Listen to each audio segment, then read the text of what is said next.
be that. On my neck, your name is ink black. Got your hands up on your hip like a pin up in that fit. I be lying through my lips, say anything to see a dip. Drop it low, let it show. Do your thing out on the floor. I'ma count to 1, 2, 3, chorus on the phone. I'm better when I'm with you. I feel it in my bloodline. Ice cold with the go-to, but you the one shining bright. Bump it like woo, better go. Better get your thing ready. I'm better when I'm with you. So would you be mine tonight? Too bad we breaking woke pink. Matter take it slow. Back into the moment when the summer had a summer glow. Body like somebody gon' be missing, ain't somebody. Twerk it like a ratty, I'ma eat it like a zombie. I'm better when I'm with you. I feel it in my bloodline. Ice cold with the go-to, but you the one shining bright. Bump it like woo, better go. Better get your thing ready. I'm better when I'm with you. So would you be mine tonight? Too bad we breaking woke pink. Matter take it slow. Back into the moment when the summer had a summer glow. Body like somebody gon' be missing, ain't somebody. All I want is Underneath the neon, denim jacket you can lean on. In the drop we can be gone. Like a dream, I think I see one. I'm better when I'm with you. I feel it in my bloodline. Ice cold with the go-to, but you the one shining bright. I'm better when I'm with you. I feel it in my bloodline. Ice cold with the go-to, but you the one shining bright. Bump it like woo, better go. Better get your thing ready. I'm better when I'm with you. So would you be mine tonight? I'm better when I'm with you. So would you be mine tonight? I'm better when I'm with you. So would you be mine tonight? Body like somebody gon' be missing, ain't somebody. Twerk it like a ratty, I'ma eat it like a zombie.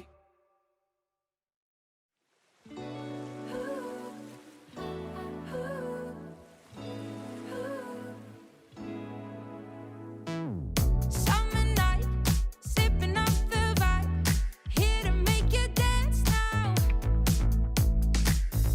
Feel the heat, taste of something sweet. Wanna take a chance now. We don't care if it's a weekday. We're getting on it like we've nothing to lose. Out out there soaking up the sun rays and feel the rhythm of our favorite tune. Underneath the stars and neon lights, something in the water drives me wild. We got the game, cool champagne, light it up tonight. On fire, won't stop, don't stop. Give me the getting down, funky sound, cherry sugar high. Now raise your glass up, hands up. Give me the summer feels. Got no plans, honey golden sands. We're California dreaming. It's a euphoric bliss. We want it just like this. We're trying to catch a feeling. Underneath the stars and neon lights, something in the water drives me wild. We got the game, cool champagne, light it up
like it's us, no looking back. Your love ain't no race, but baby, if I win, then you win too. I close, there's no lose. Your kiss, I can't wait to taste it. Oh, it's running through my mind, oh. But we're running out of time. Just tell me that you're mine. Gotta get you, once your hands on my skin. Gotta get you, made you put me in. Gotta get you, let the games begin. Games begin, games.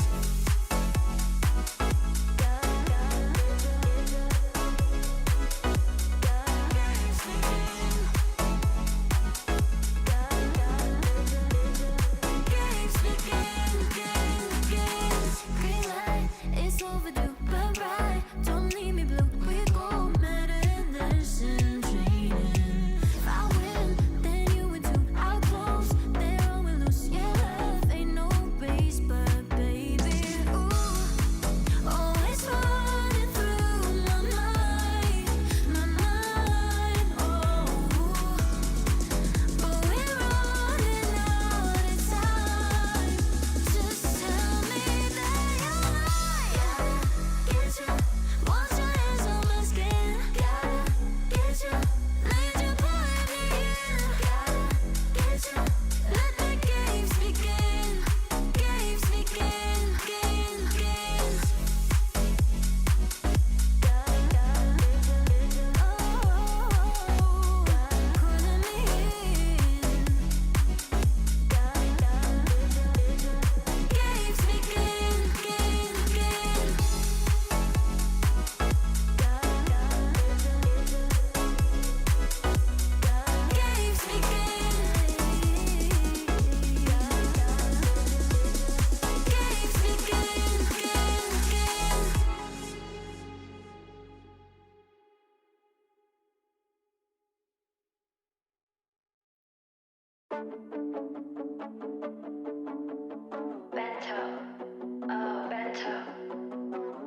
I can feel the walls closing in. Yeah, the hardest part is trying to get over them. If you could see, would you do it all again? To take my time, I haven't decided yet. It's just a Saturday night, I don't know if I should call you. Deep in my mind, I'll find it's always all you. Waiting in line, I wish that I could walk through. To tell you the truth, there's still ways to go, and I don't wanna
Every day think about you, every night dream of you.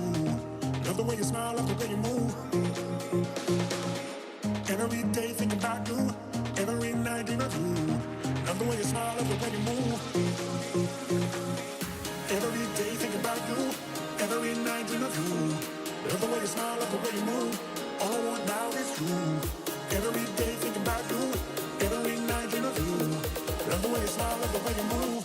All I want now is you.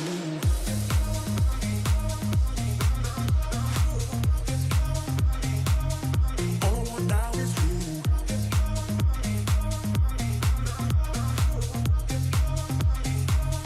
All I want now is you. Every day think about you, every night dream of you. Love the way you smile, love the way you move. All I want now is you. Every day think about you, every night dream of you. Love the way you smile, love the way you move. All I want now is you. Doesn't really matter if the stars don't shine. Who can love you better? Doesn't really matter if the stars don't shine. Who can love you better?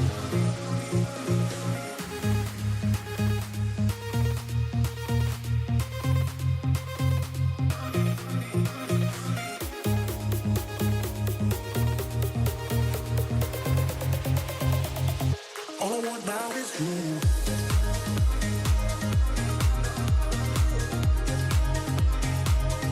All I want now is you.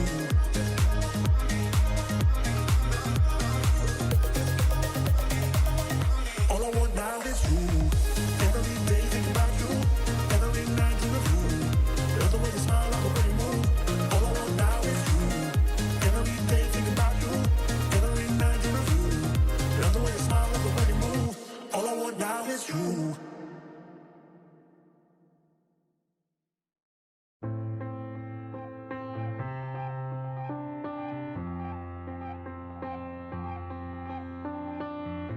Frustrations keep swelling, I'm spiraling out. My mind's overthinking, I can't hear a sound. Stop looking past me, putting me down. I know I can't be strong, but everything I say just comes out wrong. I'm worried that I'll always feel this lost. What cost? I was drowning in a sea of my doubts, in a sea of my thoughts. Now I'm shouting just to let it all out, just to let it all out. I was falling and I couldn't look down, and I couldn't look down. Now I'm shouting just to let it all out, just to let it all out.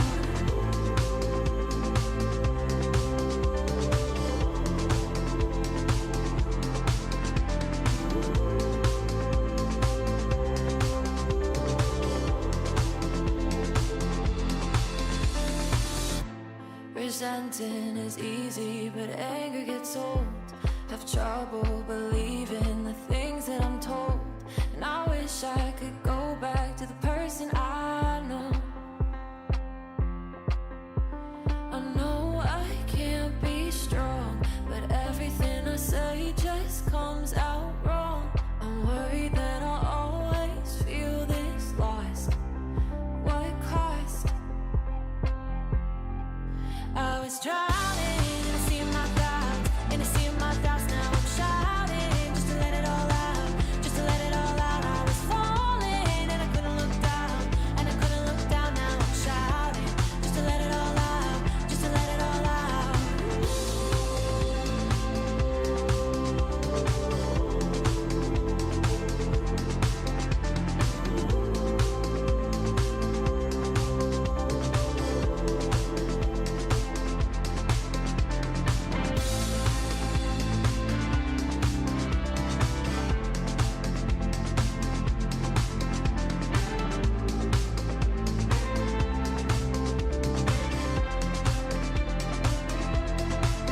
I was drowning,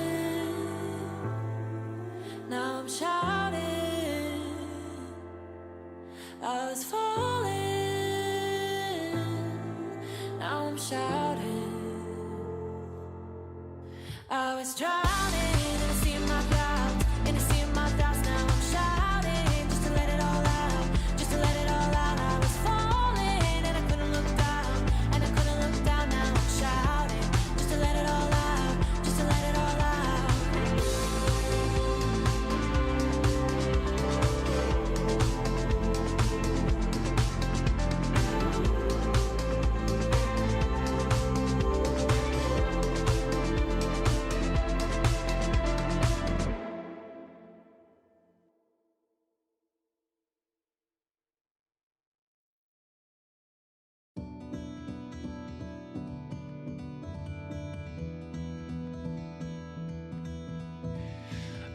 trying to find the words to say you mean the world to me.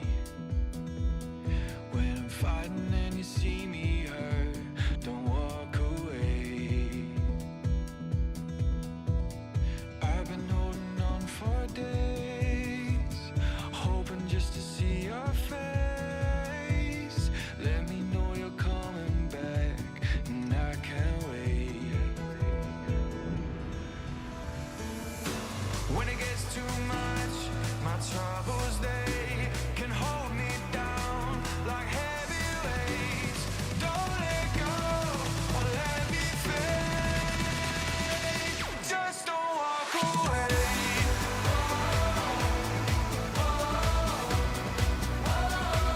Just don't walk away. Just don't walk away. Hoping that I found the words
The semi-finals are underway here in Paris, and after game one, both big matches are still wide open. Let's start with Magnus Carlsen versus Fabiano Caruana, a classic match between two eternal rivals. Fabi gave a pawn for positional domination. However, it remained a balanced affair. When everyone expected a draw, Fabi decided to push. He broke in the center, tried to create chances, but perhaps overpressed a little. Magnus defended calmly, and while Fabiano was never really in danger, the game fizzled out into a draw. Over on the other board, Hikaru Nakamura versus Vincent Keymer was a completely different story. What started as a slow strategic battle suddenly turned sharp. The position exploded. Yeah, it's odd. I like Vincent's position as black. I hate his clock time. But Hikaru's getting excited. Hikaru's pacing around. He's getting a bit twitchy. He's sensing something. He knows that the critical moments are coming. Vincent was down on the clock, Hikaru pacing around the board, sensing his chance. But Vincent stayed solid, held everything together. After time control, it was Hikaru who offered a draw, which Vincent accepted. Everything is still in play for tomorrow. In the fifth place bracket, Jan Nepomniachtchi took the lead against Arjun Erigaisi, building what David called the most beautiful pawn chain ever. Jan Nepomniachtchi, though, used a motif that is so instructive in chess. He already had the connect three, a very nice foundation here. He built a wall of pawns by sacrificing his rook. Nodirbek Abdusattorov also scored a win with a strong attack against MVL's king. In the match for 9th place, the first game between Rapport and Praggnanandhaa ended in a draw. On the next day, all eyes will be on the top bracket. It's Carlsen versus Caruana, Keymer against Nakamura. 4 players, only 2 spots in the finals. You stay tuned with us.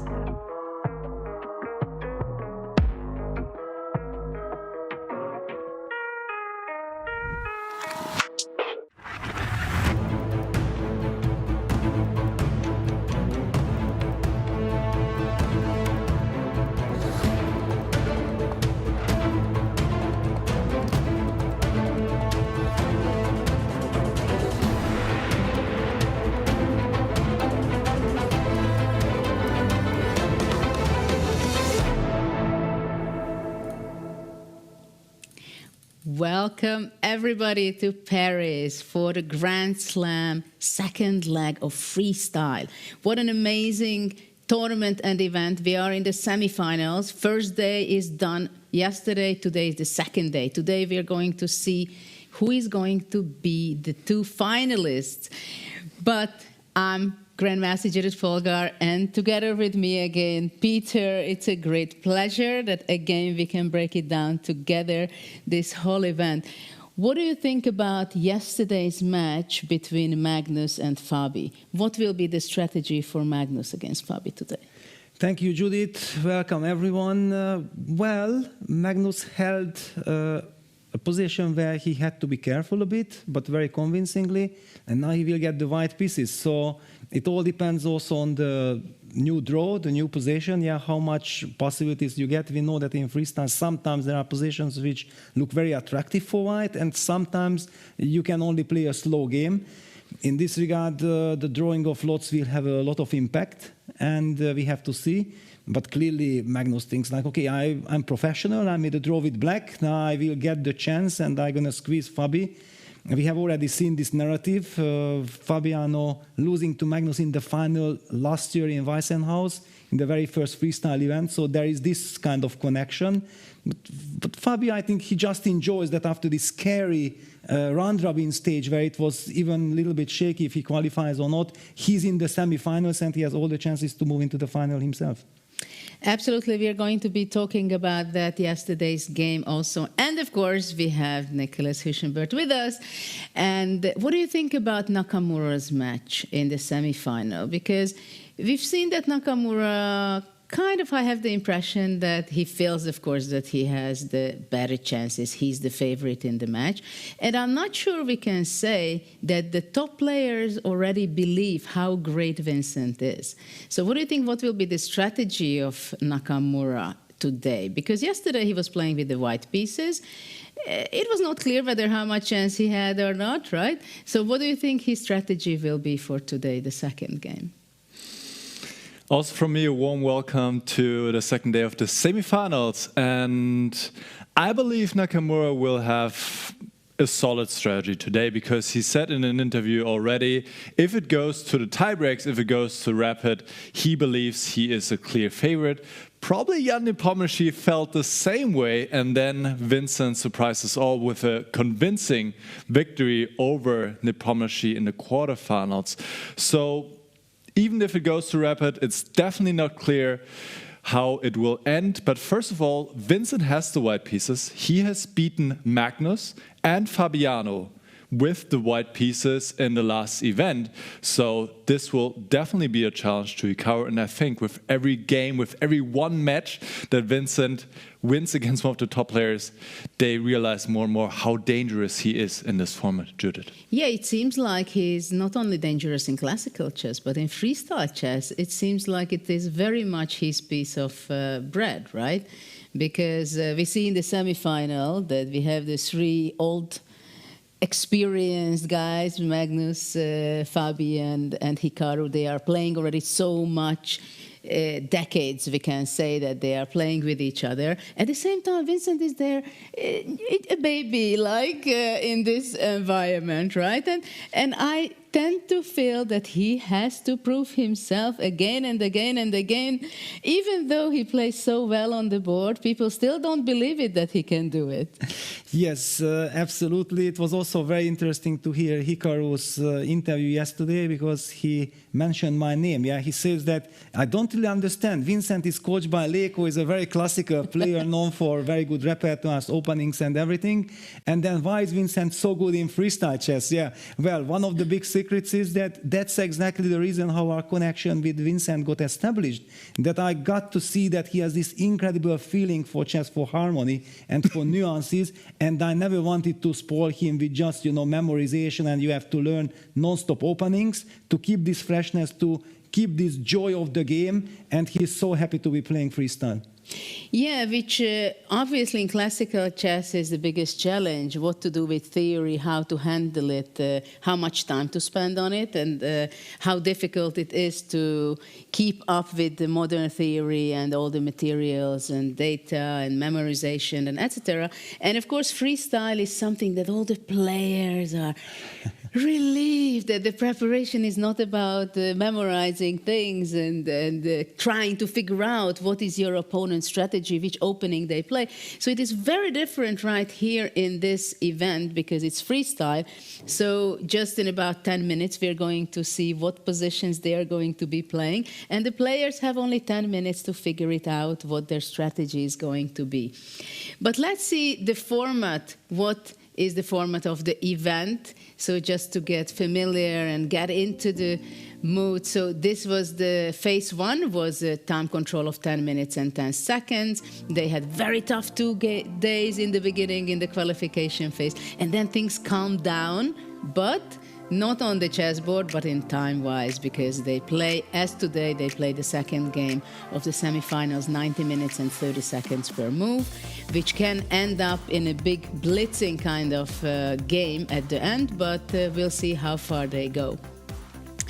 And let's see the event series of freestyle also, because this is the second event of the freestyle. The first one was won by Vincent.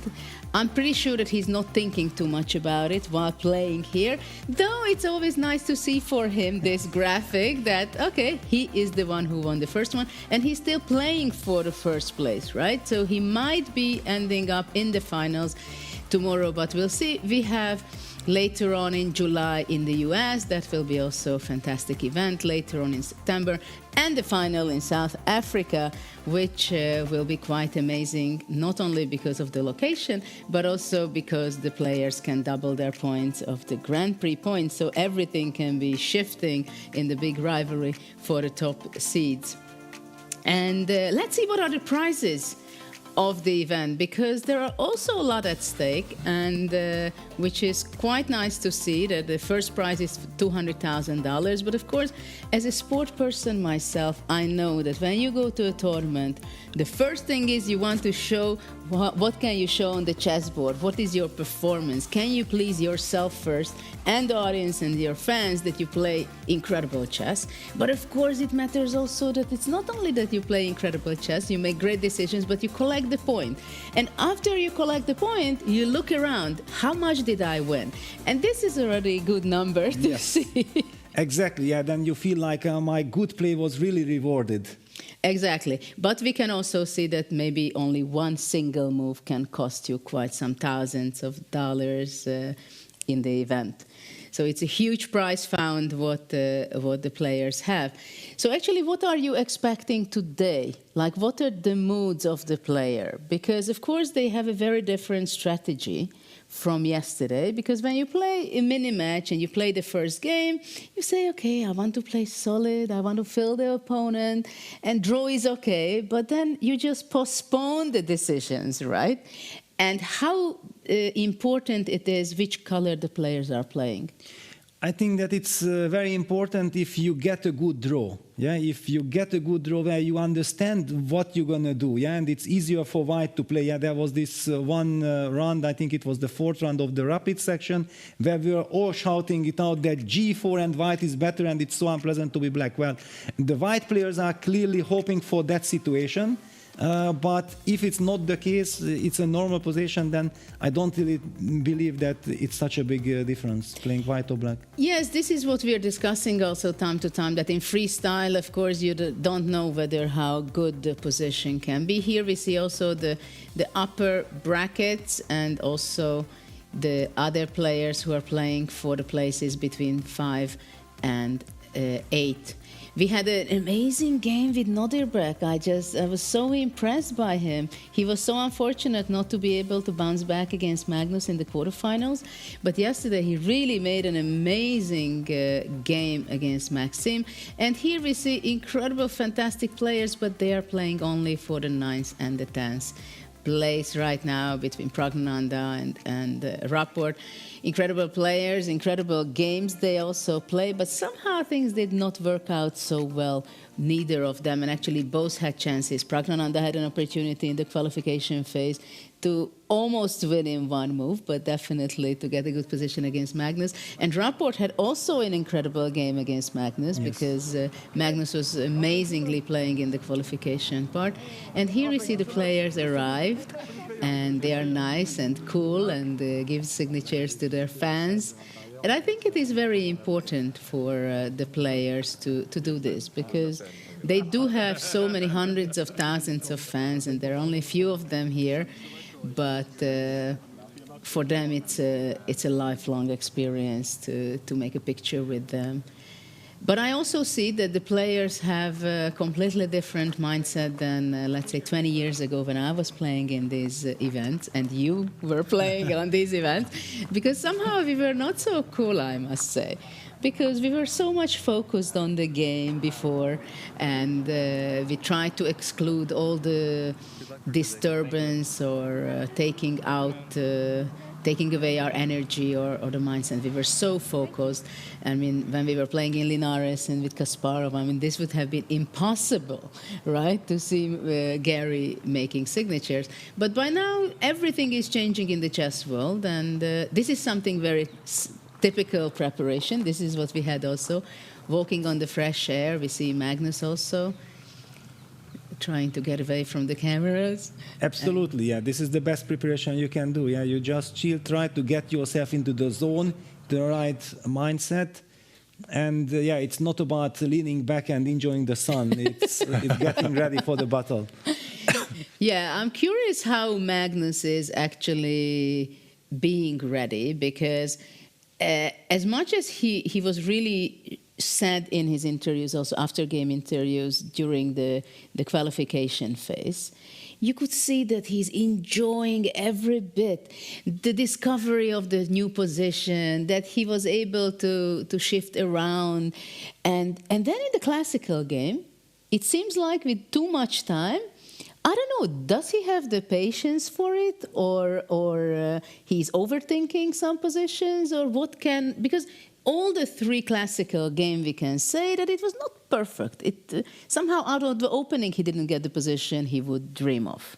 Well, I think that already yesterday was a big step in the right direction. We also heard Magnus in the confessional booth. Yeah, he was very happy. He was mentioning hundreds of lines we even couldn't really keep up with.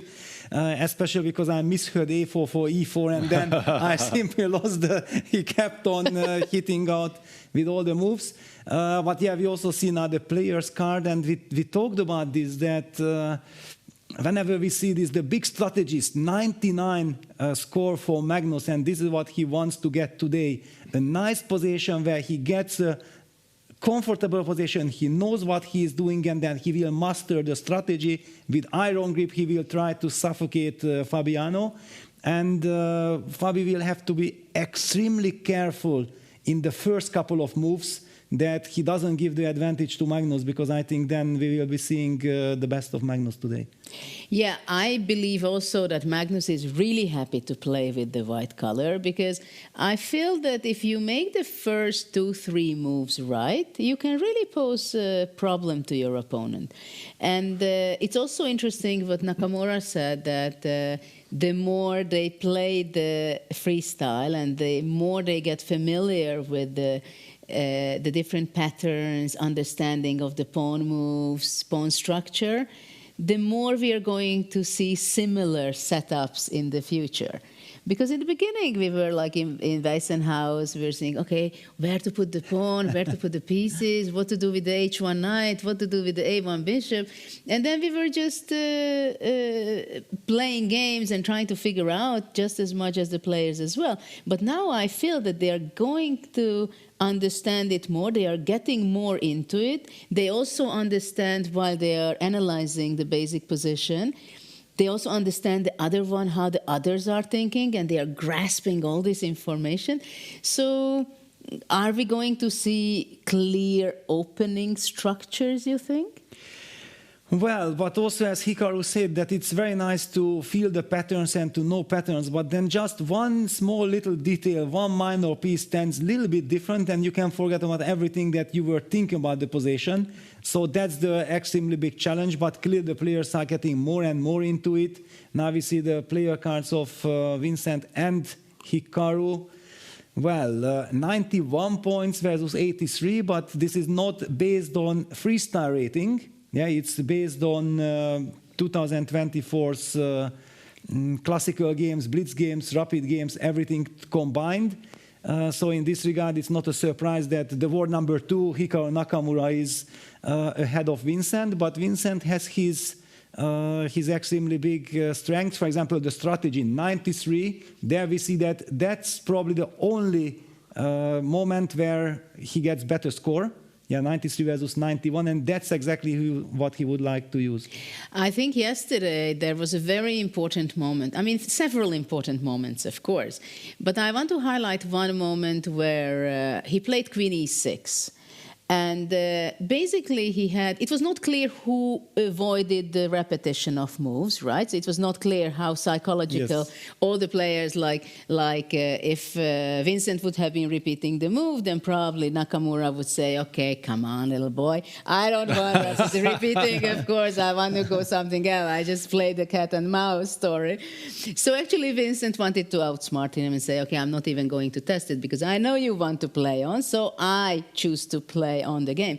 So that was one psychological part, which was an important thing, I believe. And later on, it seemed that Vincent had such a good strategic and structure and strategy, the way he put his pieces, that he could even afford losing 2 very important tempes, because even after that, Nakamura was not able to show that his position is better. And I think, for example, this was really frustrating for Nakamura, that he was given 2 more moves to make, and even then he couldn't prove it that he has a better position, right? Yes, exactly. Basically, all he could use is to try to be active, but by active, actually also trading pieces, and it resulted in a drawish endgame.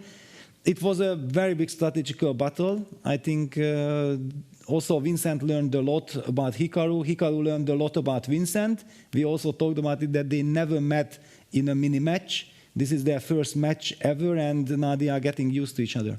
And now let's see the draw of the next game.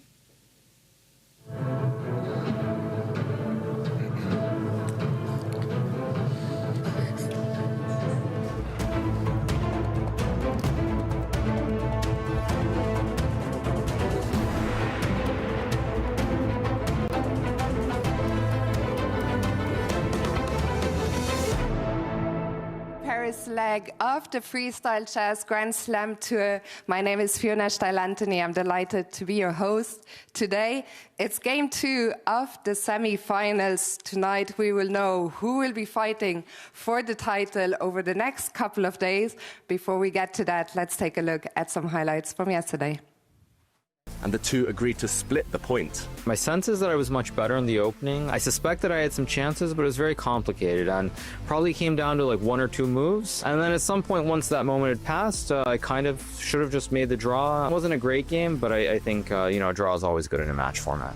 In the match for 5th or 7th place, Nodirbek Abdusattorov scored a win against Maxime Vachier-Lagrave, showcasing sharp play and strong technique. Meanwhile, Jan Nepomniachtchi concluded his game with a commanding victory as Arjun Erigaisi was forced to resign under mounting pressure. The draws today keep the tension high heading into the second day of the semi-finals. Stay tuned.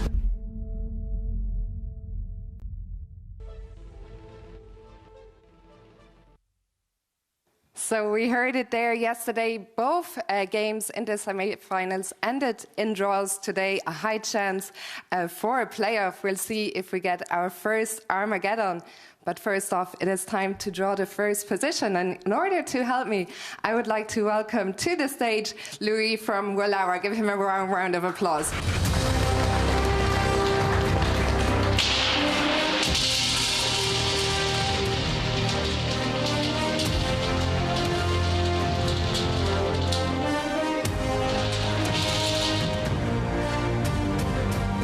And the number is 4.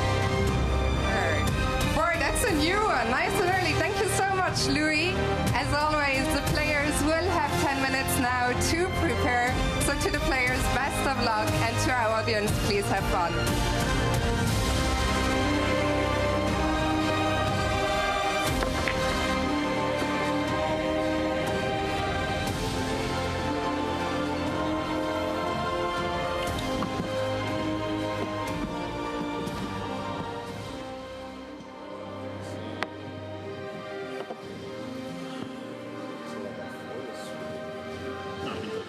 I assume like what, probably.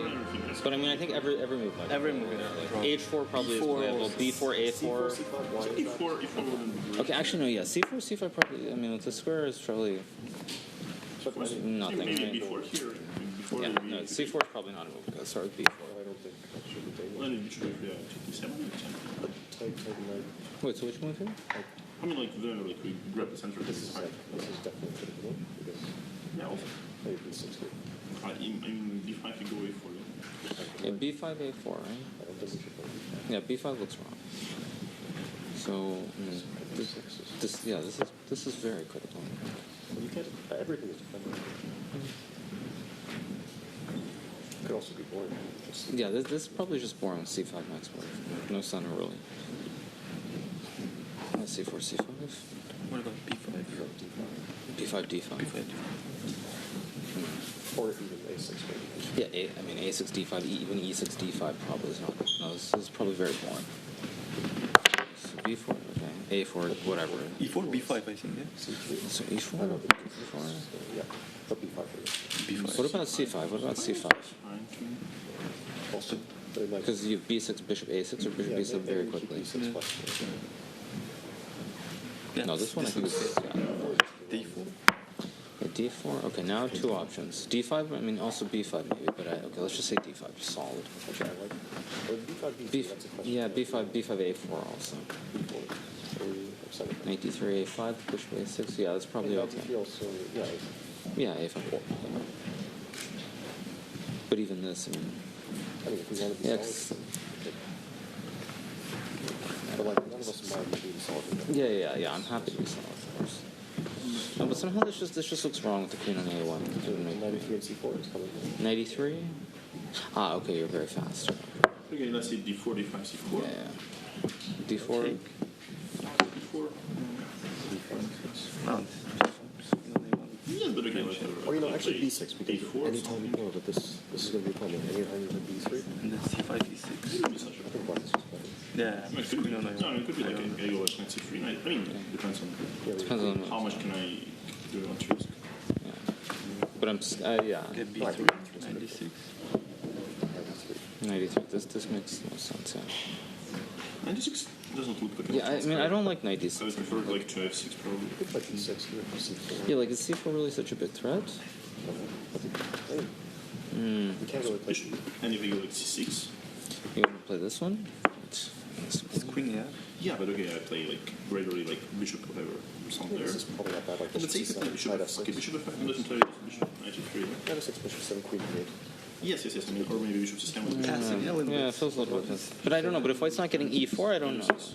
Like bishop C7. Also bishop. Bishop G4. Yeah, bishop G4 and then knight. Yeah. This makes sense. Bishop, Yeah. to G6, maybe bishop to G6 later on. But bishop G5 is No, this is probably okay.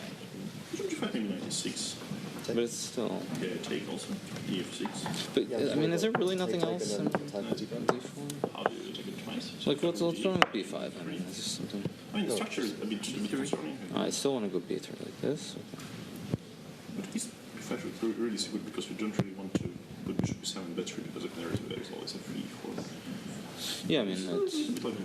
It's also like a weak Like queens in need also. B6, B6, bishop B7.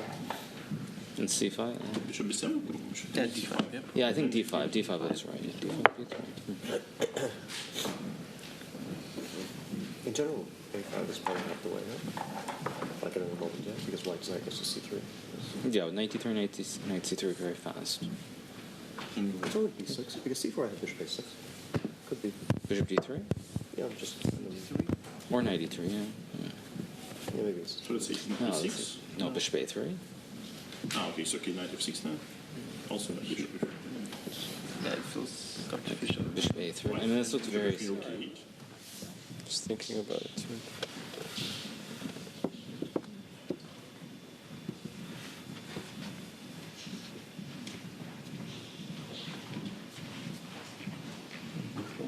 You get quite a lot of time, right?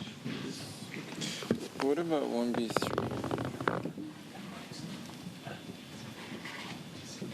After C5 for B6. C5.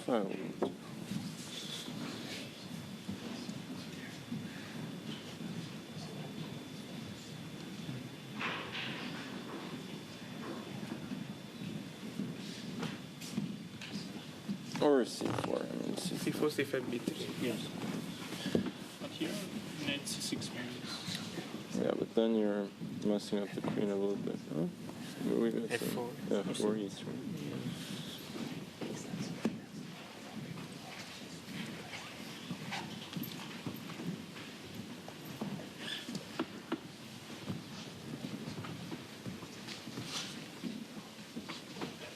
Also, do we want to include H4, H5? Yeah, this is a question at any moment. Yeah.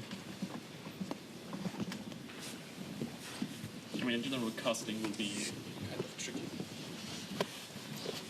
Yeah, we probably will want to cast something. Or maybe we just have. Yeah, we'll push it. But I guess if you want to get this done, makes sense to start first with C4, right? I'm not sure we need to meet H5 with H4. Just like we got. Yeah. Especially with queen in the corner, time can. Yeah. Also H5, there might be some like F4 setup, right? Like F4 E3 and then G5 H4 and these squares. This is what I mentioned. Mm-hmm. No. Yeah, but it looks very nice. No? Yeah. At least somewhat.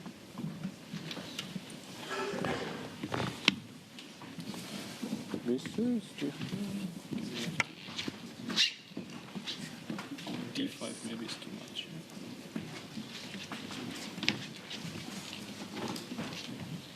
Maybe we make it scale maybe.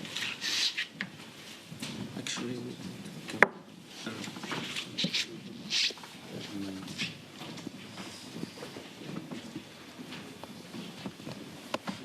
Why? Never mind.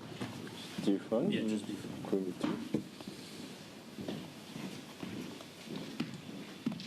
This is an extremely harmonious setup, no? Bishops are perfect. Yes. And knights are really good. It's always. And we're not worried about like some setup where black goes, I don't know, takes, like black will set up e6, f5, and kind of blunt this. At e6 we can even go e4. Like now we can start. Yeah, also. But e6 bishop e3 you already have to play d6. Yeah. Black doesn't have time. I think black. b6, like if black tries to do one. Yeah, this is maybe. Yeah, this is the thing, because I kind of wanted b3, b6, and then d4. Just to sort of trick black out of. Maybe b3, b5, yeah. c4. Okay, we're assuming b5, cba 6 is not that great. It doesn't feel like that down there. So b6, like b6, b3. Is there really a better move here?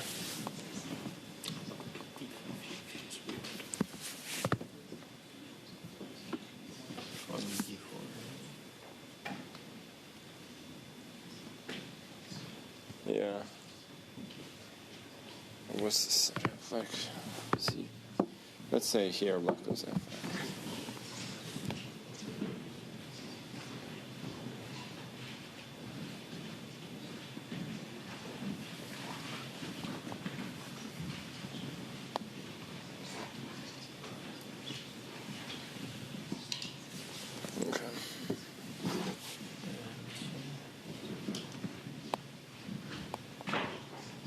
I mean, we're either winning or worse, right? I mean,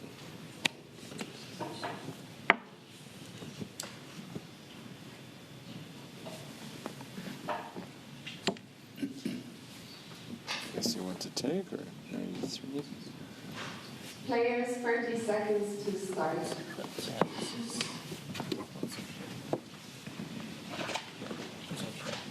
Anyway, ED.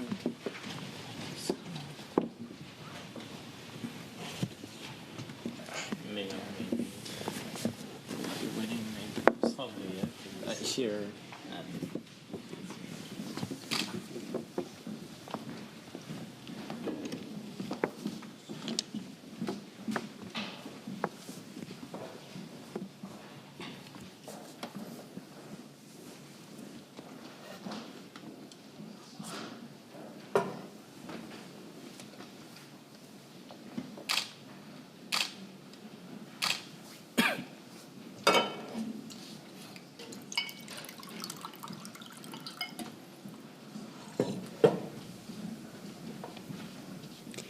We have witnessed quite an amazing analysis between the players, and I think it was something that they took away with them. And the players who are playing with the white side, including Magnus and Vincent, I have the feeling that they are extremely happy with the draw of 0-0-4 position. What do you think, Peter? Well, it's on one hand nice that it's kind of a harmonious position, but it means that if it's harmonious for you, it's also harmonious for your opponent. We did hear Hikaru saying, "I don't mind being solid." Yeah, that was a very nice remark. And then we looked at Team Magnus, then I felt like Magnus really got into the analysis. I haven't seen him so much involved. Yeah, he was the one calling the shots. And he was trying and he was advocating for c4. For some reason, he feels like he doesn't want to allow black to play b5. It's a move that he loves. For example, in the Reti, he was doing often this b5, bishop b7 setup. Then also the queen on a8 makes perfect sense. And he kind of influenced the team members that, yeah, c4 is the right direction. I have discussed the position a little bit with Nicholas, who checked with computer, and actually the computer was saying that d4 is in fact the best move, and you shouldn't be worried about b5. Then you just play b3. We'll be talking about it. I just wanted to say that, yeah, there is also a very interesting kind of moment inside the teams. Will Vincent think now and overrule Magnus's explanations and go, for example, after 10 minutes of thinking d4, or will he stick to Magnus's approach with c4? I think it's very important for the players to make their strategies. How do they deal with all the information, what they receive from the other players?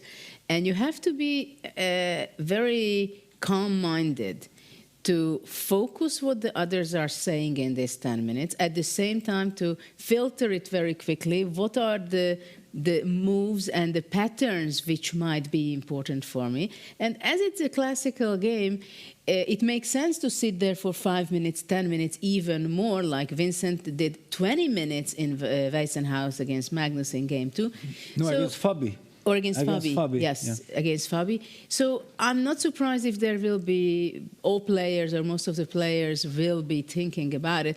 And I think this is the moment where, Nicholas, you can help us out to show and explain a little bit really what are the best moves, what is the strategy, and then we're going to see how the players are thinking and what they're going to be playing.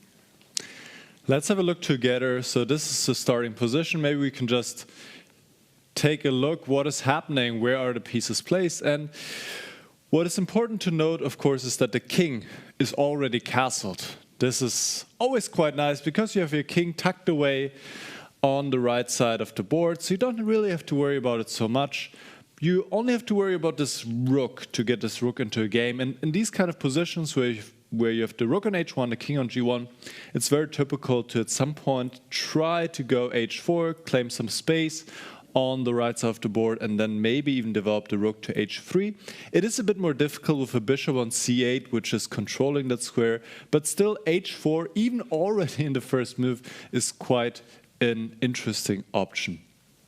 So other than that, I think Magnus was saying in the preparation, the knights are well placed on e1 and d1. They can come to action quite quickly. They can go to f3, maybe to c3 or e3, and you don't really have to worry about the knights. The bishops are also well placed. We had many positions where the bishops were in the middle of the board on e1 and d1, and Vincent also said in an interview here, it's just always awkward with these bishops. What do you do? Where you place them? It's much better if the bishop is on b1 or maybe also on c1, because then it's easier to develop them. With the bishop on b1, you just play c4, as some of the players have already done, and you immediately have the bishop opened up. And lastly, the queen. The queen is in the corner, but here it does not feel like it's so bad, because you can play a move like b3 or maybe b4 at some point, just open up the queen. So in general, quite an harmonious position. The computer likes d4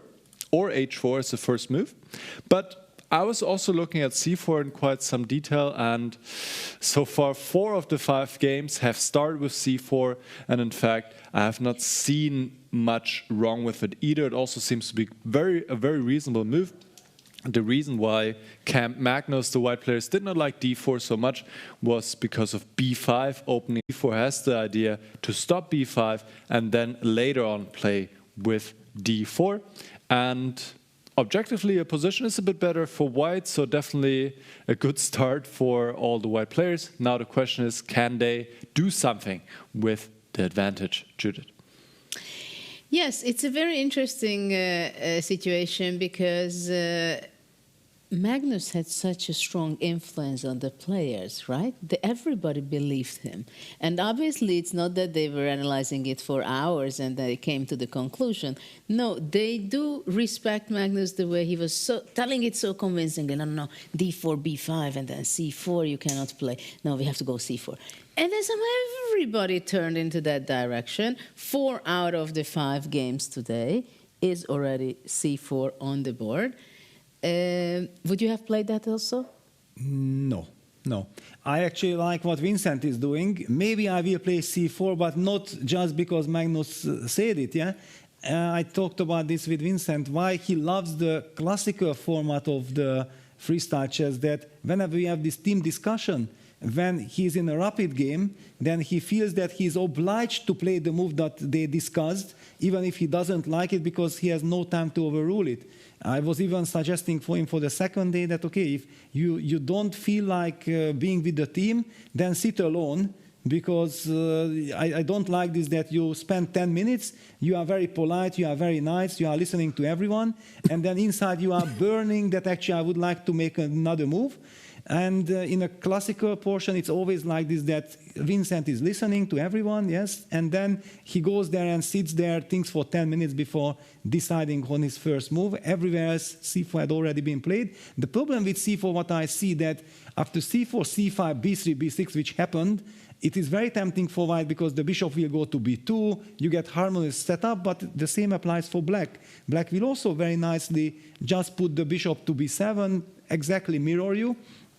One thing I just want to mention, because it's very funny, that we talked about this mirroring, that in this starting position there is the possibility to lose in one move. Yeah, if white plays the move knight d1 to e3, and black copies it with knight d8 to e6, aha, what you want to do, I can do the same, then suddenly knight d5 or knight f5 is a deadly threat with knight takes e7, and black is unable to parry that. So it just goes on to show one more time that weak spots needs to be carefully taken care of right from the beginning, and you cannot blindly just copy your opponent. Yes, indeed. Of course, this is one of the things what people like about freestyle, that you have to be focused from the very, very first move, because in one move already, first move, you can make a blunder and not paying attention on some of the weaknesses or unprotected pawns, and then it can be grabbed so easily. And I think when we will bring up the board, we should show this also, because it is not happening too often that this can happen, that really an innocent kind of mirroring can cause almost a losing position immediately. But it's interesting for me that Vincent is really taking this time to be thinking. And do you think it's also not about what is the best move, but about the match strategy, that he wants to go to a position somewhere where he has the upper hand, he can press in the game. At the same time, he doesn't want to sharpen out things, or it's not the moment yet when he's thinking about that? Well, I think he just wants to understand that how can I get a type of position which I'm happy with. And here with this c4, c5, b3, b6 business, I'm a little bit afraid that he might not know later what to do, yeah, and he will have to make up his mind. So maybe it's easier for him to, wait a second, I don't want to allow this symmetry, and I'm seeing at least 60%, maybe even 70% chances that Vincent will go d4. Because if he really goes c4, it was pointless to think for 10 minutes. Yeah, then you could have just played c4 and go with that. At the same time, we've seen this with great giants like Ivanchuk, for example, that he was thinking, let's say, in the first move and thinking a lot, and after that blitzing out what was expected from him, right? Because, okay, Vincent can be thinking about it, so is it correct what Magnus was saying, d4, and we see d4? Exactly. Vincent is my boy, yes, I know him. And I'm actually very happy that he played d4. It also goes on. Yesterday I was speculating. You remember that Arjun already played the move f6. Vincent will not play f6. He always wants to. Then it also turned out we had a discussion with him. He was not even looking at the other games, because he wants to be in his own zone. He wants to play according to his own ideas, doesn't want to be influenced by the other players. I'm curious actually whether was he aware of it, that on the other boards it was 1c4.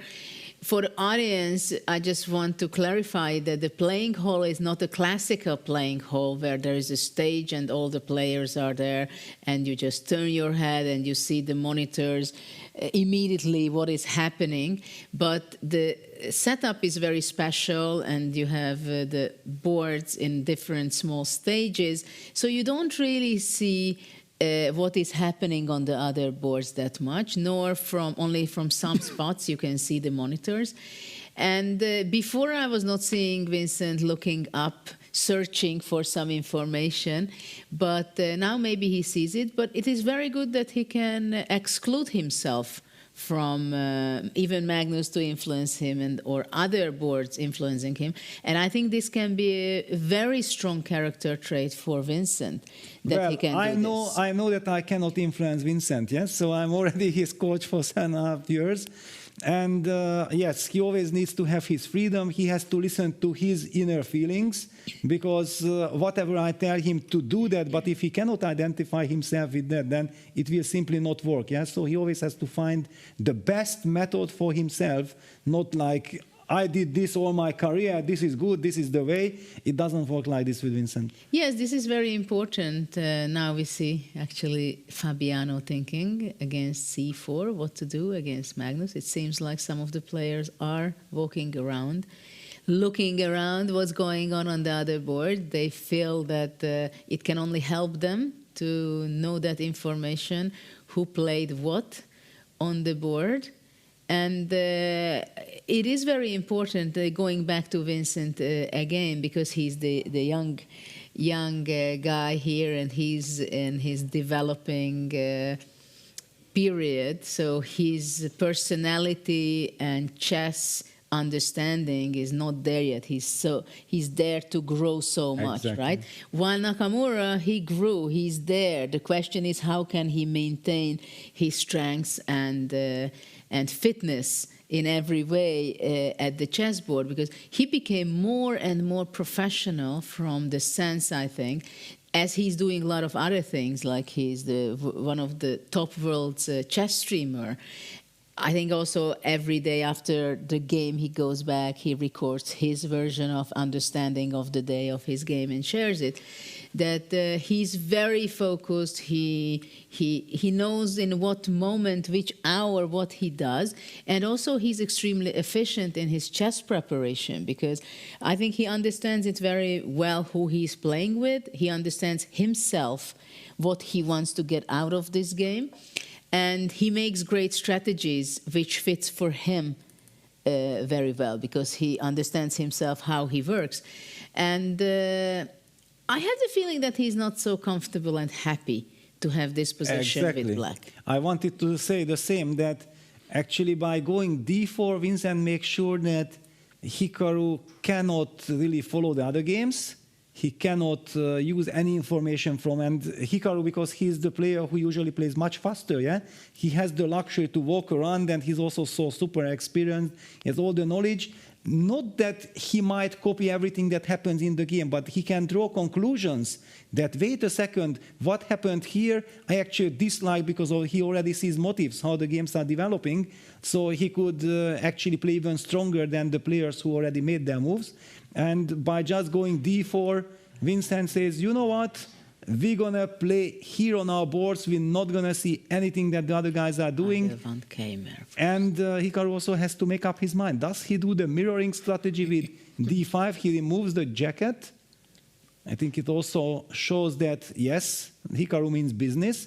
After d4, I have to think, I cannot play a routine move. After c4, c5, b3, b6, and then the ball is back on white's court. Now Hikaru, d5, b5, which direction I'm going to go? But you know, it's funny, like we as experienced old-timers, Peter, we understand that when an opponent stands up and takes his jacket off, that's usually happening in the middle of the game when you've warmed up. You understand that it's the game starts to be difficult. Yes. I will have to make fast decisions. And tough decisions. Yeah, yes. and then you take off your jacket, right? But this is move one. Yeah, it shows that the game starts, the real battle starts already before making your first move, and this is unique. This is fantastic. I just love that you cannot make a single routine move, and the reason why I prefer d4 so much more, that it asks more questions. After c4, you close your eyes. Even in the blindfold game, you know that you have to play c5 and b3, b6, and then you will take it from there. After d4, there is no obvious direction, because to decide for d5, that's already a very committal decision. Yeah, that means that you are going along the mirroring strategy where white has an extra tempo. Should I break the symmetry now with b5, but then I'm maybe giving up the central control a little bit? Yeah, there are lot of questions. So what do you think? Let's pick his game and... Well, the big question, which game? Because here after d4 there is nothing yet. Should we maybe discuss Magnus's game with Fabi? Because there Magnus gets his preparation on the board. What you want to do? I still think I want to go to Keymer, because I want to talk a little bit about this d4. like what is really Nakamura is thinking about, because I think the mindset and the match situation is very interesting, and it's interesting to try to analyze and go into their brains, what they might be thinking, why Hikaru is kind of feeling that it's a crucial moment already in move one. Because the thing is that before I asked you that, is it already the stage before move on for Vincent, thinking about the strategy of the match, whether should I play c4, c5, but that would be symmetrical, and it also means that probably for Hikaru it will be kind of easy to play position, Yes. right? While if I go d4, Magnus was not so big fan of that. Actually, clearly he emphasized it, that after b5, he thinks it's not the best move, d4. At the same time, then the pawn structure is not symmetrical, and actually Vincent controls the center, which is also quite very much in his style, right? Yeah, and also I think here very important to highlight that Vincent is a natural-born d4 player. Yeah, all his childhood, all his career, he was playing d4. Then he combined with first move knight f3, c4, and everything. But still, deep inside him, he's really a d4 player. And then in such an important game like today, in the second game of the semi-final, he probably wants to be in a situation where he feels the most harmony. Yeah, after c4, c5, for example, for a player like Magnus, okay, I have played hundreds of c4, c5s in my life, with white and with black. For Vincent, probably he never in his life played ever c4, c5 from the black side. Yeah, that's a completely different kind of situation. In this regard, I'm very happy that he opted for d4. Well, it is, I think, a very interesting moment from the point of view that it's already from move one, the psychological battle is starting as well, also as in the board. But let's see what Keymer had to say before the game. How did he feel about the match? Vincent, how are you feeling before this rather important day? Yeah, quite good, and also surprisingly calm. Maybe it's... Yeah, because things have been going quite well, and also, you know, the feeling is clear that I can't do much to prepare for the game. So, yeah, I just came here as fresh as possible and will now give my very best to play as good as I can. Interesting to say that, because I was going to follow up with a question within that. Can it sometimes be almost a little frustrating to not be able to do more in advance? You want to do something to prepare, but it's hard to know what? It could be, but here I'm just enjoying it. So the games themselves are very tough, and also, you know, we have to play from move one and we can't really rely on experience or structures we know. So for every move, we really need to spend quite a lot of time thinking, and we can't, I mean, every imprecision will be punished on that level. So yeah, that's kind of tough. So it's good to have some time left to refresh instead of having to prepare. And you feel good today? Yes. I look forward to it. Thank you, Vincent. Thank you. It's nice to see that Vincent is enjoying. And I think this is a very important sentence, what he said there. And we've seen this with Magnus also in the first 2 days, that he said it and we could feel it also. Because in such a position, of course, it means a lot, I think, if you're enjoying the game. Because if you're enjoying it, it means that you're happy to investigate, you're happy to be curious, looking the details, the ideas, right? So it was very clear from his interview also that he knows it. It's move one already where you have to be sharp and ready to make very serious decisions. Yeah, absolutely. And as he also says that, yeah, he just tries to not think about chess at all. Yeah. Also, when we discuss something, it's about when do you go to sleep? Did you have enough sleep? Did you go for a walk? Should we go for a walk? Yeah, those are the kind of preparational moves that you want to make for a freestyle chess game. And that was also very much the philosophy of Bobby Fischer. Yeah, I had the chance to talk to him in the period of 98, 99, and we discussed about this. And he told me that professional chess players' life, by working 6-7 hours and then not sleeping because still it haunts you during sleep, that how do I play, how do I get advantage with white, how do I neutralize or create chances with black, that actually this is very unhealthy for a chess player. And in order to have a long career, it would be so nice to play Fischer random chess, yeah, which now we call freestyle chess. and then just enjoy, go fresh to the game. Yes, and we have a move by Nakamura, a symmetrical game, playing d5. But before we go into this or we jump somewhere else, I want to invite ourselves to look into what Magnus had to say, because he already visited the confessional booth. I think we gotta find a new chess variant. This game has become so dominated by preparation, so monotonous. See, three of the games are in the same position. To be fair, those moves are kind of so blindingly obvious and natural that it's hard not to make them.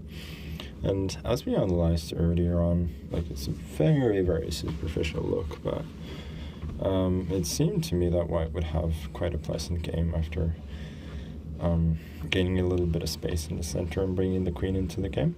Of course, he'll lose a little bit of time, but unless he can successfully execute d5 without the queen being super active, then I should have some initiative. It's interesting to see that Vincent has gone his own way, though. I'm sure he had his reasons, but yeah, I kind of like the way things are going.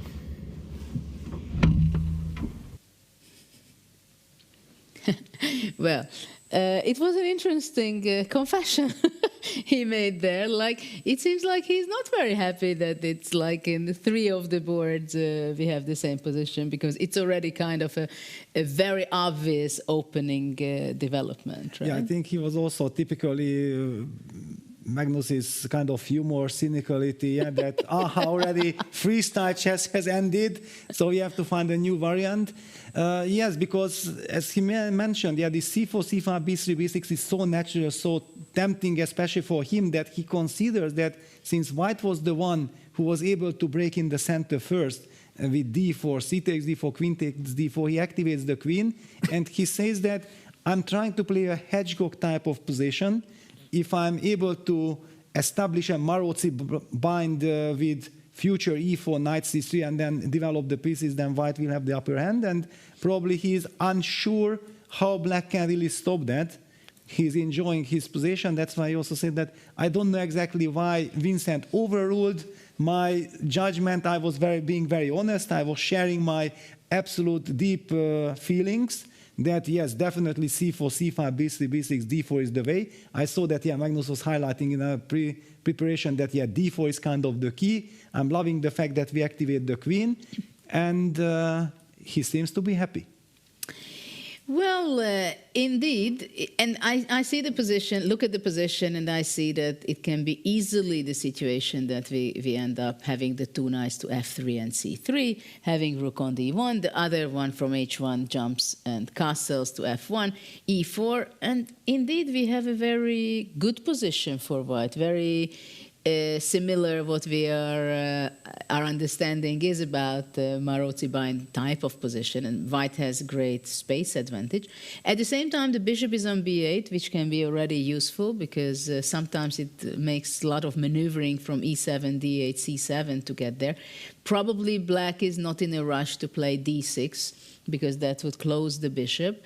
And while talking about this, it's also interesting that he noticed that Vincent, he's not agreeing with him, so he's going on his own road and path, right? So if Vincent will be successful today in this game and win against Nakamura, the top guys will remember that, okay, this guy is going off the routes we showed him how to do it, and he goes on his own footsteps. Yeah, shows confidence, that I don't try to get advantage by listening to Magnus, and then Magnus reveals, this is the right strategy, I'm going to play like this, because Vincent has his own feelings. Now the big question is who will be right. One thing I just quickly want to mention, that while we were listening to the players, Magnus did mention something like that, are we afraid of something like f5, e6 construction, trying to play against the b1 bishop? And then the other players kind of said that, no, we don't really afraid, and we don't think that that's critical. So it again shows that Magnus has this very interesting kind of idea, similar to looking at the pawn structure. How can he fight against e4? How can he shut down the b1 bishop, for example, and then try to make good use of the two bishops? Yeah. If, for example, let's just put few moves. Yeah. Now maybe this is a bad move, but I just want to illustrate a couple of moves that what Magnus probably was thinking about himself. That a setup like this, and all of a sudden computer already says that black is clearly better.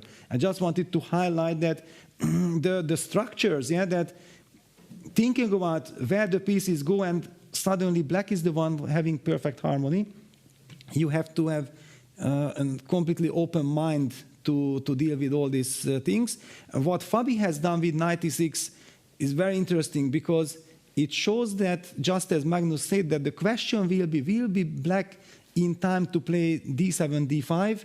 So I'm expecting the knight to jump from e8 to f6, followed by bishop b7, and d7, d5.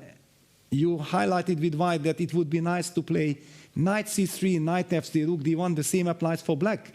Moving the rook from f8 and then potentially castling short and supporting d5 break will be, I believe, the critical direction. Magnus will have to establish that pawn to e4 to stop this break. I think this is a big question, whether will white be able to play e4 Exactly. and control the center and have the full space advantage in the game, or not. But I think the best person to ask this is Nicholas. What do you think? What can you tell us? Will white be able to play e4, or black will be able to do something against it?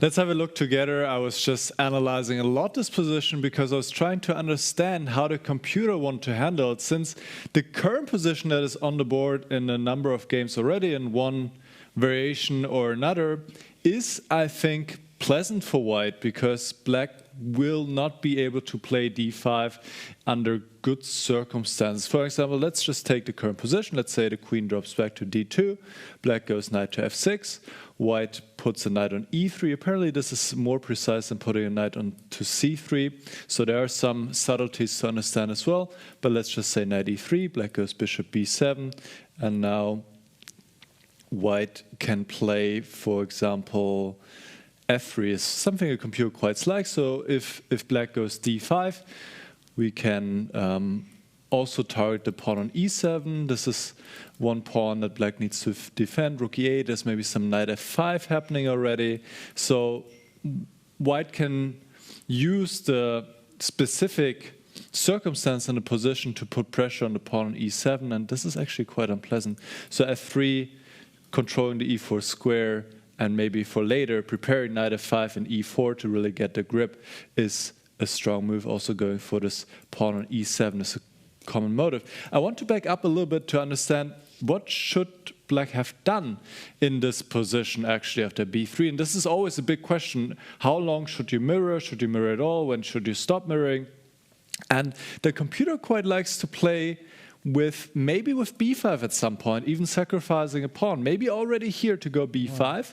And if white takes, you don't even do a6 or anything like this, but just keep on developing knight f6, and you just play like this. So if white now goes d4, then you can take on d4, you can play e5, you can play d5, and then it's somewhat obvious that you have some compensation or good compensation for the pawn. But this is very difficult to understand and to play like this. Actually, Richard played knight f6 here, which I like, because now if d4 is played, which was not played by Praggnanandhaa, then you could play here b5. And I think this is more understandable, to play b5 when already white has the queen on d4, so that we get the same position, we can push the pawns forward in the center, we get a nice strong center, and we do have some compensation. But very difficult, very tricky to understand. I think maybe the player should have taken a little bit more time than just mirroring, because here Magnus understandably is quite happy, since he has a nice grip on the position. It's fairly clear what he needs to do and also what the other white players need to do. It's all about the pawn break d5, and if they can control that, they will just have a nice edge, pretty much no risk, and have a nice control of the position. So I think c4, after all, was at least practically a very good choice, but maybe d4 was also a good choice. So we will see how the games develop in different ways, and how maybe the black players here in this position, we saw knight f6, we saw knight e6, can deal and try to free themselves under good circumstances, Judith. Yes, it is a very interesting insight what you highlighted there, whether b6 and playing symmetrically, how good it was. But we have Magnus again going into the confessional booth. Let's listen him what he thinks about the position now. I was actually considering to retreat the queen not to d2 but to b2. The kind of cheapo you might find after d5, knight e3. For instance, let's say d takes c4, knight f5, and black is already busted because of the dual mate threats of queen takes g7 and knight takes e7. Yeah, ultimately I decided it wasn't that great, but I think by now most of the players have probably, or all of the players have probably spotted that trick, and it's kind of the smothered mate is so kind of irresistible that I think we're all looking for it in every position, which is probably not very healthy.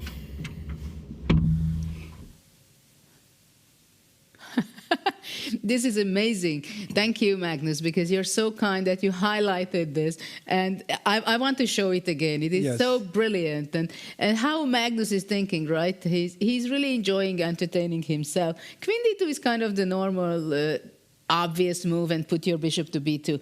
But he spotted out this queen b2, and if d5, knight e3, d takes c4, knight f5, the weakness on e7, you think, okay, nothing really happens. And then after queen b7, amazing, look at this, smother mate. Queen g7 and knight h6 mate. Yeah, fantastic. And how nice it is that he came to the confessional booth, because otherwise this amazing variation would have been left behind the curtains. The move queen d2 makes so much sense from a professional point of view, that you know exactly that queen belongs to d2, but keeping this open-mindedness that Magnus is having and spotting all this, he did reveal before that he thinks that it's all about will black be able to push d7, d5 or not, and that's why his brain find out, wait a second, if black is playing for d5, maybe I can let that happen with queen b2. But yeah, he also said that he has way too much respect for his opponents, especially for Fabi, that Fabi will never fall for this cheapo. Should he have tried it? What is your feeling, Judith? No, I don't think Fabi would have entered into this d5 and allow he would have played knight f6. He would play knight f6, and keep it in mind that white cannot go e4 yet. Yes. Right, because it's controlled by the queen on a8, and d5 anytime. And after knight e3, maybe even just a move like rook e8 and then setting up short castle, getting harmony, and with the knight on e3 and queen on b2, it will be very difficult to fight in long term against d5. Yes, this is of course a big question. We've seen yesterday Magnus playing d5 at the first possible occasion. It is important to somehow to give space and opportunity for your pieces, and d5 is simplifying the position, and after that, if d5 is possible, white doesn't have the space advantage anymore. So that's why it's very important. Exactly. But look at that, Magnus is turning around. He's really following what's going on the other boards. Maybe more than he should? Well, I don't think this is, maybe even he's just curious to follow how things are heating up, who played what. We are having exactly the same position in Maxime Vachier-Lagrave, Nodirbek Abdusattorov game, just like in the Magnus Carlsen, Fabiano Caruana. That's a very special kind of situation. Magnus obviously already has his idea. He knows in which direction he wants to go. But it's kind of funny. We also see a different direction in the game between Arjun Erigaisi and Nepomniachtchi. If we will have the bird's eye view, then we can kind of compare. Maybe should we have the bird's eye view? Yes, I think it would be nice, yeah. Just 1 second. I was thinking that black can also go knight f4 with an idea of king g2. Yes. But with queen d2, we did the prophylactic, so then we'll be able to play knight f3 and cover this. Yes, indeed. So let's just compare. In the game between Magnus Carlsen and Caruana, it's exactly the same position as Maxime Vachier-Lagrave and Abdusattorov.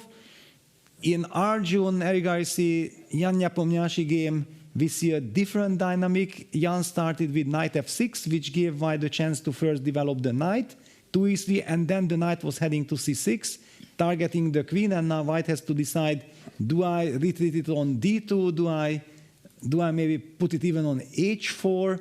There are many different kind of squares for the queen. What would be your instinct, where you want to put the queen? I would go to h4.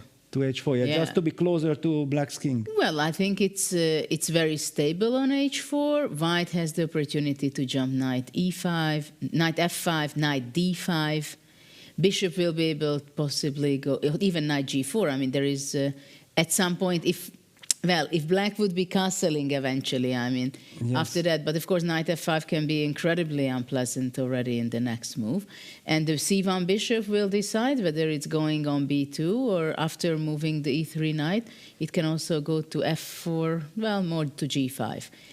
But I think it can be a very challenging position for black after I think that Nepo's idea with knight c6 is, because it's slightly mysterious move. Yet why do you close your queen on a8? Yeah, that queen was having wonderful life on the long diagonal, but he probably wants to be ready to meet bishop b2 with bishop e5, trading the dark squared bishops. I believe that this is kind of the idea behind knight c6. So I'm kind of curious that after queen h4, would he play a move like e6? Stopping knight f5 and inviting please bishop b2 then bishop e5, but white is not forced to play bishop b2. You can start with knight f3 setting up bishop b2 idea. I was also thinking that maybe after queen h4 he has an idea to regroup the knight to e5 and possibly to g6. Yes, that was my first intention as well, knight e5, knight g6, but then you have all this kind of knight f5, and after knight g6 I'm still in this mother-made territory. Luckily queen h6 does not work. Just a draw. Yes. That's a perpetual check. It's a perpetual check. If you need a draw, yeah, if you want it, let's just show them. Maybe if we can go there, because this is a beautiful line. So let's pick Arjun Nepomniachtchi game for a moment. We have to show this. This is so beautiful. Let's see the Arjun game, because indeed it gives funny ideas, mating, drawing patterns, having the king on g8 and the rook on h8 and f8. Yeah, so the move that you wanted to advocate was the move queen h4, no surprise. You always love the most energetic, the most aggressive of all options. And then we speculated that maybe after queen h4, there is this idea of bringing the knight to g6, getting a tempo, hitting the queen on h4. And what was the line, please, Judith? Start telling to our audience, what did we discover? Knight e5, knight f5, knight g6. And if white wants to go further, he can go rook queen h6. If he needs a draw, then there is this beautiful draw, yeah? There is no way black can escape from the draw, and we already have tie breaks on. I know, because Arjun needs to win. In this game it doesn't work, but yeah, just such a beautiful idea. King g7, knight f5. Yeah, check. and unusual perpetuate check. Yeah, never. Practically, it would never happen, because you don't have in classical chess the two rooks surrounding the king from both sides. But I also have a funny idea that after knight c6, maybe white can go knight f5. Immediately. Yeah. Not retreating the queen, and after e6, knight h6. Well, after e6, maybe I just move away with my queen to anywhere. To queen h4, and I don't know, I mean, is it going to be so good? Well, but with e6, but knight h6 wins, yeah, so I can't play e6, yeah, that's the problem, yeah. This is a real problem, it's a total disaster, game over on the spot, and if I'm not targeting your knight, then you can move your queen to h4 next, yeah? Yeah. That was your And kind of as feeling. we pointed out, that Arjun in a must-win situation, so he is the person who has to press. But I have d5. I have d5. The knight targets the queen, protects the e7 pawn, and the bishop now gets access to the f5 knight. Yes, d5, and after queen h4, you want already to capture on f5. Probably I take on f5, yes. And take on c4. I think so, yeah. Now I don't really mind giving up my pair of bishops, because I'm having a lot of activity. don't know exactly. Okay, d takes c4. Yeah, let me take. You have to decide, do you take with the queen or not? Then I will somehow be able to activate my pieces very quickly. Yeah, though it's still a very funny setup that on the king side. These 4 pawns and 2 rooks around the king. Yeah, but I will play e6, rook d8 and short castle, and then also how do you recapture the pawn? And yeah, that's a problem because I don't want to waste time going with the queen to c4. So, but I had another funny or interesting idea. Probably it's not good because I thought queen h4, knight e5, knight f5, knight g6, bishop h6. Yes, that was the other shocker. But then simply you go e6, so it doesn't work. Yeah, just to highlight, the queen is not hanging because after knight takes h4, there is a smothered mate with knight takes e7. So it's all about targeting that knight because g takes h6, queen h6, knight e8 loses on the spot. You can show again knight e8. Yes, then queen g7. Yes, we already know this stunner. Yeah, this is amazing. Yeah, it just comes back to hunt black all the time. Smother mates everywhere. The same kind, but in different forms still. Yeah, beautiful. But, okay, beautiful. Arjun has to play for a win, and he plays the professional move, queen d2. Probably he says, wait a second, actually, what does this knight doing on c6 long terms? Because it really blocks the queen. We also know in the hedgehog kind of structure how often it is that the knight from c6 move back to b8, and then it's transferred to d7 to get the perfect harmony. Of course, here we are talking about many smother mates. It's not the usual hedgehog where you have all the luxury to regroup as you please. Exactly. Can we go back a little bit to Magnus's game? Because now that we looked different things, what happens knight on c6, in that position, everything is the same. The only difference is that in Magnus's game, the knight, instead of c6, it is on e6. So if we can talk about it, what are the differences in this position? Like why on e6 the knight can be much better or worse, contrary. So for what are the pros and the cons? Well, knight on c6. The pros are very easy. Simply the queen's diagonal is opened. The bishop clearly belongs on the long diagonal as well with bishop b7. This is also a typical hedgehog setup, bishop b7, queen a8, and putting a lot of pressure on the long diagonal. But of course the e7 pawn is vulnerable. Magnus wants to establish a grip, and he has played the move knight e3. What I really don't like from Fabi that he started to slow down. Yeah, that he kind of played this c5, b6, cd, queen d4, knight e6 quite quickly. And isn't it a little too late to think, because the structure is determined, and we talked about this, that if he is in time to push d5, then everything is fine, but it's all about the timing. Nicholas already highlighted beautifully that whenever black tries to go for very quick d5, he has to watch out for this knight f5, bishop a3 idea, also putting tremendous pressure on the e7 pawn. And how do you get stability? Will you have to play a move like rook e8, setting up short castle? I don't know exactly. It feels like Magnus got exactly what he wanted, and it's also like some Ulf Andersson's type of chess school. I remember that game that Magnus won against Gashimov in Vaikanze Hedgehog, also following Ulf Andersson's classical games and winning a masterpiece there. It's interesting that after knight e6, the biggest danger for black, it's two things. One thing is that he cannot go d5, right? Which is very essential in this position, that the pressure is on with the pawn on c4.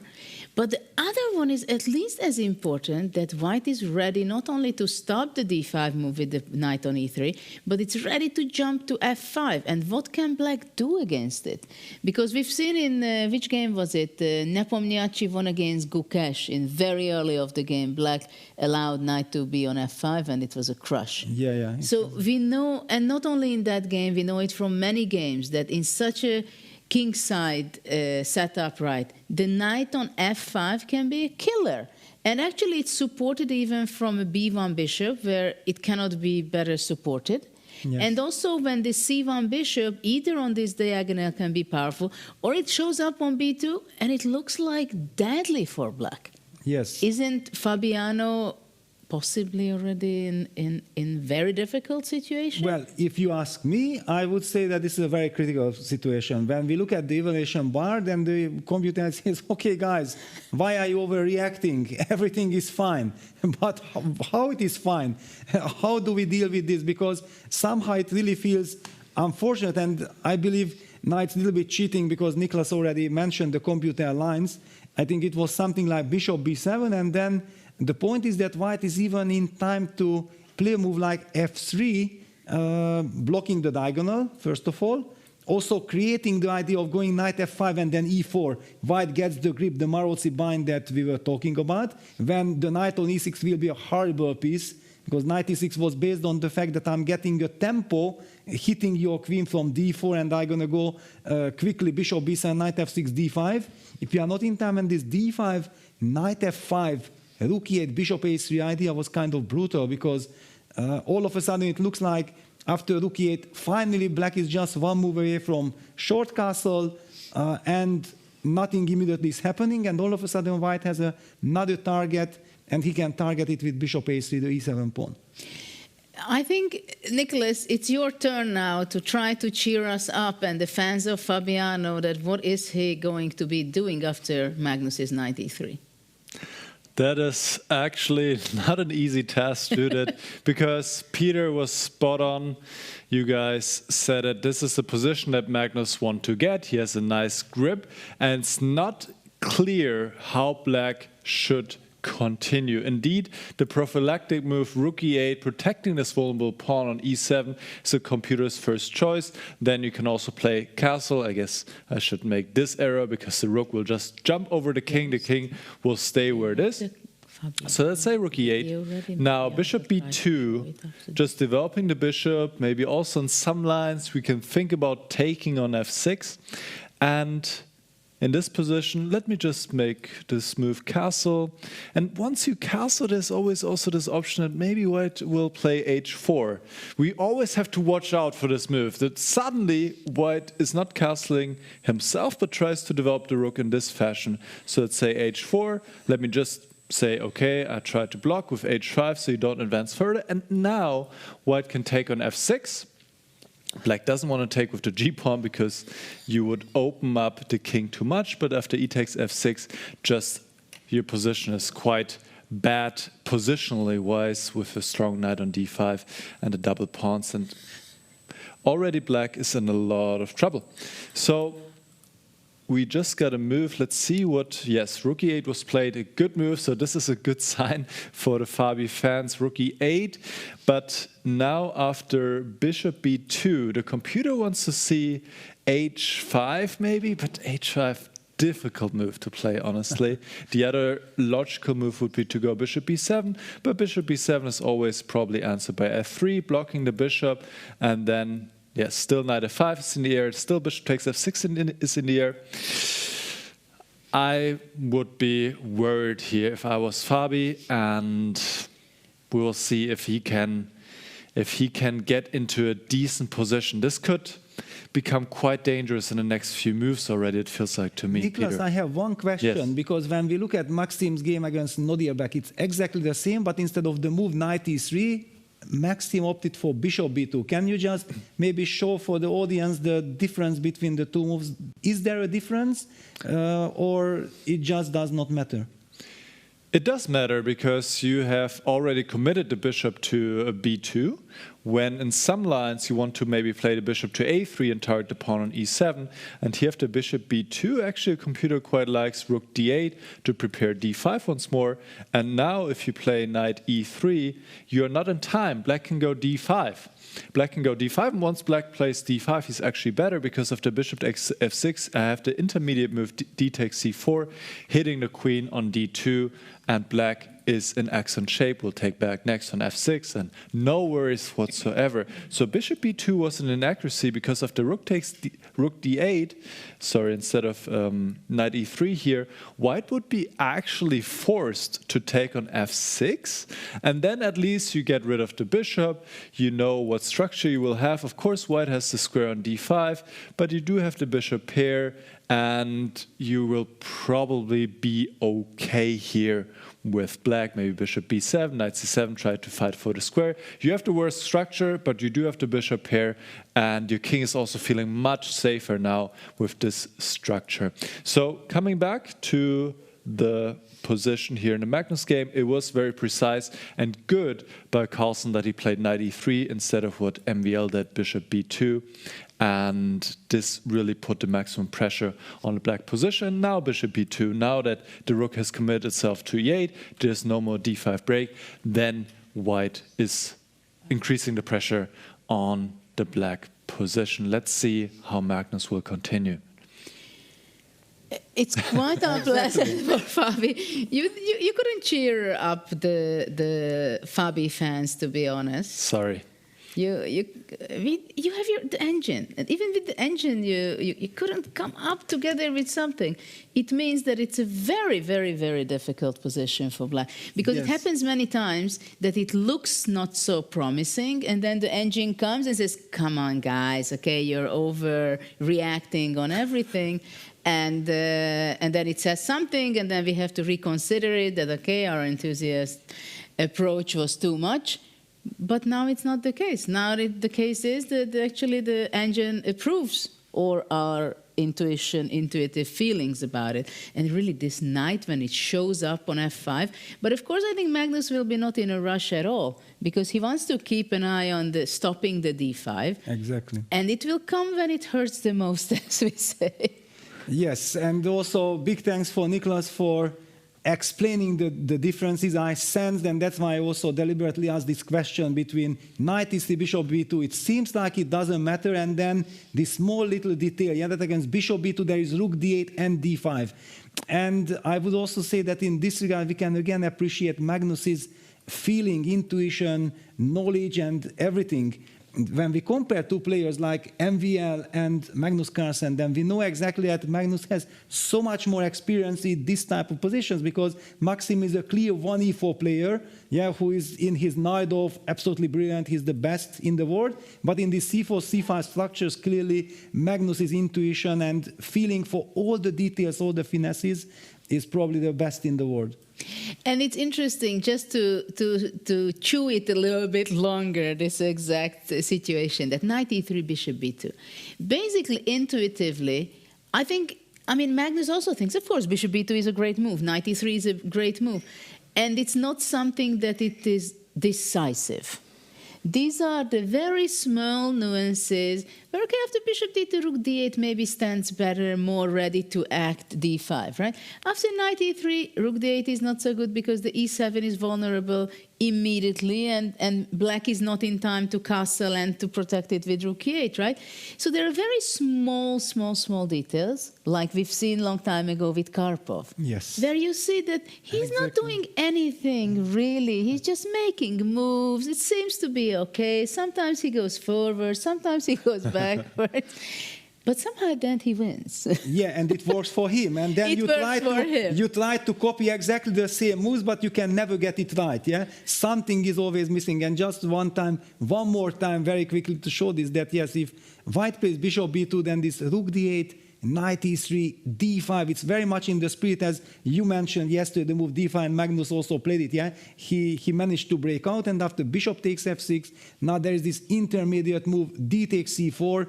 Thanks to these tactics, it's working, the break is working, it's so important. Though, if I ask you, do you think Magnus did not play this because of this? Yes, absolutely. Absolutely. You think he saw it? Yeah, definitely, because the point is when you start with knight e3, you simply see that after rook d8 you have knight f5, so after knight e3 you take away the option of black going rook d8. But maybe your thinking process is that, okay, I can play in bishop b2 or knight e3, I say, okay, but knight e3, rook d8, I have knight f5. And then you don't even think about it longer whether you play bishop b2. You don't have to see, that's what I want to point out, you not necessarily have to see this very nice intermediate Yes. move which you showed with DC4 to understand that 93 you rather go to this If way. you start with 93, then it's Yes. clear. I'm sticking with 93. It's nice. I can play bishop b2 whenever I want. But actually, Magnus, I think, for the moment is still thinking. So it's not like after the move rook e8 now he blitzes out the move bishop b2, even if it's the most natural move. Yeah, he's keeping open mind. He is ready to wait a second. Yeah, bishop b2 is a routine move, but maybe I can even find a better idea. Well, we discussed from the very beginning of the position when I said h4. I think h4 is always there to think about it with white. I don't know whether it's so good. Probably black will be playing h5. Yes. But also, when you play with white, you have to be aware of it, that usually this h4, h5 in classical normal chess, it does not work because you're not supported with the rook on h1. It happens much more often on the other side in like Sicilian or some even Queen's Indian, that you might be playing a4 and almost automatically your opponent will be playing a5. So this you have to keep in mind now on the other side with h4, that actually I can include h4, h5 in the position if it's beneficial for me. I don't know how beneficial. Is it beneficial? Well, it can be beneficial. For example, if I go h4 let's with put it white, there, yes. let's say you go h5 because you Yes. don't want me to play h5 and gain space. Yeah, gain and then I would say, okay, after h5 to go knight d5. And then if we exchange and I have c takes d5, then the g5 square can be important for white. While the g4 square is not very significant from white's perspective, right? Yes. It's much weaker for black's position, seeing queen g5, bishop g2. And Maybe it's then- not enough, but the king seems to be quite vulnerable. Yeah, and then you will target the g7 pawn. Also, after c takes d5, now the queen on a8 is shut out of the game. Yeah, that's what I don't like. So wait a second. And then this is what Magnus pointed out in the very beginning. d4, cd4, queen d4, my queen is back in the game. Yes, it's already activated. Yeah. Yeah, this very special feeling. Yeah, all these nuances, and why we love to hear the players and seeing the players be finalizing, and then also how they use their strategy that they discussed in the game that they are playing. And so far, I think Magnus got everything what he dreamed of and why he was advocating so strongly for 1c4. Yes, actually, for him, it worked Yes. everything perfectly. But wait a second, then how should black react? So this is the current position. Magnus is thinking, and since Magnus is thinking and he hasn't played the move bishop b2 yet, it kind of gives the signals us that Magnus is definitely thinking about when and how I could even maybe try to change the character of the game with knight d5. Should I then include h4, h5? Is black forced to react with h5 after h4? Yeah, many things to be thought about, but this is why we love the classical portion, that the players have the chance to think about all these nuances. Indeed, indeed. And we have time also to try to discover all the nuances. And in this position, I think it's very clear that Magnus is happy about his position, and now he has the joyful moments to think about it. What is even the best move to put even more pressure on black's position? And Fabiano will not have an easy game, it seems. But I want to see what he had to say to us before the game. Was he optimistic? Fab, it's an important day today. How do you feel in general about your play and your physical condition now? I think things are looking up in terms of my play, at least. The result is definitely improved from the first day of Rapid, especially, and also from the second day of Rapid. And yeah, I mean, I think it's going to be a very tough day, of course, no matter what happens. Whether in the classical game, it will be very tough for sure. And if it's a draw, then the tiebreak obviously will be extremely tough, as they usually are. But I do usually have a tiebreak in the second match, at least traditionally in these events. So I won't complain too much if it goes in that direction. And hopefully I'll be playing well in Rapid this time around. You were feeling a little bit under weather in the beginning of the tournament. How hard is it to play chess, really, if you're not 100%? I'm still not feeling so great physically, but I've been in that position before sometimes. You know, what can you do? It's out of your control sometimes. That if you're traveling around a lot, you can be exposed to something. and it's not the worst illness, just a bit of a cold. So of course it's not, would rather not be sick. It's not ideal, but I've never noticed that it kills your chest unless you're really sick and you just can't. I've had that sometimes, like in the World Cup in 2017. I had tonsillitis. I basically couldn't speak. I couldn't swallow. It was a nightmare, and I was on very heavy medication during that tournament, and it killed my play. But outside of something like that, some minor illness is usually not the worst thing. The version of Magnus that you're playing here in freestyle compared to classical chess, is there a great difference, or is it the same Magnus Carlsen that shows up, you think? Basically the same. The only difference is that maybe the likelihood of a draw in classical is a bit lower in freestyle, I would say, just because you have that additional randomness. And in classical chess between two top players, usually you can expect a draw. It's not always the case, but it's very often. And especially, he might not want to take so many risks in classical chess because you don't have so many. He might try something kind of safe and just test me a bit in the opening. That might be a different strategy. Here you can't really have a strategy because you just have to play the position that you get and you've seen for the first time 10 minutes ago. And you hope that it's a good position, but you can't control, of course, which position you get. This is a battle we really look forward to. Good luck to you today, Fabi. Thank you. Thanks. Well, very interesting interview, to be honest. First of all, it was very clear that he came here knowing that it will be a very tough day.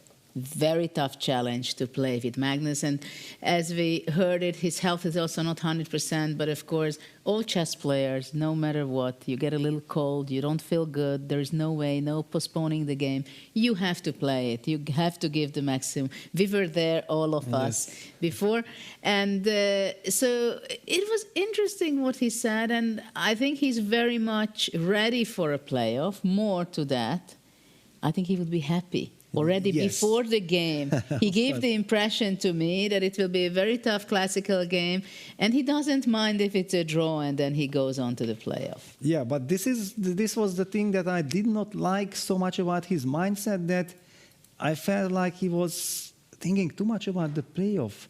That, yes, playoff and so on, but you still first have to survive this game, and playing with black against Magnus, and we also see that he's under pressure. When you ask me, when I look at this position, my feeling is, where is that playoff? That's very far away. For the moment, the question is, how will Fabi survive the next 2-3 moves? If he survives and he somehow establishes a normal situation, then I'm willing to be thinking about what are the chances and so on. But for the moment, it's all about survival. Yes, but we should not forget that that interview was done before even they knew what position they are going to be playing out, right? So I think also Fabi is not very busy with his thoughts about the playoff strategy at this point, because he knows that it's an extremely dangerous position, especially against Magnus. I don't think otherwise he would be very happy with the position, but maybe he would be not complaining too much. And but maybe we just overreacting a little bit. Maybe it's not going to be so easy to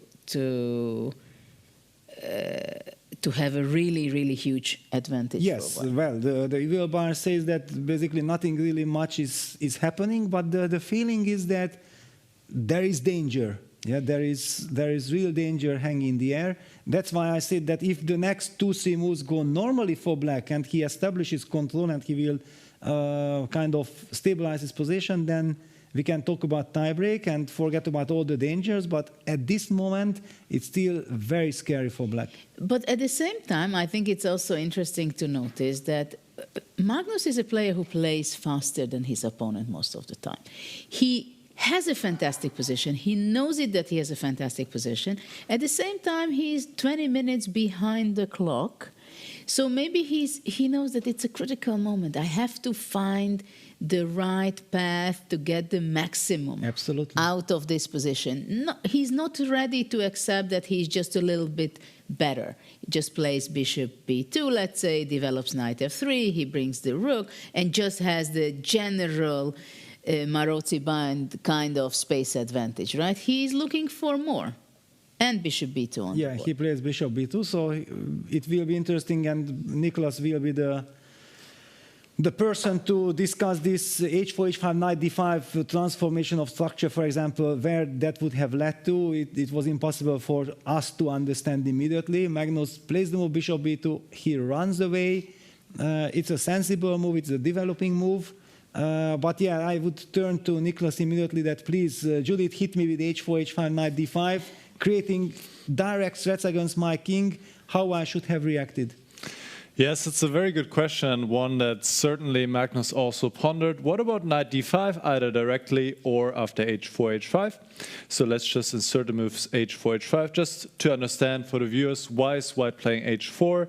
That allows you to grab some space on the right side of the board and maybe also develop the rook in some lines to h3, h4, maybe get it activated in this way, because this is really the only problem piece in the white position, also in the black position, where you're not quite sure how you can include it and get it active into a game. So h4, h5, black doesn't necessarily want to allow white to push the h pawn further and gain more space, so h5 should be played. And now after knight d5, indeed you should not take this knight on d5, because if you take here, white is definitely better. Let's say knight f4 attacks the pawn on d5, but white goes e4, and the queen is a bit out of the game. You have a nice space advantage in the center, and white is better. Sorry, Bishop a6? Yes. Bishop a6 is Simply a knight good d3? point. Yes, knight d3, you can allow this to happen, and now we might have some trades, but in the end, white is still better here. Good point. So after knight d5, in fact, you should play the move knight c7. Also after the direct knight d5, you should go knight c7 and try to challenge the knight in this way. Also exchanging the knight on e6 rather than the knight on f6, which is better placed, the knight on f6. So for example, now if e4, then knight c takes d5, e takes d5, and black can immediately try to challenge the white pawn chain, and black should be all right here. And wait a second, after knight c7, why can't we take on f6 and enjoy? Yes, you can play like this, for sure. You have the better pawn structure, but black is ready to go d5, next move, and it seems to be all right for black. And if e4, then bishop b7, and if f3, f5, and ef d5, that's how you break my construction? f5 or maybe even b5 here to try to break the construction. Yes, b5, and now I can play d5. The floodgates open, and black's actually doing quite well. So this is definitely something that Magnus spent a lot of time on, which is why he took his time to play bishop b2. Now bishop b2 is on the board. And we already looked at the move castle here, which is dangerous because now this h4 move gains in strength, since after h5 you already have committed your king to g8, and then it might be vulnerable after bishop takes f6, e takes f6. Now knight d5 apparently is quite strong, because also there are always some threats in the air, like queen d3. Now this battery along the diagonal, black cannot really play g6 because of knight takes f6, and you really have to watch out for this. So this is a very crucial moment now in the game, where Fabi should either play bishop b7 or h5. Any other move is definitely worse, and let's see what he decides on. It can definitely become quite sharp here, and he is under pressure, but at least he's up on the clock, 17 minutes, so critical moment now. He should not play castle, he should play either bishop b7 or h5. Okay, I think we kind of understand it pretty well what's going on in this game. So let's go to the bird's eye view maybe first to be able to see the others. This is also interesting, but I want to see what's going on here. As there is another game, I see that you spotted that game which you picked. Well, that was the Maxime game, yeah? Maxime against Abdusattorov, which is the same where bishop b2, rook d8 actually happened. Yes. And then Maxime took on f6. Okay. But we already talked about this structure, and then suddenly h4 appeared on the board between Vincent and Hikaru, and that's why I felt like, wow, if finally the move h4, which we are talking so much about, that even in a symmetrical d4 position, and we haven't talked about this game too much, And the c4, c5 structure we have already covered, that maybe it would make sense to get an update. Yes, I completely agree with that, but let's go to find out. But before that, I just saw I understand. Arjun's game. Yes. That against Nepomniachtchi, okay, he's in a must-win situation, right? And he went long castle in this type of position. So that's what I just wanted to take a glance on. And another one that hit me with Rapport's b7, b5 sacrifice that Niklas highlighted, that the super engine says that there is this pawn sacrifice idea, and not just that I will try to play in the banker gambit spirit that cba6, but just to play in the center. And Ricci came up with this, also combining it with a quiet little rook e8. I find it just that, yeah, the players are playing for the ninth place, but they are geniuses. And I'm so happy to see this. Okay, so shall we go to Vincent's game? Because this h4, it's heating up a little bit, and let's discover what is really going on in that game, because we've seen some pawn structure, interesting pawn structure, and maybe let's go back a little bit, because right? this is move 9. Let me just jump one more time back to h4. This is move 9, and we know that the game started out with d4, d5. What happened here in the last 6-7 moves? It's kind of completely insane. White played the move b3. Which we talked about, at least with Niklas, we talked about that, yeah, that's the main idea, d4, d5, b3, supporting the idea of c4, also getting ready to play bishop a3 in some circumstances. For example, if black plays the move b5, stopping c4, that would also lead to the structure that Vincent so beautifully used against Fabiano in the last rapid section, so it was clear that Hikaru will never ever play the move b5. He opted for knight d6, Vincent plays knight e3, and that was the point. The knight e3 targeting the pawn on d5, and once again setting up the idea of going c2, c4. Hikaru played the move b6. Vincent got the upper hand in the center. He was the first to strike with c4. D takes c4, b takes c4, c5. The first transformation of structure. Yeah, it becomes very unbalanced. However, then Vincent decided to simplify things. He opted for d takes c5, and the reason why he opted for d takes c5, I felt like, okay, let's stay on the Magnus game and let's discuss all these c4, c5 things, because game is rather slow, but things are heating up. Knight f3, f6, wonderful move. You have to close the long diagonal, that's clear. Vincent played the move rook f1 to d1, a move that computer did not like so much, that maybe there was something more genetic. However, after e6, Vincent, instead of castling, everybody might have expected you played the move rook f1 to d1. It's the second game. The first game was though you don't want to take risks. That's not how Vincent functions. That's why he also has so much fans. He goes for the maximum. He goes h4, tries to combine all kinds of elements. What is your feeling, Judith? I like h4. You know that I'm a fan of h4, and we see on the board a very quick or pretty quick reaction, I think, h5, because this is the first move comes to mind. And of course, a player like Nakamura, he does not want to see the white pawn on h5, because he can't stand it if he's going to be pressed, if the opponent has the space advantage, and how difficult black's position would be after white playing h5 because of the bishop you're highlighting from b1 to h7. So it's kind of a must to play h5. At the same time, there is a great weakness on g6. The question is whether white can be able to exploit that. But before going into the depth of this position to understand, let's get some help from Vincent himself, what he had to say just a few seconds ago about his position. I think today's starting position was quite solid for black. Yeah, what we discussed and what happened on most boards was this c5, c4, c5, b3, b6, d4 in some move order. I was not that convinced, both because of cd and f5. So that's why I chose to go for first move d4. Also here, I think first move b6 was not that stupid, like c4, c5, and then if I go b3, it will transpose, and after d5, f5, it is a better version compared to what we discussed, but I still wasn't entirely sure on how to evaluate that. He went for d5, which also has to be reasonable, but I was hoping to get a small edge after b3. I think his reaction with knight d6 was good. Knight e3, b6, c4, take, c5 seemed like a good choice. I can play d5, but I was kind of worried that f5 might be an issue somewhere.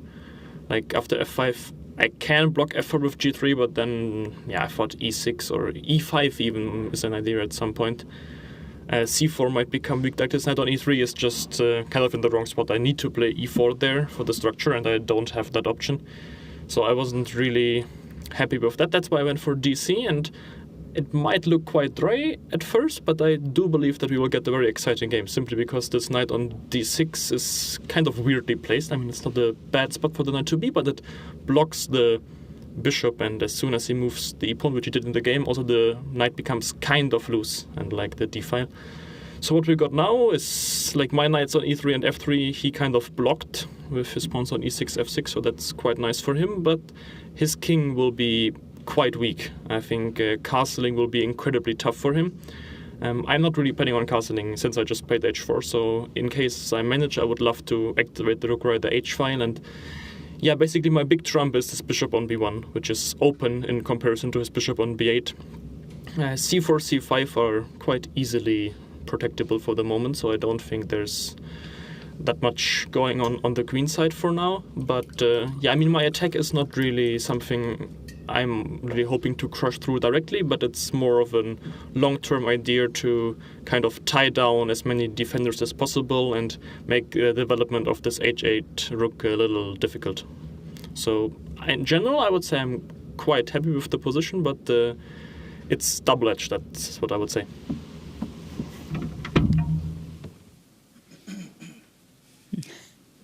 He was very rounded in his explanation of the game, right? And maybe it also helps him, no? It's a full summary what was going on in the opening phase of the game, why he chose this, why he didn't play d5, he went here. But one thing was very clear, that he's aiming to hunt Hikaru's king if he is not paying attention, and let's say he moves away his rook from h8, which I doubt that he will do in this game.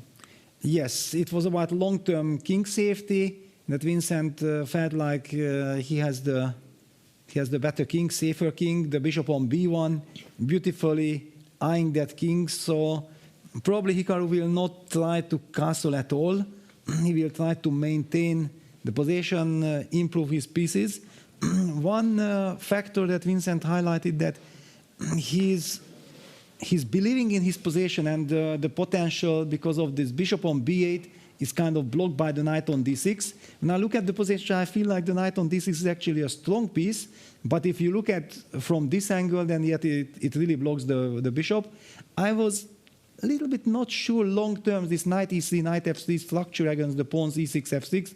Vincent also mentioned this, that he believes that those two pawns are beautifully controlling the knights, but it came at a cost of weakening squares on the king side. Yeah? So all this combination of factors gave Vincent the hope that he might be able to get the initiative.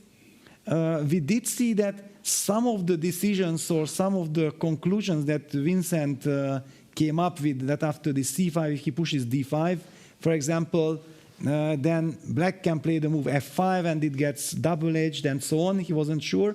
It's humanly very understandable. It's very difficult to evaluate the consequences, but when you see the evaluation bar jumping, skyrocketing, that no, you don't have to worry about, then you understand that, yes, it's just so difficult, even in classical freestyle game, to understand the differences and to be able to objectively, correctly assess it. Yeah, you believe in your feelings, yes, and then you take it that, no, I don't want to, and also it's Hikaru, he's very tricky, he will find the counterplay, and I don't want to allow that. Yes, indeed.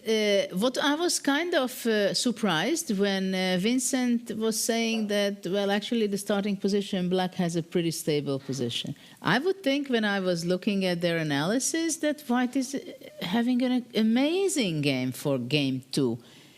I mean, generally speaking, you made the first draw, you play with the white pieces, and you get this. I would think that it's great for white. Okay, the two is not excluding each other, right? Okay, black has a stable position, but I would be just incredibly so happy that white's position is so great. But he was not highlighting that how great white's starting position is. Yeah, because after all, it was not like I'm going to go g5 and I'm getting immediately a very nice clear advantage. And this wasn't, and it felt like our first feeling was also that it's solid for black. Yes, it might be nice from white side that, okay, let black be solid, but then we are also solid and able to put, for example, risk-free pressure. That's kind of a dream scenario in a knockout match. In the second game with white, we can try something. The pressure is on black. Vincent activated the queen to c3, just a little quiet move, bringing the queen closer to action. Somewhere maybe setting up some rook takes d6, bishop takes d6, queen d3. If, for example, the rook would not be on h8, then that would be a double attack on the bishop on d6 and queen h7 check. That's why we also speculated that maybe black wants to keep that rook on h8. He's not in any rush to castle. Yes, it's a question for me also. I mean, of course, queen c3 seems to be a great move because bringing the queen out from the corner, it's you have to do it at some time. And of course, you have to look at it. When is it the most, the best moment when to bring out? When do you think that you have the time for it? And maybe also white, I don't know if you think that the bishop from c1 wants to go to b2 or more to a3. To a3. Also combine. But of course, if black puts the queen on c6, then bishop a3 will be pointless. Then black is already ready. I somehow feel that move like queen c6 is very tempting, very natural. I was also worried of this hanging knight on d6, not to run into any tactics. I don't believe that black's knight belongs to c6 because it would once again block black's queen. I'm very tempted to just play queen c6, and and it's already on the board, Hikaru blitzes it out, it makes perfect sense. Stability. Also, we heard Hikaru, one of the sentences that they discussed, I'm very happy to be solid. Those were the words of Hikaru in the preparation. Yes, absolutely. I'm thinking about rook h3 and moves like this, but I think this is exactly the right time to ask Nicholas what you think and what is the position evaluation to start with? The position is fairly balanced objectively because both sides have their problems, let's put it like this. So white has a bit of the problem of the two knights, which are really well restricted by these pawns on e6 and f6. You see these two knights, they have nowhere to go. Also there's pawns on c5 and h5 control the knights. They have nowhere forward to go. And at the same time, the king safety is a bit of an issue for black. This is why Vincent played h4 and provoked h5, which, by the way, was a good move by Nakamura, so that the square g6 is weakened and the king feels a bit loose. And this is what Vincent also mentioned, that long-term black always has to watch out with the king. So what to do in this position? Well, you can castle, that makes some sense, but then it's really the question how you continue. For example, black improves the knight to f7, and you need to come up with some kind of plan how you can improve your position. It's really difficult. There are no clear targets. Maybe in some lines you could try to go after the c5 pawn, but it's also not that vulnerable, and it feels very difficult. Probably you need to maneuver these knights at some point. Maybe rook fe1 to play knight f1, knight g3, something along these lines. Actually, I like this. Knight rook fe1, knight f1, knight g3. Maybe you can think about e4 then at some point. So Vincent has to come up with a plan. This is the current position. It is quite a solid position for black still, even though, of course, there are some issues with king safety. So given how the first few moves went, where Vincent definitely had some bit of an edge, Hikaru is probably happy at this point with his position being solid.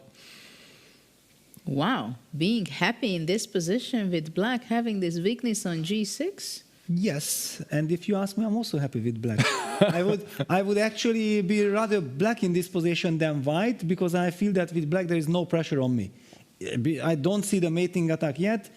White is the one, because I'm having these wonderful pawns against these knights. I feel that the next couple of moves white has to do something with his position, otherwise black will be perfectly fine long terms. Yeah, those are my feelings. And okay, this short castle, rook fe1, knight f1, knight g3 regrouping, I don't think it's realistic. Would you ever be thinking, Judith, about this when you feel like the black's weakness is his king? No, my idea was very strange. My idea is to play king f1, rook g1, g4. Of course. Wow. Wow. Okay. I don't Beautiful. think I have enough time. That's the only problem. But if I could make 3 moves. That's one of the options I would do. Lovely.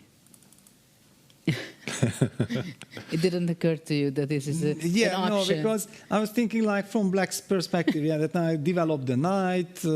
Maybe also I can get the knight to h6 if I feel like knight f7, knight h6, controlling the. Maybe it might be also a good idea against your king f1, rook g1. Maybe not. Let's put it on the board. King f1. I feel like it's more human than castles. On the other hand, it's the second game of the match, where you might not want to burn bridges like this. Yes, this I agree Yes. that in the match situation, I'm not sure I would like to go this, but I just thought... It's analysis now. Okay, so rook g1. Yeah, so I told you that this was kind of my intuition of bringing the knight to h6. Let me try to do that. And after bishop g6. Then I have some knight g4. Unpleasant knight g4, I thought. No? And then everything makes perfect sense from black's perspective. Yeah, if you can bring your...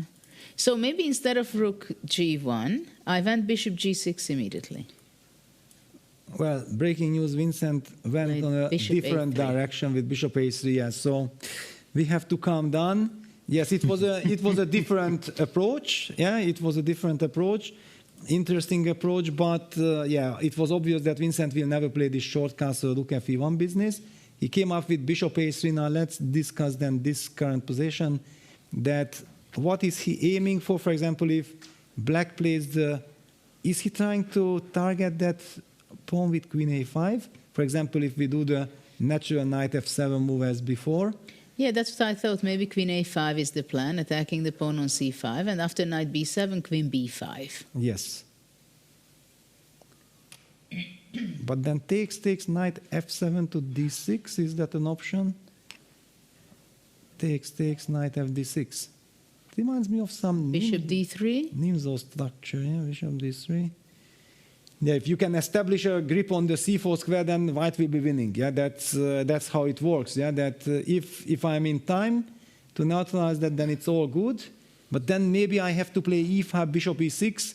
But those e5 moves are not my style. You don't like moves like e5, Yes, so I was no, not no. counting on that. Yeah, but I don't have. It's basically out of desperation because anyway after e5 you're gonna play knight d2, and I still Well, bishop have to deal e6. with bishop e6. I still have this issue with this c4 square. Maybe knight e4 is possible. Knight e4. But okay, yeah, it's maybe rook c8. Can I play rook c8 and then getting ready for castling now? Already without queens, castle is possible. Rook c1. Rook c1, putting the pressure. Interesting. Are you setting to take on, because a2 is also hanging? I want to take on d6, I think. And if you take back with the knight, c5 is hanging. If with the bishop, then bishop Because c5. I would love to castle, but then I'm stepping into this pin along the... Bishop c7. He doesn't want... Bishop c7, yeah. Hikaru does not want to see the queen to show up on a5. So he Well, makes sure that he... He's also trying to a little bit put pressure on Vincent's clock, but we do see that computer was not so happy about bishop c7. Interesting, but it's obvious that Hikaru might think like, wait a second, after bishop a3, Vincent set up one idea, queen a5. What other ideas does he have? So far, what he has shown in the game, it's not really obvious. Then it's very logical that, okay, I'm not going to think 15 minutes here about all these consequences that we discussed. It was very nice that we are moving the pieces, we have access to the computer. Computer says that destroying the pawn structure, then thanks to this e5, bishop e6, I'm actually doing fine with black. Over the board, I would need probably 15, 20 minutes to making sure that that really works.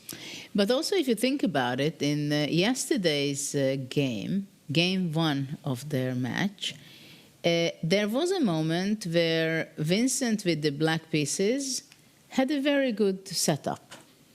And when he could improve his position, he made a mistake. He played this queen e6, wanted to improve in his position, but actually he gave away 2 tempis. So maybe it's also a little strategy for Hikaru that he's playing against Vincent's plans. Like queen a5 maybe was not even so good or dangerous, but just in case I want to stop what you wanted to do, even though if it's not so good. What is your bishop doing on a3? Does it make any sense to have it on a3? I mean, you can't even approach, attack, or get even close to my pawn on c5, right? Yes. So it's kind of, I feel that Hikaru has this fans around him and says, okay, come. He's kind of provoking Vincent that show me what you have. Try to win. Try to get advantage. I'm the experienced guy. You're the young one. Yeah, I will Show be your reacting. energy. Yes, I will be reacting. I will be winning time because constantly we will be burning. One of the regroupings that comes to mind is knight d2, knight b3. I feel like the knight on f3 is not doing that much. Maybe I would love to transfer it to b3, putting pressure on the c5 pawn. I don't know yet if, for example, is this the right time to do that? Or should I already kind of decide something on with my king's position? But I feel like whatever I do with my king's position, I'm somehow giving up on something. Yeah, if I play rook h3 means that I will never be able to castle. If I castle, I will never be able to play rook h3. I would like to keep all these options open. Yes, very tough, interesting position. But to figure it out and to understand, we have a wonderful world-class player, guest, Anish Giri. Welcome here in Paris. Thank what are Judith. you doing here? You What just a lovely happened- surprise. Yeah. These are 2 different approaches. No, Judith is like, what are you doing here? And Peter's like, what a lovely surprise. I love both of them. I mean, there's something to Frank, being just to the point, and something to Peter's, always being so friendly and nice. Yeah, well, many things and nothing at the same time, really. So happy to drop by and see how it's going here. The tournament, Paris is also not the last city you want to visit, and the weather is very good. The drives, is not too long, so it's having a good time and looking forward to delve into the games with you guys. Oh yeah, we are very happy that you're here and you can help us out. So how is the weather in the playing hall regarding the games? I was really surprised, honestly. I mean, probably like I'm, much behind. I've of course seen the broadcast of the tournament, but I never realized that the boards are not like lined up as everywhere else, and they're like separated. I heard somewhere that they were separated, but I didn't realize they were like literally separated. So that was like very unusual and unique setup. It feels like sort of like matches separately, and that was very, very interesting. So yeah, that was like the main impression I had of the playing hall. The weather outside is probably better because there's sun and like. I mean, it's like probably the second best thing to do is to play freestyle chess in Paris, but the best thing, of course, is just to be outside, right, and enjoy the sun. The weather is really, really good today, and the players had that sweating before the game. Yeah, they were outside on the sun. That's true. I saw some footages of deep analysis outdoors. Yeah. Yes. Right. So what do you think? Yes. What is your first impression about the game between Keymer and Nakamura? Yeah, actually, that's the one that I've been delving into a little bit on the other stream. So it was before the move bishop a3, which sort of took me aback. Like I wasn't looking there at all. I'm still very far from sure that move is good. And I think it's an important moment because I saw there the bar somewhat in White's favor on the other stream. So I saw White has some advantage. And I sort of tried to understand why. And I mentioned that probably it's the knight on d8, which is not ideal. And the fact that probably we want to castle. And if we want to castle, then we are one move ahead with the move already rook d1 played. Because I thought that, okay, obviously when pawn already is on h4, you really wonder, do you need to castle or can you just bring the rook out? And I heard you guys also talk about it a bit. But I thought that when bishop is on c8 and on b8, probably bringing the rook out is not what you want to do because the bishops are lined up right against that rook. So I was thinking that with that logic, maybe I should just castle, and that would be the most useful move, and see how you react. Because for black to castle, you'd have to waste one more move, and I don't think you will because there's like this diagonal issue, right? You can't castle because of the queen coming to c2 and then entering h7. So then my question is to rook on h8. Is it like not? Is the rook on h8 not out of the game? And that's what I was sort of thinking about. But Vincent remained flexible with bishop a3, but I'm not sure. I trust Vincent, but I don't understand it very much because I would also think the bishop on c1 does the job of targeting the h6 square, right? For the rook to... Although you don't need to target that, the rook anyway can't get to g6. But yeah, I don't know, bishop a3 is a bit abstract for me. Also, he keeps the flexibility, but at some point you have to make a choice, right? Like, how flexible do you want to be and for how long? So I don't know what bishop a3 really does. Bishop c7, also like a KG slow move, but definitely improves that bishop. And now he castles. But do you really think he's happy with bishop a3 then? And the knight d8 to f7 was blitzed out by Hikaru. I feel like Hikaru's moves are so much more easy, so much more natural, because he's just trying to activate the pieces. It was obvious, and Vincent is the one who always constantly has to deal with what do I do next. Yeah, so there are like, in terms of active ideas White has, there was one, definitely not now, but a couple moves ago, you could think of maybe some g4 related plans. But it seems a bit nuts to that. Thank you for coming, because I had these ideas. I was alone here. Obviously g4, and Peter obviously saw that the endgame h-pawn is going to be weak, of course, in the future. I was reacting with knight f7, knight h6 anyway with black. That was a good reaction. He doesn't even let me to play g4. Yeah, no, I'm very skeptical about rook g1 and g4. Vincent, he's sort of slightly playing on the queen side at bishop c2 and maybe rook to b1, but yeah, you know, he can sort of just play and claim that the rook on h8 is out of the game, but it's very hard to touch black. You can't really touch black, and your knights with white, they seem to be already well positioned. So I was thinking, okay, how do you reroute pieces? Maybe g3 knight, g2 knight f4, but that is so artificial. Maybe, by the way, maybe. And if e5, then back to e3 using the weakness, so maybe g3 knight g2 is not completely insane. In this studio, e5 would never be discussed. No, but winning to tempi, though, maybe you will do that, right? So yes. I mean, that d5 square, even me, who is not so strategic, if my knight is like jumping, if my knight gets to f4, g6, it will be even worse. But then again, I really wonder how bishop a3 contributed to anything. So I really don't understand this move. It's probably some prophylaxis against something, or I don't know, because again, white position is nice, but you need to improve something, normally in a position. Yeah, what do you improve? Somehow this knight e3, knight f3 construction against the pawn e6, f6 makes me nervous.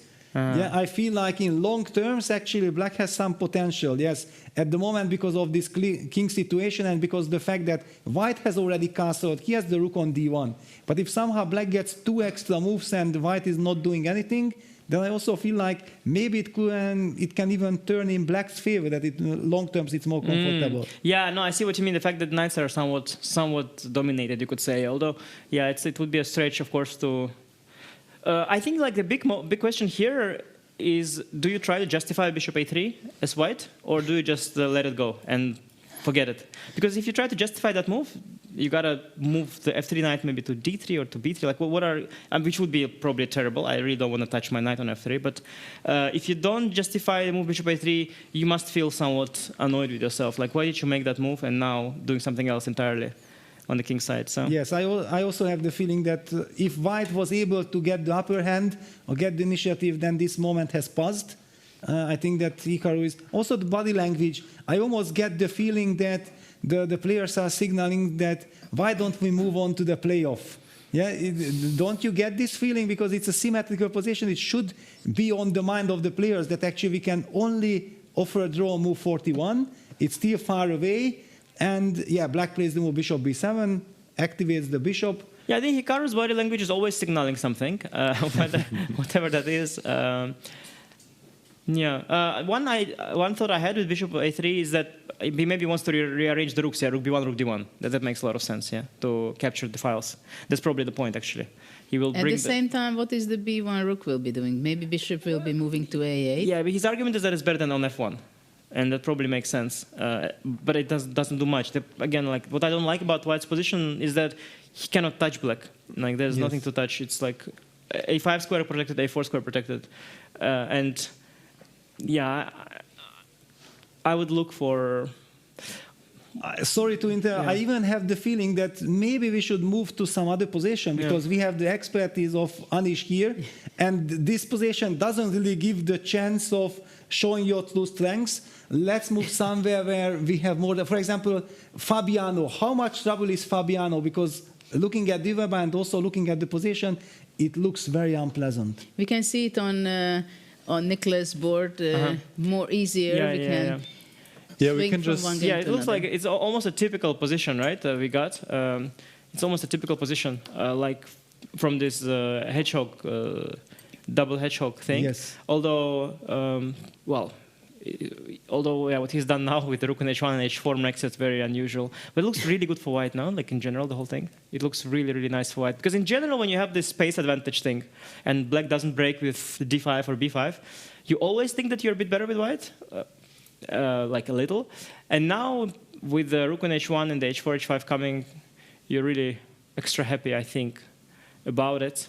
And what was Fabiano? Was bishop h6 the last move or not? The last move was g6, and now just h4 was played by But Magnus. sorry, how did the bishop? Oh, bishop didn't come from f8. Ah, yes. Yeah, it came from b8. Because in my game that I play, bishop comes to h6 from f8. You know, but it's so desperate. He's trying to get it to g7 like that, so slow. Yeah, let's maybe back it up a little bit. So we saw this position last year. f3 was played, now bishop f4, pinning the knight, hinting at d5.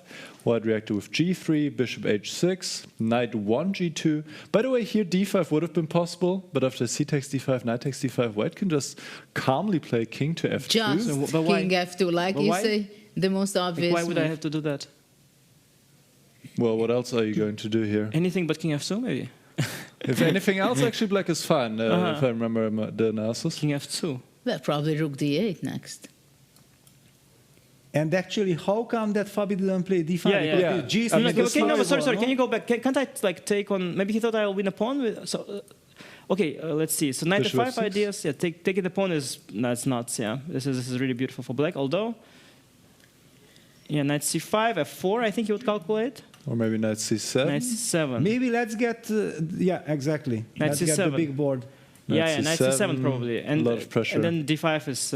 But you know what I want is whenever I get knight f5, you're dead. If I go f4, knight f5, yes, you will be dead. So.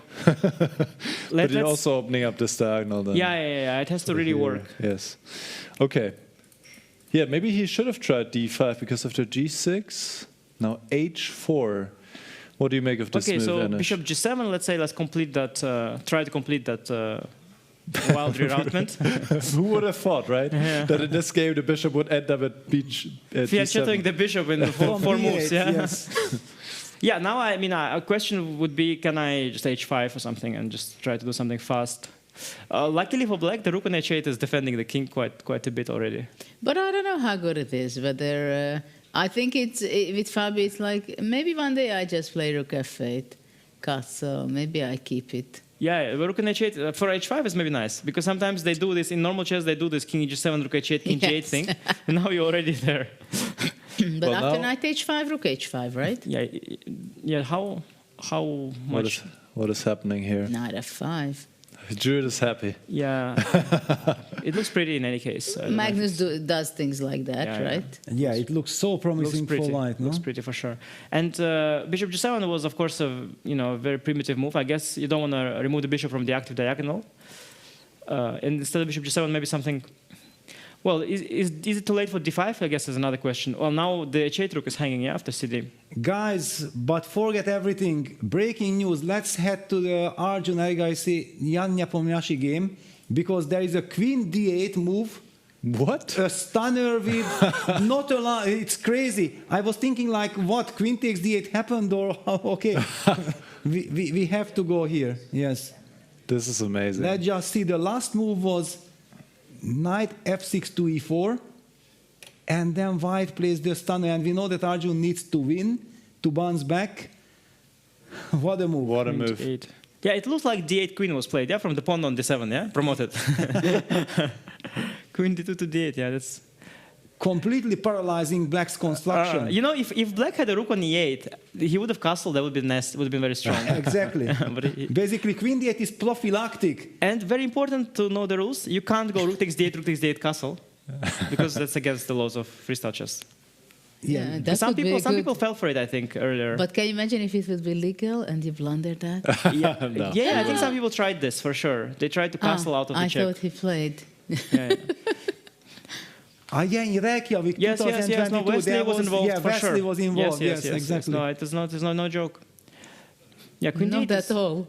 Well, let's see. Does it have a threat, or is it just a paralyzing move? I mean, I can bishop a3 is a killer, right? I can move my h pawn, yeah, to create some threat of rook takes d8, like h5, h6. Yeah, for example, okay, h6. What happens next? Yeah, worst case you go queen e7, of course. Yeah, maybe I just go queen Probably e7. best case as well. Well, but what about queen takes f8, takes rook d8, rook h8? Ah, yeah, you could just do that But as that's well. too messy. Then ef and the king is walking away, no? But let's Well, show bishop this. e5 continues, huh? Yeah, but somehow I feel happy that... Yeah, very often picking up the two rooks like that for a queen is not good, but here the king on e7 is a little shaky. Yeah, I wanted to take ef4, and how do I lose? Yeah, yeah, bishop Rook I take d1. on e5, yeah? What's the material count there? Where? What about rook d1? Rook d1, fe? Rook h to d8? Oof. Or Oof, and then d8? bishop takes e4, rook d7, checkmate. So many... You have so many No, moves this here, one but also you have the doesn't other rook to d8. I have knight Yes. d2. The other Luckily, I have knight knight d2. No, the d2. other rook maybe, Peter. So you have rook. this. The other rook. Yeah, and you no, are this is settling nice. this mate. It's also threatening No, but this checkmate, also yes. rook b8 is also deadly threat Yes. as well, Yes. besides the mate. No, this Wow. This looks winning for white. is... Yes. Oh, so wait, so h5 or h6 is queen takes f8, yeah? Is that a thing? Is that for real? It looks like. Yeah. No, there is some sort of desperate resource which doesn't really work, but the bishop d6 to try and When? no. That doesn't work. But I don't But lose no, a piece. rook queen a8, rook bishop e4. But I don't lose a piece because I have Yes. bishop a8 and bishop c5. But I am losing a pawn. But it's just like nice. if I Bishop had A8, if I had an bishop extra E4, pawn, it would have been bishop okay. C5. But yeah, so I don't lose a piece. But you just take on a8, you just take Yeah. on e5, and I lose the Yeah. endgame. Yeah. Yes, so... Queen d8, Yeah, no, stunning move. Yeah, queen d8 suddenly creates. Well, it's really important to know if queen takes f8, rook d8, rook d1 really Yes. works or not. It's I really just important felt to like, know. because we are always looking for the move of the day, that this queen d8 definitely is a big candidate. So yeah, and What else to suggest for black?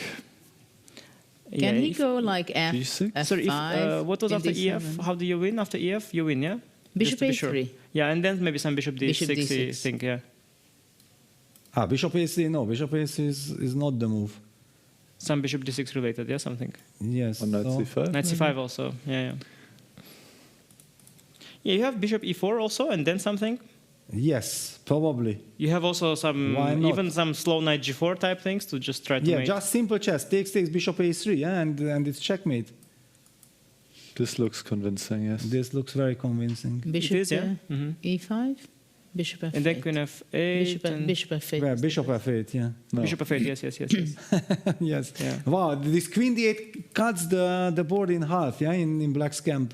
Stunner. Nyapo in Wow. a lot of trouble. He needs to find a miracle here to escape. So can I move the g pawn somewhere? G6, Wow. g5. Yeah, now in that line you have king g7, yeah, g6, Yes. yeah. G6 or Very g5? counterintuitive to weaken that diagonal further, but creates a threat at least. Yeah. Yeah, g6 maybe. g5 is just extra. Like you're really asking for it. Yeah. Yes, Please yes, checkmate me. no. Please play the game of the tournament. Just please do it, and I'll help by all means. My hand is not Queen even e7, I mean able anything. to... Yeah? No, g5 is nuts. Because make queen that e7, move. I'll probably mate the king easily. But No, here but- white can also just take on e5, yeah? Yes, and I'm looking at Bishop e5. And queen e8? Nyapo's How much body is that though? language. But no, but there is rook and knight f2 in the end also, yeah. Knight f2 is there, Yeah. yes. No, this doesn't work. He's in a state of shock. Nyapo is in a state of shock. Usually such moves like queen d8 are his moves. Yeah, he doesn't like missing those moves, and he's missing a lot of them. I think he's one of those players who finds all sorts of brilliant ideas for himself. But you know, it's the people who are like the more arrogant types. They think like they're the great players, and everybody else is they're nobodies. So they don't expect opponents to find these moves. So he just doesn't expect that there is a move like that. Arjun can come up with a move like that. You know, so this is always a big surprise for him. I think. But I think Arjun is very much a player who comes up with such Yeah, but I a don't think that's what Nepo thinks. That's what we think. Well, after this game, he will Yes, not yes. doubt it. Yeah. Well, yes, it's a interesting challenge. And you know, when you're sitting there with black, you don't know that it's not good for you. So you think maybe there is reputation. So at first you're trying to find that, because maybe EF or maybe it doesn't work. There are a lot to think about here. I think he will spend. He doesn't like to spend much time, but I think this is really the moment to think. Yeah, and actually it's very interesting to just show how we reached here, because it was kind of a hedgehog type of structure, but this is a freestyle hedgehog, and that's a completely different animal. White castles all the way to the left side, to the queen side. We immediately sense that, wow, because if black takes on f3, then we take g takes f3, we open up the g file, and we will checkmate black's king on g8. So Nepo clearly relied on this grip in the center, yeah, the typical hedgehog construction, knight on e5, pawn on d6. So he opted for bishop b7, activating his bishop, and now Arjun came up with takes, not spoiling back's pawn structure. That was not the point. He followed it up with f2, f4. So he's setting up the stage for all these things, and he kind of invited Nepo that I weakened the e4 square. You will jump in there for sure, and Jan jumped in.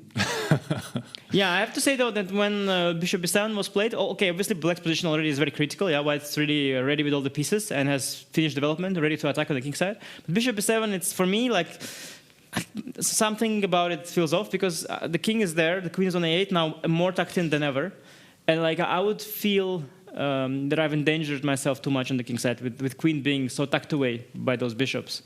So and yeah, I would like to give the floor to Nicholas that, for example, what happens after e takes f4? What were Arjun's ideas? Why Nepo opted for this knight e4 instead of capturing the pawn? Yeah, actually knight e4 I believe was the best move, even though I don't know what the solution is after queen d8, and right now we have the engine turned off. After e takes f4, there's bishop takes f6, f takes e3, and a very nice move queen d4, which is winning for white, because after g takes f6 you suddenly checkmated on g8, stuck between the two rooks, and if you don't take the bishop, well, then there's a lot of pressure on the pawn on g7. So you couldn't do that, and I remember that the knight jump was correct, or at least maybe on lower depth, but I'm really struggling to see what black should do after queen d8. I was thinking about g6, but maybe white can take on e4 now. And if rook takes d8, rook takes c8, king g7, now bishop takes e5. I was trying to calculate this. What is happening here? You have to take on e5 because f6 is rook d7, bishop takes b7. Yeah, but then my trick works kind of, yeah, with bishop 8 and bishop f4. So now you want bishop a8, yeah. Okay, you'll have to go fe, and you will be better. We play this position. You'll be winning, yeah? Just maybe rook d1, just winning endgame. Yeah. Very risky, very dangerous. Winning. But probably black had some options before, yeah? Let's see. Was it 4? So you went after g6, you went bishop takes e4. Yeah, bishop e4. And if you take here... But then queen f6. Yeah, no, I have to take on d8, of course. Yeah, this is a disaster. Even queen f6, yeah. No, just takes. No, but now you have to go. Now you have to take, yeah? Yeah, I have to take. Yes, for sure, I have to take. Rook a8. Do you want to try this? Bishop e4? Bishop f4, rook a8, bishop e3, king b2. Bishop f4 also, bishop b7, just... No, so I must take... Yeah, if I take bishop e4, you can... Maybe I just take here again. You can even take on e5. Because here there's bishop takes f4. And yeah, but this is also like two exchanges. Yeah, too much. Though better maybe fe is maybe anyway cleaner, yeah? Because here, okay, I'll win g2 pawn, I don't know. Yeah. And now we once again get this endgame where white is up a pawn plus the d file. This should be winning. So g6 does not seem to work either. No, but g6 really not. Like it never seemed to me like it would work. Also, what if I play queen h4? Aren't you like also dead? I don't know. g6 queen h4 looks completely lost. That's why I said g5. No, but you have queen e7 also. It all looks completely lost. I mean, I would only think that the only chance is if somehow ef works or something. But we already established that bishop takes e4 and bishop a3 is game over. Yeah, but sometimes, you know, when you've established that you're losing, you have to try to re-establish that somehow, right? Otherwise, you're just losing. Amazing game. What do you think? There is another game where I want to go back because some funny things happened there, unexpected. By the way, Hikaru Castle long. Where did that come from? Yeah, that's amazing. I didn't even... That's why I tell you, like, people are saying, you know, it's just different piece position and it's all the same. Like, it's not the same. Like, it was just not in my radar that you'll castle long at all. And it's maybe a me problem, but still, like... Yeah, but whenever these h4s are suggested by the computer and then they also follow it up with short castle, then I always feel like, well, this is way too dangerous. I don't know what I'm doing because actually I do know this. And I remember it was some Aronian game back in Mainz 2007 or like this, that it looked like he got checkmated on the king side and suddenly on move 25 he castled long and won the game on the spot. So maybe we can pick up Yes. that game and a little bit check it. How was it on So much happening, yeah. Nicholas' screen? We can see what is going on because it was when you came in, we started out with this position, right? That okay, it's very difficult to catch black on the king side because it's so stable. And look what was the reason of bishop c7, bishop b7, not only to stop queen a5, long castle. So what, Anish? Yeah, you think about it? you know, the fact that the bishop is on c3, once again suggests that bishop a3 was a waste of time even for this purpose. So that really backfired there. And, well, he's coming with his play, knight to b3. It's still very slow. I don't see how white generates play. I think for black is easier, no? I just have a g5 idea. For white, knight d2, knight b3, I can give you two moves. Knight a5, I go bishop a8. Bishop a5, I just ignore. Takes ab, you need to move the queen, and then go a4, a5, and then you're touching me. So that's way too slow. Meanwhile, I'm ready, like with rook g8, g5, I'm already there, no? With some serious threats coming. So optically, I like black in these kind of things. Maybe, though he has bishop g6 sometimes, so you have to... Yeah, also f6 pawn is hanging, black For clashes now. with g5. Yeah, for now. And Hikaru goes knight h6. Yeah, he activates that knight. I'm worried for Vincent. Definitely, you know me that after the move long castle, I was anyway critical of everything that happened before with this knight on e3, knight f3. This is Hikaru's territory. Yeah, but you're also right to be worried here. I mean, in some cases you're worried because of your love and protection to Vincent, but here there's legitimate reasons as well. And why it's, you know, the nature of the game and clearly the trend of it is against Vincent. Yes. And when these things go wrong, they can go wrong real fast. And before you know it, you're already lost. It's so hard for white to... It was hard before, but now you also know that something's coming. We didn't even see long castle, we didn't know what white would do, but now you see there are some serious issues. Yeah, I'm already looking at rook fe1, knight df1, defense against knight g4, because knight g4 is also a big threat, no? Yeah, but Peter, you obviously would agree that this it only slows me down a bit. Like such stuff, you cannot stop the attack. Like it's coming. The bishop is there, the rook's coming. Yeah, my feeling is that it's kind of lost for white. Yeah, that's my feeling. And practically, like if you imagine like it's Hikaru with black, and you have less time, and it's all coming. Yeah, you're gonna bet on a loss here for white. That said, it's early, of course, to despair. One thing white has going for him is that at least the bishop on b6 is dead. So there's one piece that's not playing. But it cements the whole queen side. It's a defender, for sure. Yes. It's like a mega pawn. Exactly. It's a pawn that also protects the a7 pawn. So it's like an extra useful pawn. Yeah, looking really good for Hikaru. What were the last few moves? When did it go wrong? Like when did long castle happen even? I think maybe 2 moves ago. Well, yes, here after the move bishop c2, we were discussing that, yeah, bishop c2, slow move and things like this, and then Vincent moved back the bishop to b2, which already is a horrible sign that everything what Vincent has played before is wrong. And then Hikaru immediately goes long castles. Queen a3, bishop to b6, yeah, bishop c3, queen c7. Computer disliked it, but clearly the purpose was to stop bishop a5. And apparently here computer says that it's fine for white, but it already looks... But you probably need to find some very strong resource. Yes. Nicholas, can you help us out? What was wrong with queen c7? Why engine said that just one move before I was claiming that it almost looks lost. Actually, white still had a normal position. Instead of queen c7, the computer want to see knight h6 already immediately and just ignoring bishop a5. Yeah, because I'm not sure bishop altogether. a5, bishop b6 is something you have to be that worried about, yeah? Yes. But queen c7... queen c7 was still... I mean, the position is just practically very difficult for white to play. But maybe psychologically it was a very good decision by Hikaru because he does play very much against Vincent's plans. Yeah, you know, it's like... It's a way to play chess, and that's actually very interesting. Like, you can play chess against what your opponent wants, and that's something I noticed, like, Fabiano really does it very well. So if Fabiano spots that you want to put bishop a5, Fabiano will avoid it. But Magnus, he has that thing where he lets you do your stupid plan, and that's really dangerous. Because I've so often, you know, he senses that the idea that you have is bad. He's like, okay, go on, go on, go on. And then after you do all that, you realize later that, oh yeah, what I wanted was bad. So you can do it both ways. Both ways are quite good, especially in a position like that. Everything is good. I don't know, what does the computer... Okay, let's try to... He wanted to go queen b2, and does he want to push the a pawn, or what's the play? Let's say knight h6 again, or... probably a4, yeah, is what here. Knight g4 already? Yeah, no, I'm not sure. It's also a bit slow, yeah, but...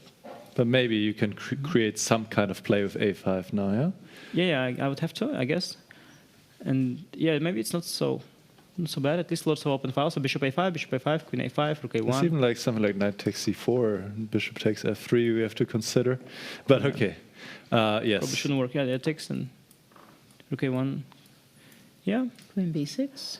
Yeah, well, you know, you're also not really attacking anymore so much. So maybe like queen c, queen a3, queen c, yeah, queen a3 maybe.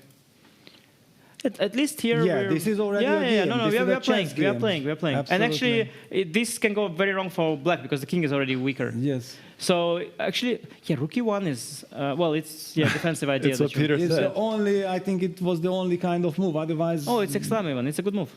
That's a bad sign though. If rook f1 is a good move, it's not a good sign. Well, I wanted to suggest something better, but my heart was rook f1, knight df1, and maybe I'm holding somehow. Yeah, no, but I remember that game where Vincent was defending against Alireza in the second game in their match in the previous tournament. He was also on the ropes with the king, but he was just hanging on, and yeah, he can still try do that. Well, Vincent has a very difficult situation right now because everything happened what Hikaru was dreamed of, I believe. And it was unexpected because we were also not talking about long castle. Yes. And suddenly the h5 and knight h6, knight g4 plan can be very unpleasant for white. We have a confessional boost material from Magnus Carlsen. Why don't we listen him, what he has to say about his match and game between Fabiano and himself?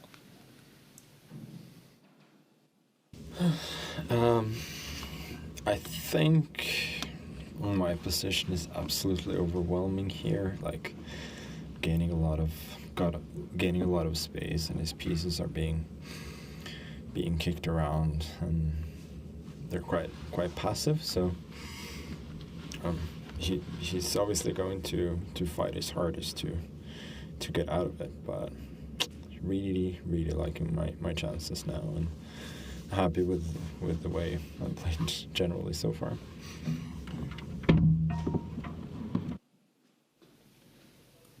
What do you think, Anish, in this position? You know Magnus very well because you played with him so many times.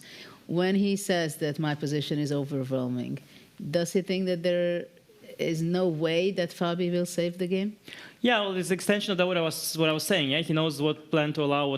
He has a very strong sense of what he thinks the position is, and not many players, even the best ones, have the confidence, to say that. Like I really like. They would say like, yeah, I'm probably doing well. Maybe missing some resource. Maybe understating something. But he just said, no, I'm doing very well. He'll try to fight back, but it looks bad for him. It's just bold because there's also that thing where you're afraid to jinx yourself. So that also has been overridden. So no, but it does look really good. Yeah, what can I say? Like everything makes sense about his position. H5 is coming. That bishop g7 line that we mentioned looked bad. D5, like really big question is why he didn't do d5. I'm sure there was some line where he was afraid of f4, knight f5, because it does look like if knight f5 lands, you will just collapse fully, right? So I think he saw something in that line that probably wasn't working. And yeah, now slow playing, it's not working for him.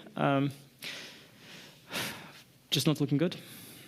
Yeah, basically, I also feel like it's game over. Yeah, it's just hopeless. But that position, okay, because I don't have such an incredible feel for dynamics. So after bishop g7, h5, knight h5, like, how lost is that? Is that just really lost? He's just lost, or anyhow? Let's make okay. It's a bit of a strange position after all. Knight h5 takes, and knight f5. Yeah, that's. Yeah, you're just claiming that I should just resign, yeah? Just in general, kind of, yes. Yeah, and I guess you have enough. But maybe it's not true. Maybe bishop b2 takes f6. Okay. Yeah, that's what I was wondering. Like how bad? Did you see how Magnus escaped against Nodirbek? Yeah, but that doesn't count. I mean, if you start like Magnus escapes for different reasons than other people. Yeah, I just feel that I play knight f3, king f2, rook h1. You want slow? I want fast. Queen d2, queen h6, knight f4 mate. Just immediately. No, you don't want to rush it. No, I just want to enjoy my position. No, I really want to like make it as fast as possible. But no, computer disagree. But okay, for example, king f7, king f2. I just want to understand that if I just go rook h1, why am I not winning? Yeah, knight g5. At some is point, queen c8, queen b8, queen e5, queen c8, queen c5. My queen will come out.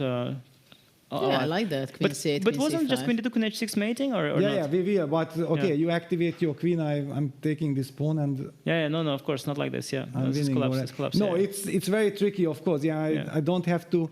What I wanted to say that why I'm so convinced that white has such a big advantage, because I think I can afford to play like this or like that. Yeah. No, you absolutely, yeah, for sure. I mean, it looks overwhelming. Just also by hand, like just tell me you go rook takes h5, gh knight f5. I don't even need to see the position. If these moves have been executed, probably I'm lost. That's just always the case. Exactly. I don't know what Fabi will come up with. I see no ideas like other than d5, right? d5 is d5. The whole position, the bishop on h6, knight on f6, bishop on b7, queen on a8. The whole position is basically aiming at d5. So if you don't play d5, your position makes no sense. Yes. Yeah, but if you play d5, then probably anyway h5 comes or not. Maybe cd as well. Or rook just on cd. h8. Because we are also pinned. Yeah, that's the thing. Yeah. That's the thing. Oh. And exchange sack is not very good. No, it's not enough. Anish, how do you like freestyle chess? What are your experiences with it?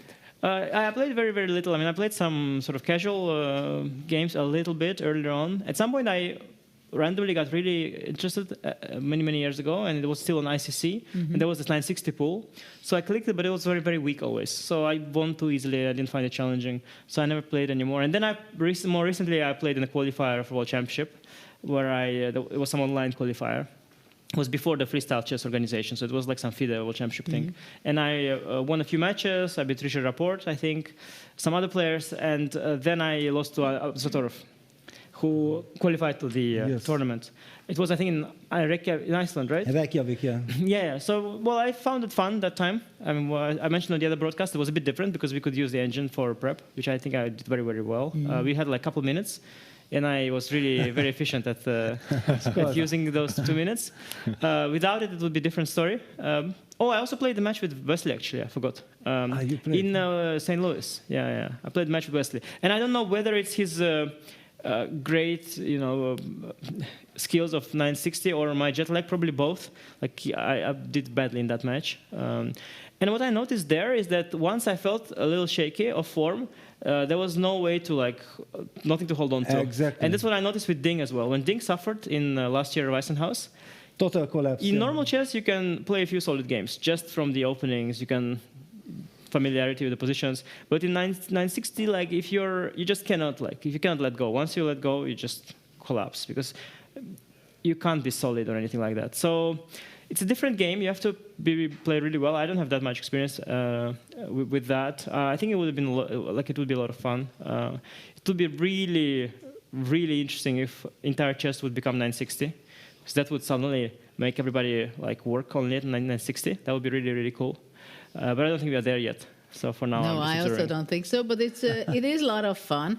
But now already in this last 3 rounds, and even in the qualifying phases, there were several rounds where we had the same moves in the first 4, 5, 6, 7 moves. Also today we had the same story between Magnus Fabiano and which was the other game, also Maxime. Only small differences, and it goes on. So the patterns are getting known to the players a little bit. Well, yeah, or maybe nobody has the confidence to, other than Vincent, to go his own way and just sort of relies on other people's. Basically, they all sit there. They don't have any particular clue, of course. So they're just saying maybe C4. The other guy's C4 looks good. And they're okay, yeah, C4 looks good. They start to trust each other, and then they're Hikaru said C4 is good. Fabi said it's okay. Probably it's okay, And Fabi thinks Hikaru said it's okay. Vincent said it's okay. Probably it's okay. And then Vincent is I'm the boss here. I'll think for 10 minutes and make the first line of the engine and goes D4. So there's that. No, it's just a different story. I remember also in St. Louis there was no engine there too, and we were also discussing. And there was it was a long time ago, it was insanity. There was some line, I think it went C4, E5, Queen takes H7, Knight G6, with Rook on G8, King on F8. And we followed that, we made the line of 5 moves that we decided is theory, whatever that we made, and we all followed that. It was complete nonsense, complete nonsense.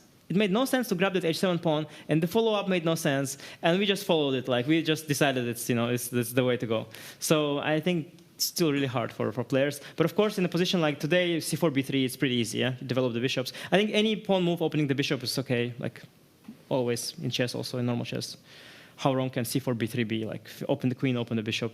You don't have to be very creative. Like, if you go d4, knight e3, and that's good, okay, like, respect. But if you go c4, b3, it's... But there are some positions which is much easier to play, I think, because there are some similarities to classical chess, and there's some that it's just incredible just to figure out which piece stands where and how to harmonize it. Yeah, for sure. I mean, the biggest example of like a human-produced thought, which was good, was Vincent's this knight g6, knight h4, g5 thing.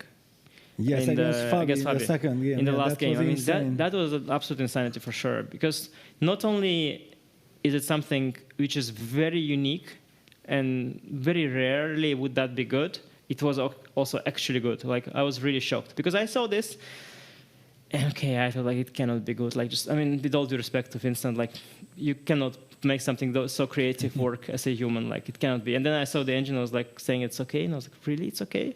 And then he made like also g5 and everything, and he got even better. I was like, wow, this is insane. Like, to basically, I think you can quite easily play a safe-ish, decent move, get an equal-ish position in 960, but to do something creative and for that to be good, that's really difficult.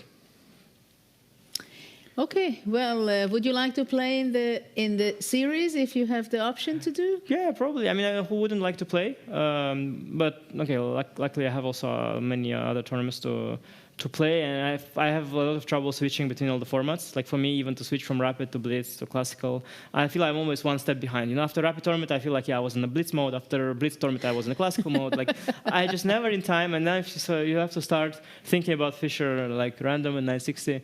You just go crazy. So also I have that, I don't know if you guys have it by the way, but like I have that thing, if I play a lot of 960 games in a row, I played like some match with my friend, like 6 games. If I get a normal position, it looks weird, no? Or not to you? That like you feel weird, no? A bit, looking at the position. Do you have that? No? No. Or like after you follow commentating for many days, Yes. then you will open a chessboard, normal one, play online game, classical. Do you feel strange or does it look to you normal? Well, I don't play any games at all. No, but then I had it, and I felt strange about playing with my bullet games, and I realized that there I could sort of hold on to my theory. So I started playing theory, because okay, I know e4, knight f3, bishop b5, some Spanish. So I got into the game thanks to theory, but like it felt strange. I don't know how to explain. Or when I play Backhouse, for example, I start thinking in Backhouse terms. Like immediately, if I play 2 Backhouse games, I start to like, I want to drop the pawn on g5, I want to take on f6, I want to play d6 pawn, you know, like for me, like I'm too easily affected by these things. But maybe it's just me, I don't know. Well, as a kid, I remember I was going to the under 10 World Championship for the very first time, and we were gathering. We had a big gathering, and they saw the coach and the chief of delegation said, one thing is forbidden to play Backhouse before the tournament. Once the tournament ends, please, but not before.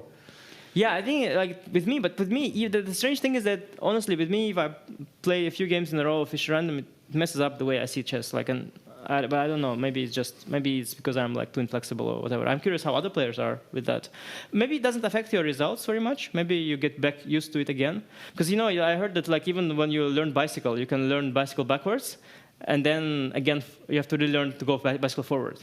So there's like a... Oh, really? Yeah, like if you switch the chain and backwards becomes forward, it's like new, you learn that. And then if I switch the chain to usual, your brain has unlearned to cycle. Yes, yes. And you need to relearn that again. So there is a bit of that thing going. But if you look at the way Magnus plays in normal tournaments, I think he's unaffected completely. Well, thank you very much, Yeah, thank you. Anish, for being here. It was a great pleasure. Hope to see you again, maybe. Yes. Well, thank here you. in the studio, or maybe next time on the board to see how you think about freestyle chess and how you Thank you can very much. switch your Thank you. brain. See you Thanks guys. very much. And we are going for a short break now. And come back, because within a few minutes we're back with all the excitement coming up. Are you curious to play freestyle chess but don't know how to? No opening theory, no memorized moves, just pure strategic creativity. But how do you navigate 960 possible starting positions with confidence? That's exactly what I'll teach you in my Freestyle Chess Masterclass.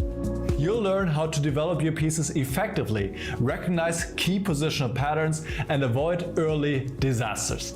I'll break down some of the best freestyle chess games ever played, featuring Magnus Carlsen, Alireza Firouzja, and Fabiano Caruana.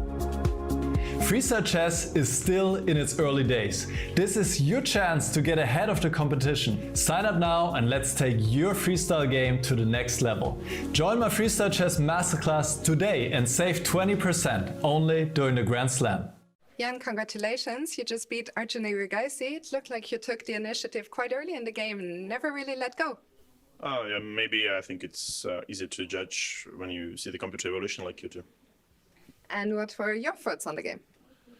Well, I was quite, I can say I was very familiar with the structure, but okay, sometimes similar structures, they appear in Petrov. And engine offense is very optimistic for white, so despite like the space advantage, it wasn't so obvious very exactly how my pawns are going. Like, it's not really like pawn in a minority attack, just nothing. But in fact, it's still like unpleasant, and black has to watch out. And I think after he allowed me like rook b6, it should be quite favorable for white. And I'm not sure if it's objectively winning or not, but it's clearly a two-result game. And well, he tried to create some counterplay, but somehow like basically his rook is always bound to a8. And well, when I saw my pawn on a7, I felt like it has to be something, yeah, like because I think I have never seen in my life, like only maybe in some studies, this pawn structure like from e3 to a7, all pawns are connected. So this was like delightful. Now I have to ask you, yesterday, of course, was a disappointing day, losing the playoff to Vincent. How do you find the motivation to keep going and bounce back like that? Well, there is no motivation anymore, of course. And speaking of tomorrow's, of yesterday's game, like, I'd like to give some credit to my opponent, but mostly for showing up for the tiebreak. Because okay, the first game was like remarkably bad. Okay, I can't recall anything like in any format of chess, like whatever. Maybe during some Tattoo Tuesdays, maybe that's the level I came up with it in the first game. And well, the second game, even in the second game, I had some chances, but clearly was like, normally you can call it like wasn't my day, but it was like I would say it was remarkably bad. So like I did everything and did a bit more to lose. So that's how I'm here. Well, Jan, thank you for sharing your thoughts with us. Congrats anyway on today and good luck for tomorrow. Thank you. Nodirbek, congratulations. You just beat Maxime and it looked like a fantastic game. Yeah, I think it was a decent game. I played, quite decent chess, and I managed to find some good moves, I think, at the time pressure. So I'm generally very happy with my performance today. It was yesterday. It was a little bit unfortunate, not tying the score against Magnus, but I'll try my best and try to finish at the top 5. Do you feel that with every event you're becoming a better freestyle chess player? Yeah, I feel that my general understanding of chess has improved since the first tournament, and I'm feeling more comfortable in the starting positions, and it's becoming more easier to handle the first moves, and that's the feeling that I got playing freestyle. And a final question: for the first time, you are at a freestyle tournament with your coach, Rustam Kazimjanov. How do you guys do you look at freestyle in between the games? What do you guys do? We play some freestyle positions, just playing some blitz and to look at our opponent's game in classical. So that's the preparation. Nodirbek, thank you very much. Congratulations again and good luck for tomorrow. Thank you. Fabi, you just drew your first game against Magnus. You don't know that, but the accuracy was near perfect. Was that also your impression during the game? Well, I was suffering from a risk-free position, so of course I never went outside of the bounds of a draw, but it's a bit stupid to suffer when I'm like basically pressing for free. I thought bishop b4 was a not a good move. Queen b3. Maybe I have some nice pressure. That's at least my feeling. Of course, in the endgame, it's like very pleasant for me, but I can't really make progress. That was also what I felt, and then at some point, I just started to get worse. So I was trying to already shut the game down at that point. How do you deal with that at the board when the frustration starts creeping in a little bit when you understand you're letting go of losing the grip a bit? Well, it's just frustrating that you have to defend from a position where there's no risk. And okay, I have to at least calculate a bit. I'm 2 pawns down, of course, it's doubled pawn, so I don't really have big risk, but it does probably feel psychologically a bit unpleasant. Yesterday, you had a quick finish. Did you watch the playoffs, and what did you make of Vincent's performance? Yeah, I did follow it, not too closely, but I was watching. I think that the first Rapid game was super critical because it looked like Jan got a good position. And yeah, then Vincent played very well for the pretty much the entirety of the game after the opening. And when I saw the starting position of the second game, I thought there's like no, I mean, this is the worst. I actually think it was a mirror of one of the Rapid games we had, which was also, I guess it's basically this, maybe it was even worse, yeah, because castling is a bit different. But you know, playing for a must-win in that situation and then you get a not very fun position is, but it actually stayed relatively interesting. I mean, I was watching the final moments and Vincent was under at least psychological pressure. Fabi, thank you very much for sharing your insights and best of luck for tomorrow. Thank you. Hikaru, a draw against Vincent in game one. It looked like both of you were pressing at some point in the game. What was your assessment? Yeah, I mean, without looking at a computer, I don't really know what was happening. My sense is that I was much better in the opening, also based on the other results, where I think White won a couple of games. I suspect that I had some chances, but it was very complicated, and probably came down to like 1 or 2 moves, assuming that I'm right in my assumptions, where I had chances and I just couldn't find the right continuation. And then at some point, once that moment had passed, I kind of should have just made the draw, but I got really creative. I let Vincent play this f5 move, and once I got this bad pawn structure, it was very tricky, but I was also up on the clock, which was part of why I chose to do it. So wasn't a great game, but I think you know, a draw is always good in a match format. Overall, what would you say is your experience of playing the classical format here in Paris? How has it been? Yeah, I mean, I think classical is better than rapid. Definitely, you have more time to try and work out everything. I think that if you lose a game in the classical, either you came up with a bad concept or you got outplayed. In the rapid, I think it's very much about who has more time as opposed to the actual quality of the game. So I've liked the classical games between these two events. There's still hopefully quite a few more to, well, I guess there are at least 3 more to go regardless of tomorrow. So yeah, it's fun to play and I look forward to seeing all the new positions. Speaking of rapid games, your opponent Vincent yesterday was the only one who had to go to rapid playoffs. Did you watch that, and what were your thoughts after the match? Yeah, I mean, I didn't watch it at all. As we know, the playing site here is about 25 to 30 minutes away from the hotel, so I didn't actually watch any of the games. I assumed Nepo would win, but of course Vincent's been on fire, so it wasn't too shocking. And really, you just I don't think there's much you can learn from the positions per se. After the turn, I'll probably go take a look at them, but for right now, it's just like focusing on the next game. Is beating the reigning champ of freestyle chess an extra motivation, or is that not something you think of? I mean, I don't think about it at all. Sorry. No problem at all. Hikaru, thank you very much for your time and good luck for tomorrow. Thank you. Maxime, thank you very much for taking the time despite the loss to Nodirbek, but it looked like he played pretty much a model game. Yeah, I'm not completely sure, but I grabbed this pawn in the opening. It was maybe a bit too risky. But at the same time, I thought I should take the challenge. Then I didn't like my position. Then suddenly I liked it back, but I missed some very good moves from him, including this queen e2, rerouting his queen to the king side, and then I was just simply lacking the time. Maybe I have some defense. I assume I should have, but I couldn't find it, and then he concluded in amazing fashion. Let's talk about yesterday. You made it through without needing to go to playoff, but you stayed here with your friends watching Vincent play against Jan. What were your thoughts on that match? Yeah, Vincent had a bad position in the first game, but he played amazingly to first defend and then actually win the game. And well, the second game was, you know, he had this huge advantage before move 1.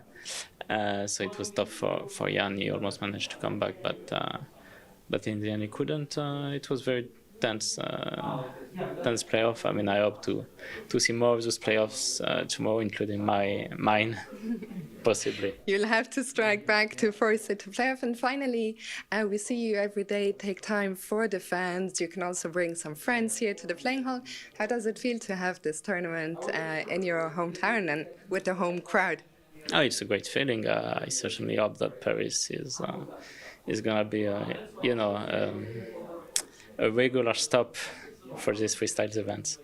Well, Maxime, it's a pleasure to have you here. Best of luck for tomorrow. Thank you. Then you can take it. Yeah. And we are back in Paris at the Freestyle Grand Slam event. And it's heating up all this round because today we'll know who is going to be the two finalists. Magnus Carlsen seems to have an incredible position against Fabiano. So let's see if he's going to be able to convert it and how fast, if he is. And the other game with Vincent versus Hikaru. Hikaru made some very, very strong move, putting his king into safety on the other side. But in the meantime, we also have a game which finished already because Arjun kicked back in a must-win situation against Nepomniachtchi. And not only won a great victory, but what a victory. And Nicholas will show us highlight how did it happen. A fantastic game by Arjun Erigaisi. We saw it last in this moment. No, I have to go back a little bit to this position. We saw it after Queen D8, and with Anish, we were really struggling to come up with any kind of defense for black. In the end, Nepomniachtchi played G6, and Anish said in the studio, G6, it is just lost, and he was right. The only defensive try was actually to go H5, allow this queen sacrifice that we looked at, and go into his position, and then after Rook HG1, you can still try to hang on with Knight D6. Also here the defense would have been very difficult. White can now take on G7, there are ideas like Bishop F8.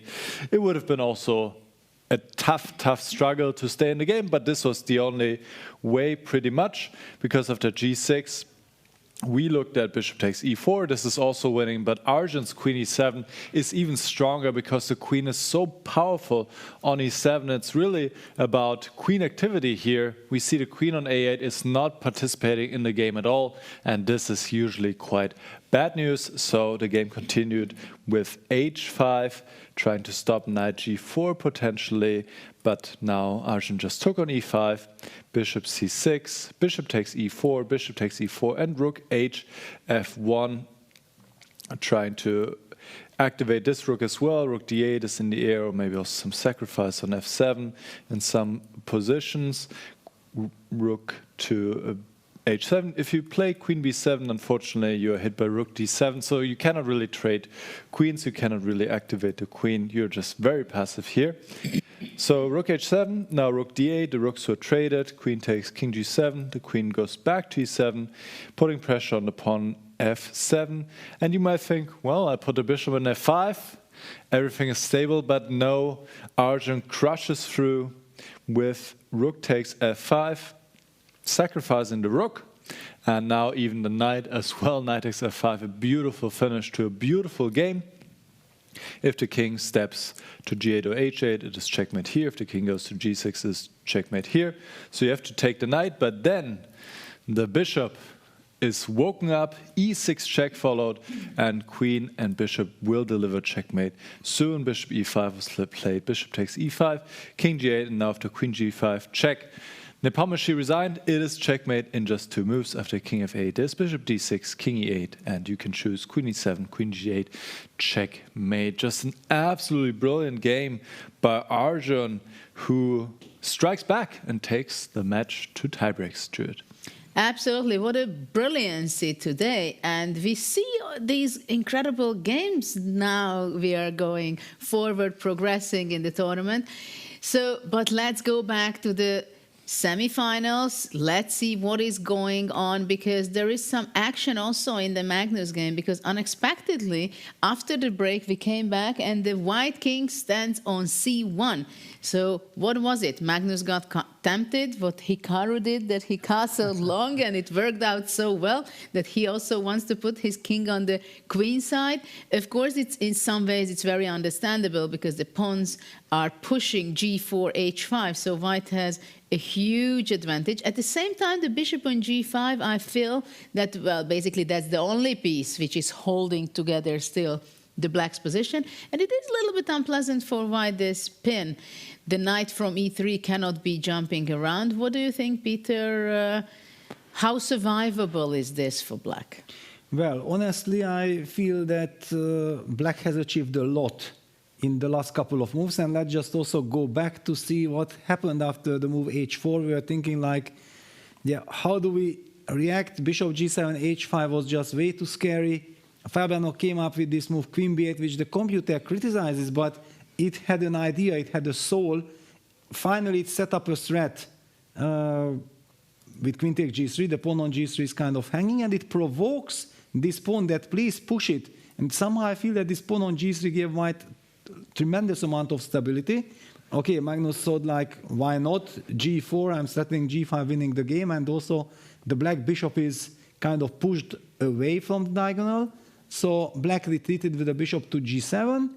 Now Magnus advanced with h5, and all of a sudden Fabi, finding the only resource, going bishop h6 back. I just find it so fascinating, yeah, that we often talk about this in bad positions. There are no good moves, but Fabi is finding those only good moves to hang on in the game. It's all about fighting to get into the final. He doesn't want to give Magnus an easy victory. And I believe that he's doing extremely good job, because before I was very critical. Now I feel that after long castles, bishop g5, black at least have something to hope for. There is some knight f4 idea somewhere. Judith, what are your feelings?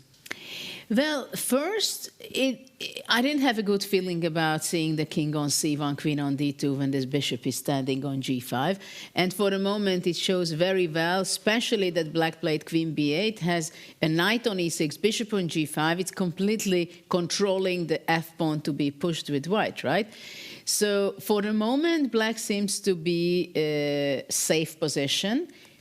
At the same time, with Magnus's last move, bishop c2, it shows that the plan is king b1 and somehow get out of this pin. And of course, if white would be able to make 2-3 moves, moving out with from the pin with the king and the queen, and then knight d5, game is over, right?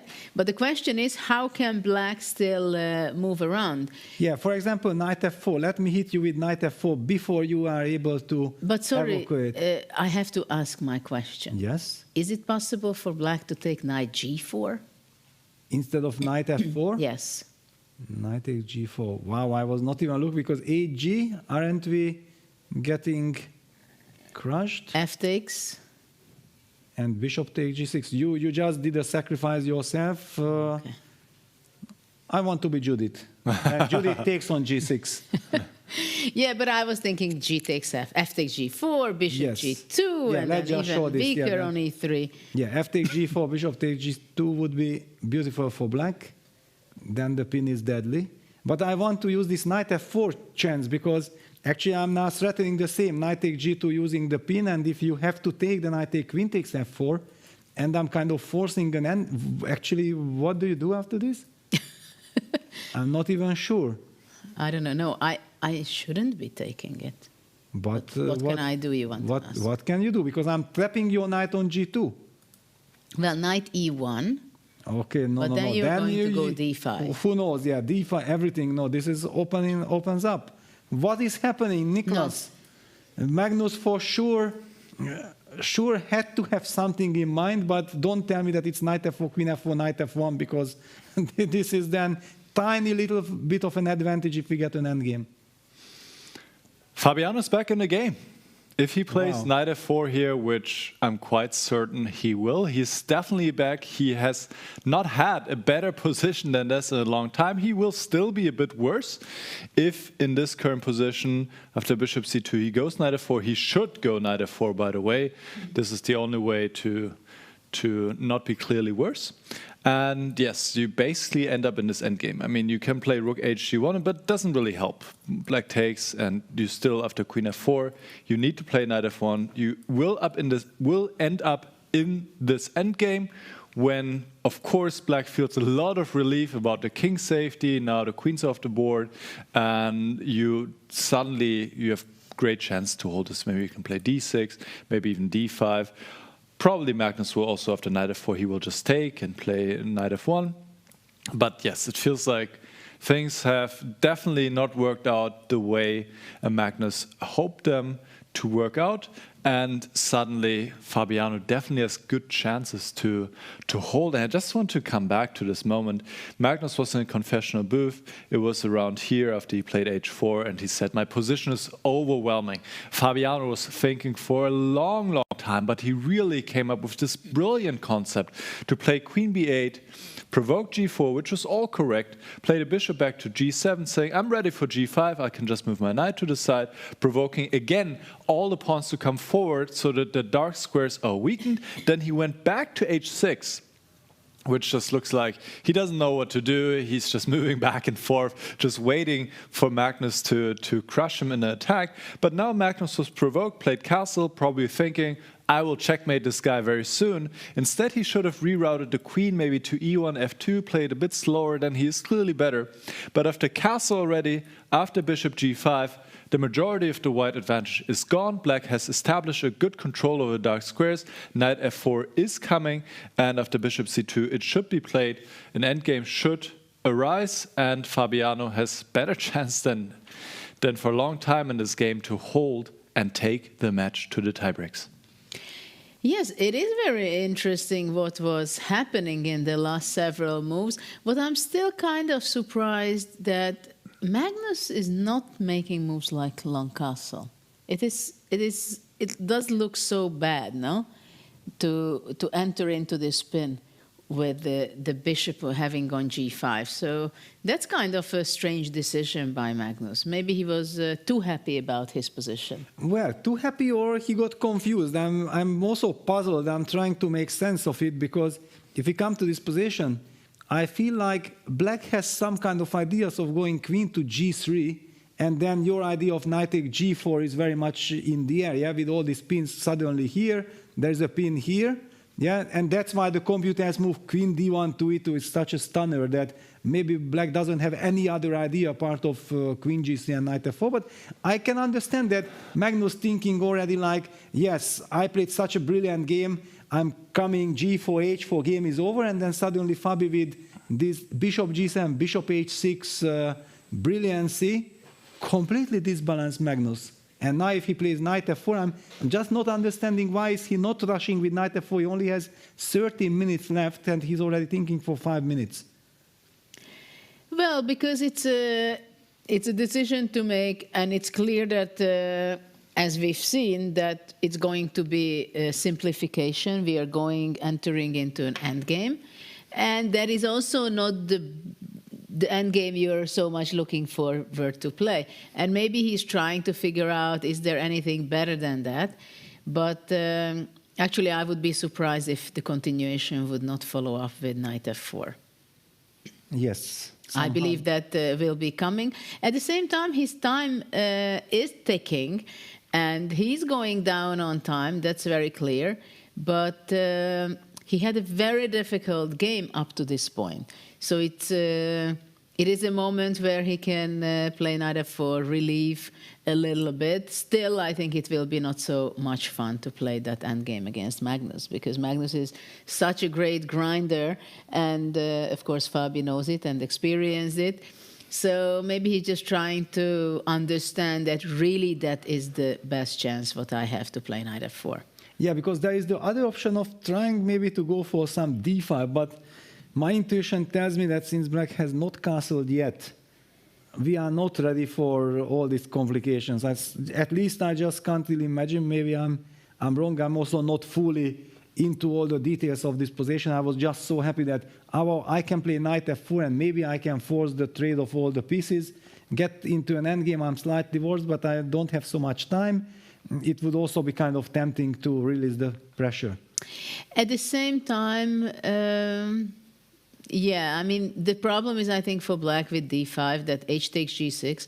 First of all, you will have to take it with the f-pawn, which is not a lot of fun. And secondly, the pin, the f6 knight is under a pin, so it's not so easy to capture back after d5 if white takes it, c takes d5, I believe. Yeah, I haven't really even thought about the consequences of d5. I just don't believe in it. But since Fabi is taking his time and he's down to 11 minutes, does this signal that he is afraid to enter some endgame being slightly worse, and he's instead thinking that I have not so much time, let's try to break out of this construction? Yeah, big question. For example, b5 came to my mind. That what is it possible to play possibly that kind of move? For earlier idea which we are talking about, to give up a pawn b5 takes and then d5.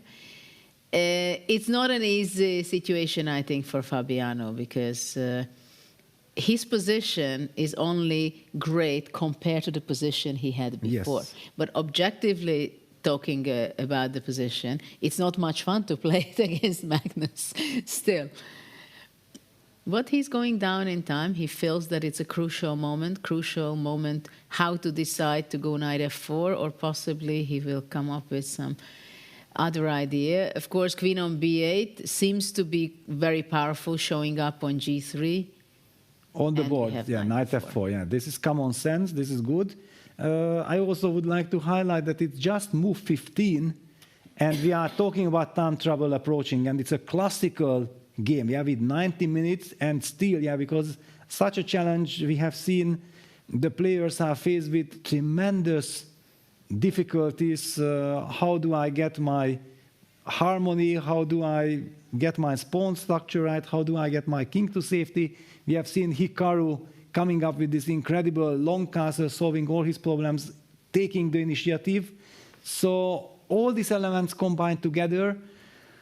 And Magnus, yeah, I want to see Magnus, that how quickly and confidently will he go into this endgame? Is he really happy, or is he very furious with himself that how did I let this slip away like this? You know, there is an interesting line, maybe we can show it on the board. If knight takes f4, yes, queen takes f4, knight f1, is it possible to go queen g4? I was just thinking the same thing. Probably it's not, because takes, and after bishop d2, knight takes d2, and you're protecting the rook. So bishop h1, rook takes h1, and the game is over for black. So these tactics does not work. Beautiful idea, though. Beautiful, yes. Yeah, it just shows that, yeah, there are so many tricks, and Magnus is not blitzing out his move, which kind of indicates that he's not so, well, I don't know what it indicates. Did he miss this move, knight f4? Because the f4 square was somehow under control. First the bishop moved to f4, but then g3, bishop h, no, the pawn, the f4 square was not even that much of a control during the game. How could you miss then this? No, I don't think he missed it, but the game is shifting to a completely different area where it was before. That's very clear. It came to my idea that, oh, the g5 bishop is unprotected, so what about playing knight d5 or knight f1? But then knight e2. Knight e2, yes. Then there is this pin, right? And then white is losing the queen. Yeah, if we try to pin, then black is the one to play first, and then black wins the queen thanks to knight e2, so we can't move that knight.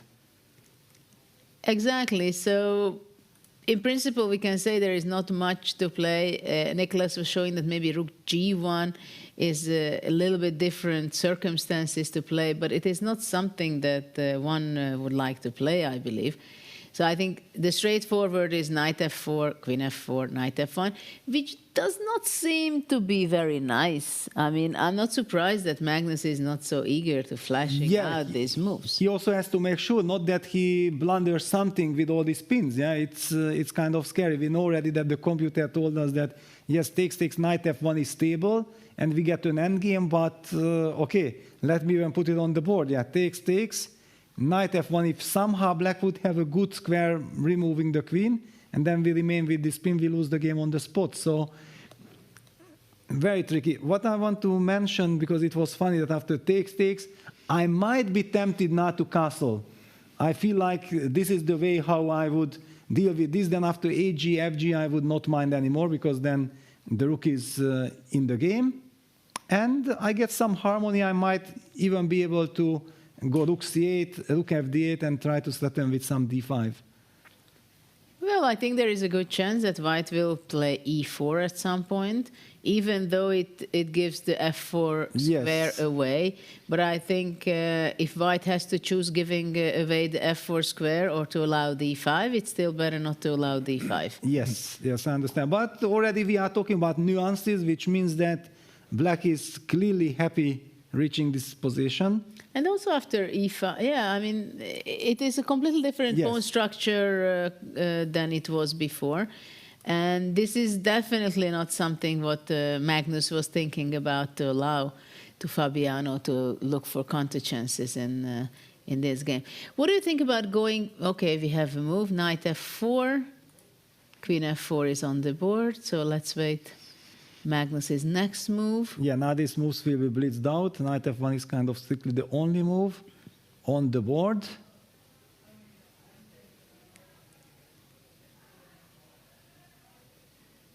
I don't know. Is there a better move for black than capturing the queen on d2?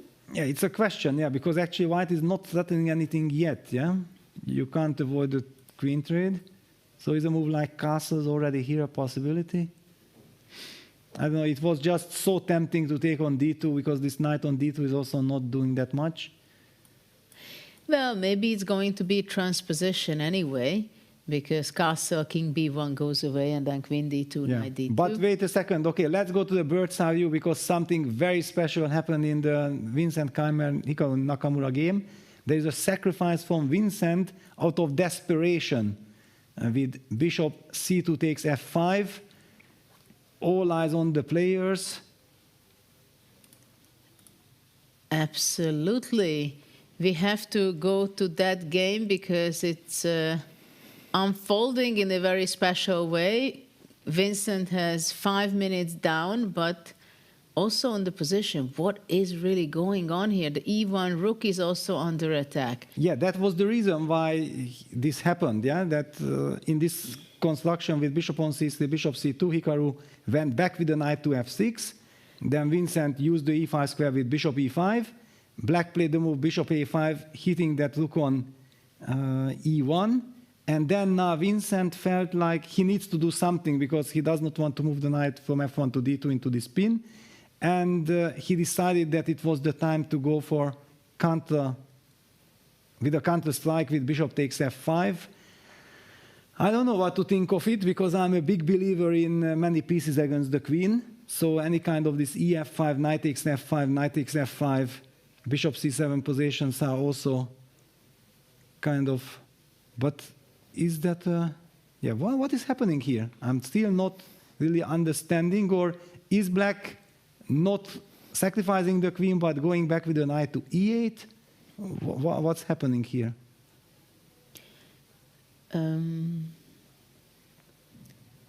Well, there are a lot of questions, that's for sure. Yes. Because maybe EF is also not a must. But what else? Maybe I was thinking, can black take on E1 with the idea after bishop E6, going king B8. And if rook goes takes on E1, then rook HE8. Okay, but then at least I get 2 pawns for the exchange. Or queen E7 also seems to be quite powerful after rook E1. Because white will have to give up the black square bishop, which... Okay, but then I did not lose material. Yeah, at least this is good news, because now I'm trying to figure out what happens after bishop f5, ef5. That after knight takes f5, is white winning? Is black winning? Is it unclear?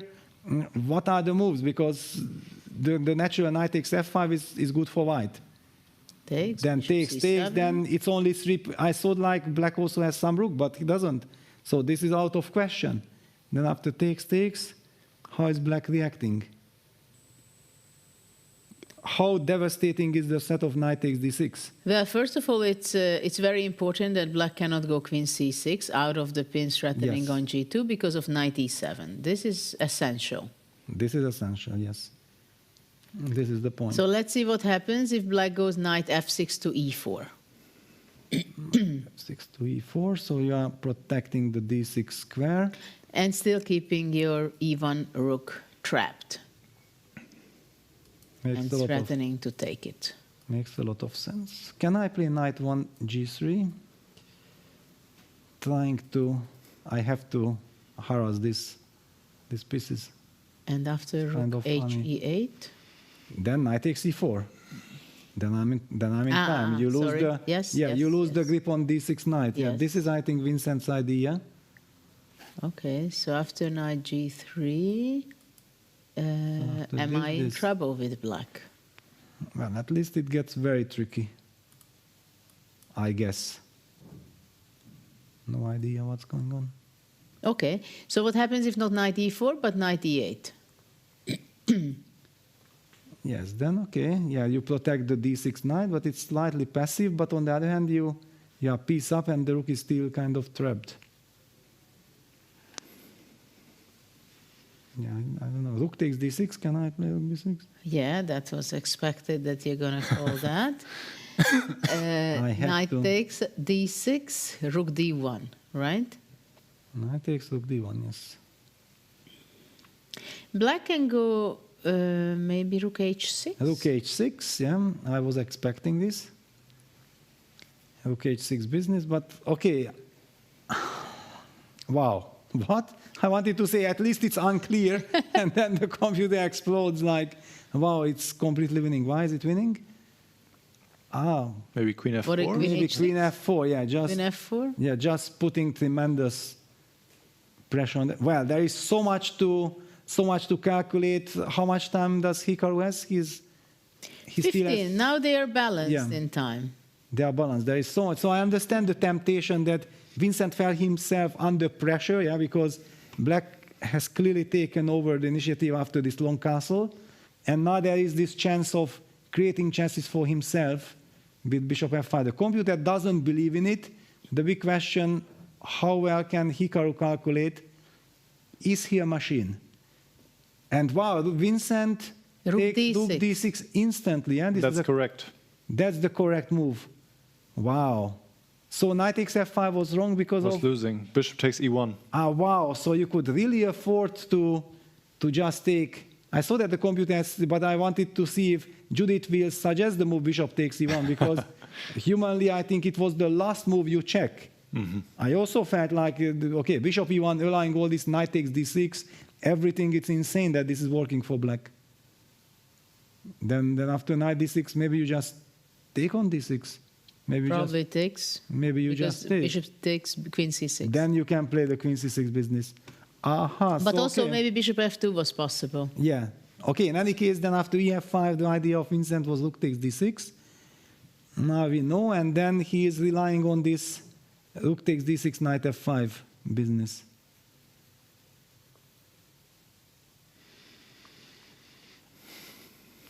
But maybe after rook d6, bishop e1 again. Again, you can, yeah? You can take on e1. Well, I should test it. But okay, then I take on d8. Queen takes d8. Queen takes 8, and I take on e1. Then I have E1. compensation. Then dark squares, yes, maybe you are better, but I'm putting up serious resistance. But it shows that the sacrifice is coming out of desperation, yeah, that Vincent was not happy with the situation and he went for extreme measures. Well, interesting decision. So after rook d6, knight f5.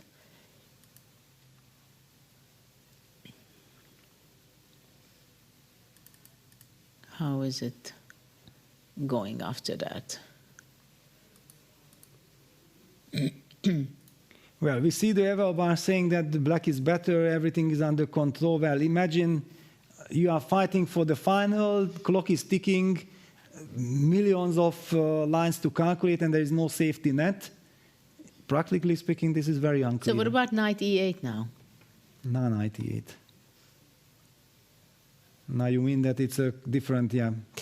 Of course, it's a different construction. Yeah. And then if knight d6, and you will have queen c6. Queen c6 finally. Yes, let's just show what we both just discovered, that you play like this, and after queen f4, there will be queen c6. Well, or queen c6 immediately instead of queen. Yes. Instead of rook d8. Yeah. Maybe. In any case, I just wanted to highlight that this queen c6 will step out of the pin. Then also black will be able to bring back the bishop to c7. At the same time, white has 2 pawns for the knight, and knight e3, knight d5. d5 spot is quite a great outpost for a piece of knight. Heart rates. What about heart rates? Is Hikaru controlling himself? 118 is still fine. It's not 150. Not yet. Well, if he finds a way how to untangle, unpin the queen, then his heart rate will even fall back to 100. But yeah, it's all about all this precise calculation. Yeah, now it's very important for black to play the right move, because bishop e1 we discussed, then rook d8 and queen e1 you said. Yes, that is compensation. That I don't mind from white's perspective, because I believe that maybe I'm losing somehow. Okay, but it's not bad. You only have 1 pawn. Yeah, it's more than enough. I have dark squares. That's what warms my soul. And if you even give me time to play f3 somehow to uncover everything. So rook e8. Yeah, rook e8, of course. You don't give me time to set up the blockade. Yeah, it's important that you cannot go queen c3, or you can, but I'm jumping knight e4. Yeah, if I would have had time for f3, then I would be very happy, but you are in time to hit my bishop. Yeah, also not easy. Also not easy, but Hikaru has to make a choice, and he has kind of different options, and they seem to be fine. But how do you finally settle on which direction you want to bring? Well, this is the thing, that Hikaru has to be extremely concentrated, sharp, because he has to make calculations. And in every move he will have decision to make, to capture the d6, to take on e1. And at some point, maybe it does not matter. It's not that I have 2 good moves, 2 good alternative, and then I will see and look around. No, it can also get dangerous for him. Nicholas, how is the position right now? Because it's heating up between Vincent and Hikaru. Was this bishop f5 sacrifice sound? Let's break it down together as Hikaru's thinking. So bishop takes f5 was not the best move in the position, but like Peter said, it came maybe a little bit out of desperation, and it is very interesting. It's definitely posing questions to Nakamura. The computer also wants to sacrifice something, but maybe in a different way, just playing f3 and giving the exchange on e1 and play the position like this, where you have a very strong bishop on e5. Indeed, knight d2 looked too awkward here in this moment. Black can follow up with knight g4 and probably develops a very strong attack, like g5 will come and e5, and this is exactly what you don't want to have against Nakamura. So we do have moves, so I want to take it back to the current position. Rook takes c6, rook takes, bishop takes e1 was played. And this is a great choice by Nakamura, because the lines after rook takes d6, knight takes f5, they are quite messy. Knight e8, knight takes, you named here the crucial move, queen c6, gaining a tempo, threatening a checkmate, but white goes queen g5, plays knight e3, and white has a lot of activity, has 2 pawns, and this is very messy, and black would need to be very precise to be better here, whereas in this line that is happening in the game now, bishop takes e1, rook takes d8, the queen has to take because it is attacked, queen takes e1, rook e8. Yes, white does have compensation for the exchange, so the bishop should probably draw back to f4, black plays g6, stabilizing the pawn, but the knights are far away from the action right now, and black is definitely better here. It's of course not winning for black or anything like this, but black is better. The compensation should not be enough objectively, but of course Vincent can fight. This is the current position and will be anything but easy for Hikaru to convert his advantage here. I think Nakamura made a very smart decision. First of all, by not spending more time on this moment where this action was happening after Rook d6, because he filtered it out very fast that he can go to this direction, he's not going to make any risk, while it is a question how much compensation White has, because it is clear that White has compensation. He has one pawn. Also, the powerful black square bishop is there. We cannot deny that. At the same time, Black has a very active position. Rook on e8, which can come to e4 also at some point. Black is able to defend the pawn on f5 by g6. Queen can be coming up to c6, for example, to put pressure.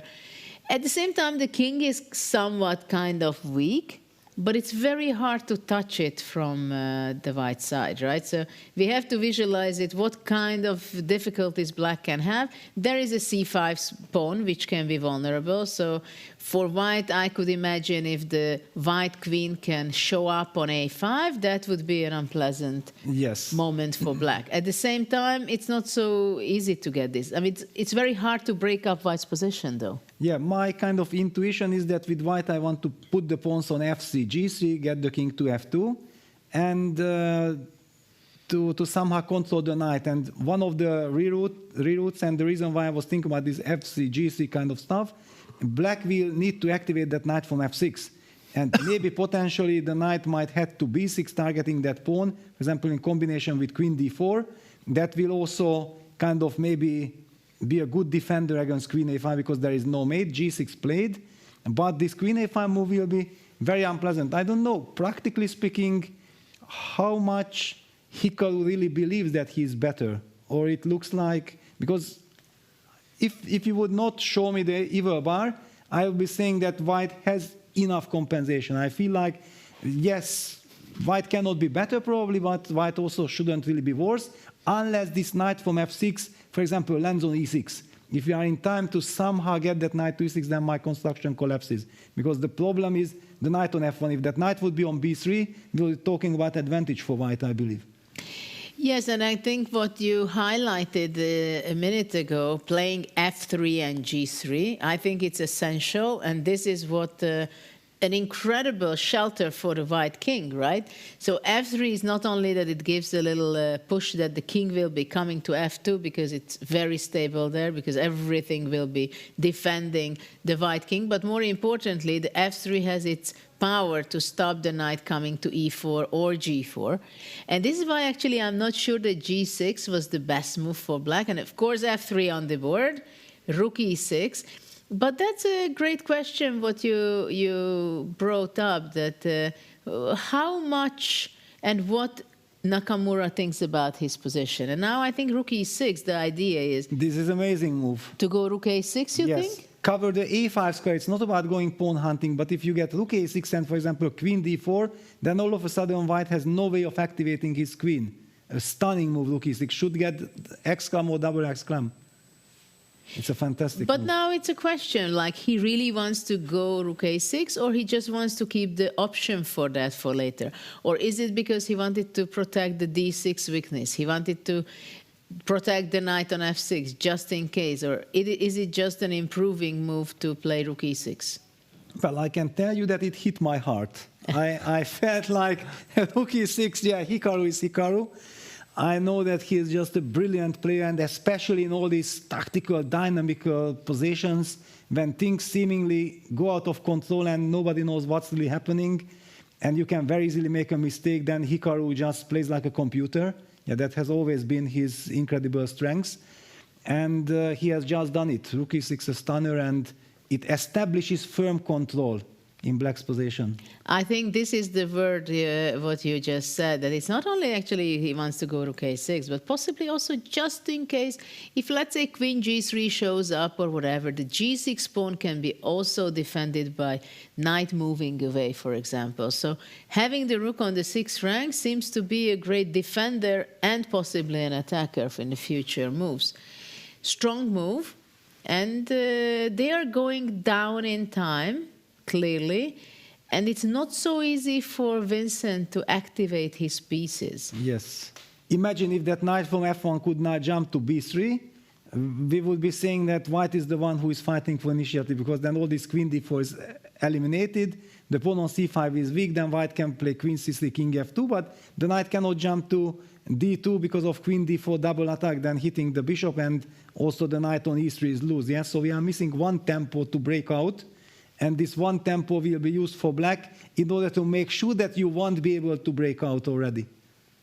So do you think white can play king f2 and he will play king f2, or is he going to be playing g3 first just to stabilize so the f4 bishop is protected? Yeah, basically you want to play both moves at the same time, but the problem is you can only do one, and then you don't know which one to do first.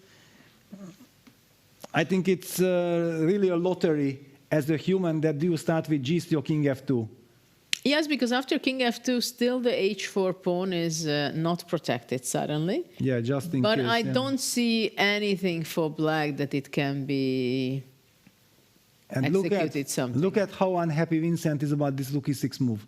And that's why I don't believe in artificial intelligence and so on, because the computer doesn't understand that this rook e6 move hurts a human player. It hurts your soul, because you were hoping for counterplay. You were hoping for against all these queen d4s instead of rook e6. Yeah, if black plays queen d4, then white plays g3, it cements the bishop, and we'll set up the move queen a5 with mating threat, pawn on a7, and you think like, okay, I have excellent compensation, and then suddenly Hikaru plays the move rook e6, and you realize that everything that you have envisioned for yourself is actually move per move not working, and then you are in a state of shock. Okay, but why is it so awful? Okay, I go g3, let's say. Okay, rook a6. Rook a6. And why do I have to panic? Okay, you don't. I hope also Vincent will not panic, but I see reasons why you should, or you could. I mean, if I go, let's say, queen c3, do you go queen d4? Queen d4, yes. Okay. Queen d4, and then I go queen b3, let's say. Yeah, now I start moving my knight. Knight d7, knight b6. Okay, suddenly everything is so hard, and white is unable to get out. I don't know, knight d7. Yeah, the thing is that now everything is tied up. Zero compensation. It's just a matter of time how black will win, but it's pretty much on the wrong direction. Yeah. Okay, so I have to be faster with white. Well, can you be? That's a big question. Vincent, how much? 10 minutes? Yeah, 10, 20. Super tough. Yeah, we can see Vincent in full concentration mode. He knows exactly that just one inaccuracy that can cause the game and cause the match, and all the hopes of reaching the final once again. Can white go knight c2 and bring the other knight to d3? Maybe, but yeah, not an easy choice, this knight c2 business. I understand that you don't want to have that.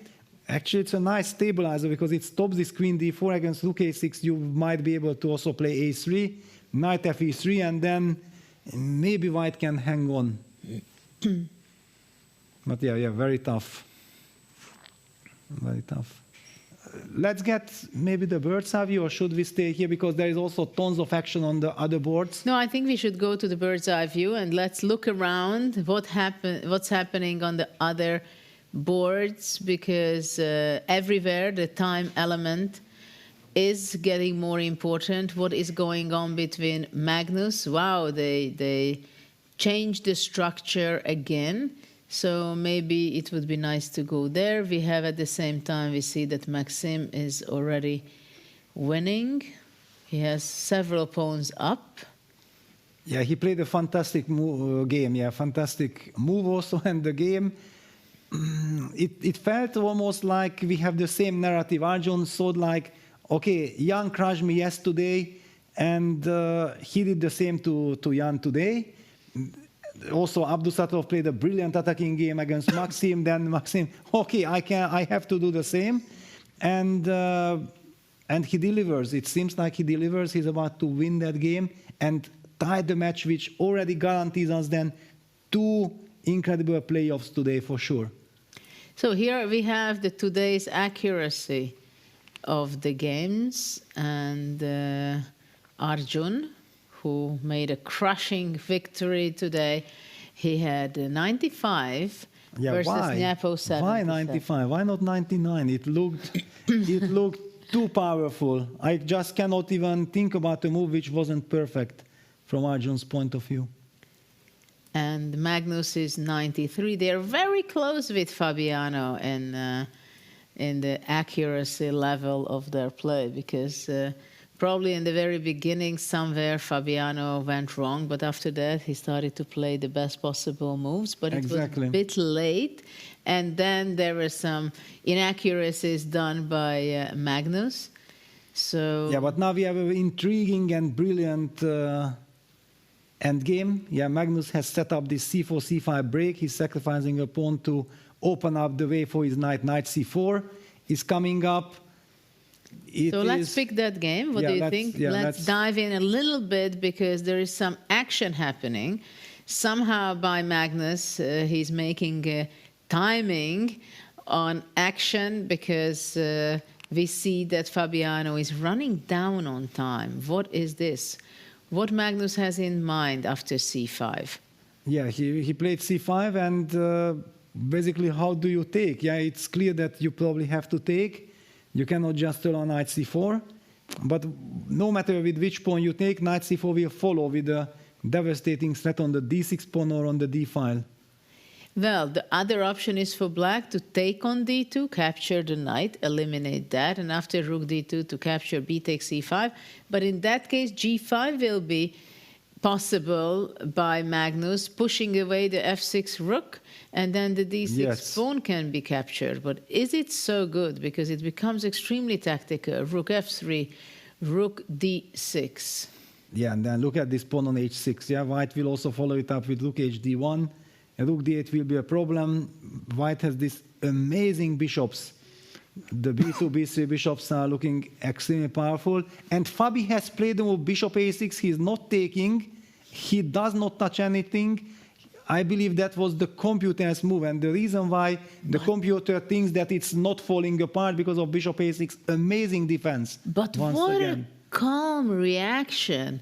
4 minutes on the clock, and after c5 you just play bishop c6, bishop a6, stopping knight c4. And Fabi knows that he needs that bishop on g5. Yeah, that bishop on g5 keeps his position together. The bishop on b7 is doing nothing because it bites on granite. Beautiful defensive move. Yes. Beautiful. Now the big question, will Fabi be rewarded for all his heroic defensive task, or no matter how good you defend a worse position, Magnus will anyway convert? That's a very big one. Very beautiful move. Beautiful move. And for now, the h6 pawn is kind of giving a difficult time for the black king, we can say. But actually, within it moves, it's possible that if there are some simplification, the h6 pawn can be a weakness. Exactly. And of course, black should keep his bishop, the black square bishop, because that is the real power of the position. At the same time, now after bishop a6, it can also show up with bishop e2 and try to eat up the f3 pawn. So it's if Magnus was not waiting this move, it is extremely unpleasant to handle. Very interesting. I'm just staring at my screen. That how do we approach with white this position? Yeah, before, after c4, c5, I had a very easy job to tell everyone, tell our dear audience, that knight d2 to c4 is coming. But now after bishop a6, that move is not really effective anymore. I have a question. What happens if white goes bishop c4? Is b5 the next move by black? Well, just like this, yeah, you have because bishop c, and on the board, your move is on the board. The point is that bishop takes d2 is met by bishop a6 with double attack. The bishop attacks the rook on c8. That's why black is unable to take on d2. So how to react? Maybe go back with the bishop. Can I do that? Well, wow. Can I do that? But after bishop b7, I think white can go bishop b5. b5. Yeah, you will go bishop b5. But at least then the bishop is not on the diagonal. not on the diagonal. But my question was, can black go b5? I understand that it looks awful to block the a6 bishop after bishop c4. At the same time, what do I want? You move away your bishop if you move away But your now bishop. I go back to e2. And I take on c5. Then knight b3. And I protected this. I'm hitting the knight, and also the c5 pawn is weak. And after c4, you go rook d7, c takes b3. Yeah, then, I don't know, rook hd1, it looks very And also promising. the e5 pawn is hanging. Yeah, this one looks very bad for black. I somehow don't trust this b5 because it loosens my structure. But if I'm able to play bishop b7 or not, that's a big question. And Fabi down to less than 3 minutes to figure all this out. How stressful it is. And I'm asking Nicholas, what can you tell us? What is this position? Was bishop a6 a great move and bishop c4 as a reaction? Yes, bishop a6 was a good move, but bishop c4 is of course posing questions, and it really feels like black is holding on just barely needs to move the bishop back to b7.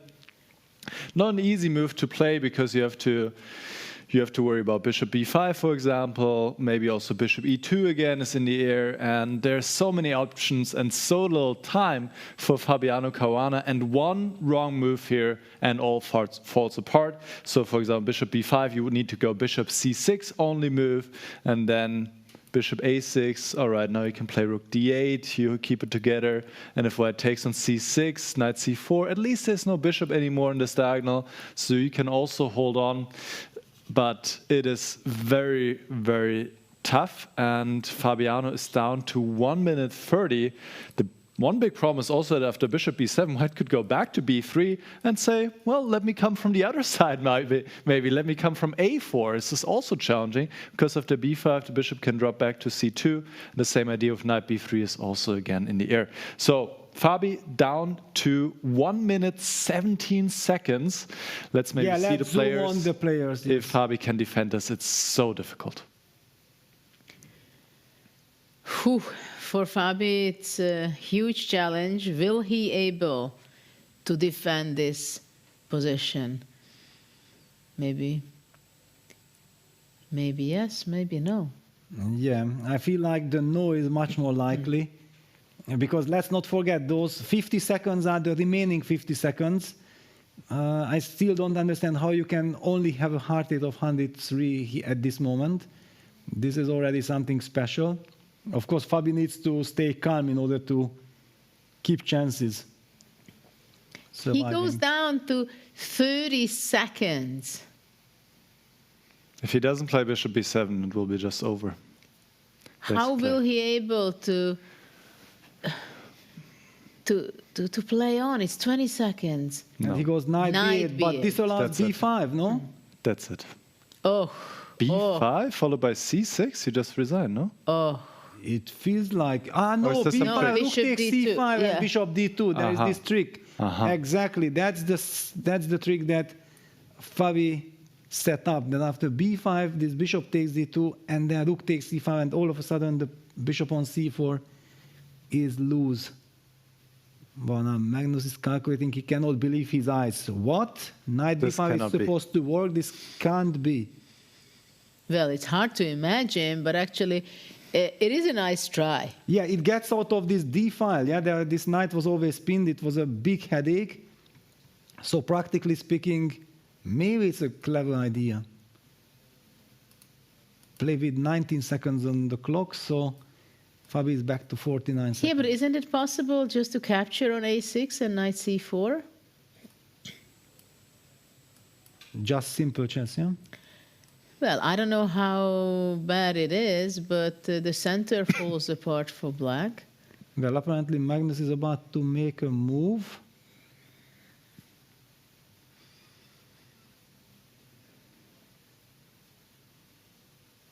He should either play b5 or c takes b6. C takes b6, nice move.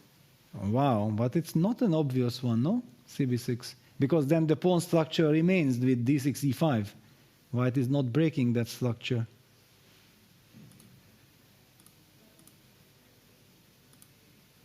And Magnus goes for b5.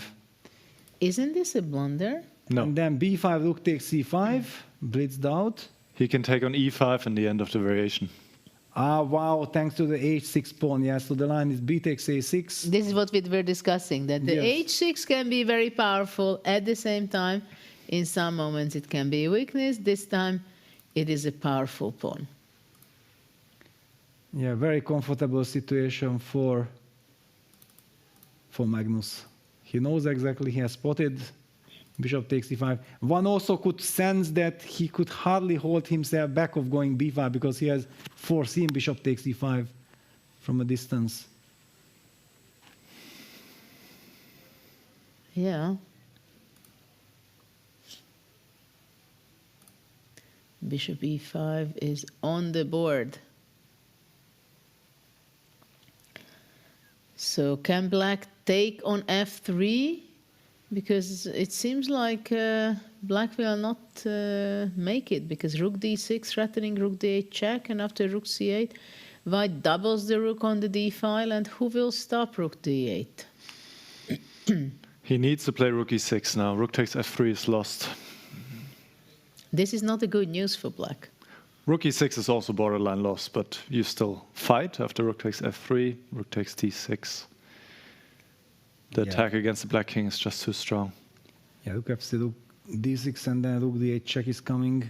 And after knight c6, probably we just bring the last piece into the game with rook hd1. So, yeah, seems hopeless. So after rook e6, what do you do? Well, okay. Are you taking with the rook or the pawn or the bishop? I guess with the bishop. I want to keep the rooks. Knight takes a6. On rook e6 on the board. Well, if I want to pick up a pawn, I can even play bishop b8, bishop takes a7. I don't know if I, just to show that how dominant my position is. That's a nice idea. Yeah, quite annoying. Yes. Knight takes a6, there is bishop b8, and I'm not even necessarily taking. Next, I'm going to play rook hd1 even after rook e8. Maybe. No, then you can take with the knight on b8, yes. So I have to take, and then at the... No, the point was that I did not want to say rook e6 to e8, then bishop a7, bishop b6 is a problem. Yeah, no, the position is falling apart. Very difficult to hang on with black. Well, he needs to take the pawn a6. Yeah, there is not much to be done. He's not losing immediately, at least. But the king safety is a big problem here for black in this position. This pawn on h6, the monster pawn. Is bishop b8 the best move? No, no, just bring the rook. Bishop a7 would give away the advantage after king f8. White is still better, but this is not the way to go. Rook hd1. Yeah, rook hd1. Just bring the last piece, and then you still have this bishop b8 idea in the pocket. Well, probably black will be playing rook e8, I guess, just to try to get some safety. Yeah, it's total domination. But white has to be, I think, precise. Still, quite a bit. It's hard to imagine that black can save this game, right, against Magnus. Exactly. At This the same clock time, situation also. I think white still has to make some accurate play.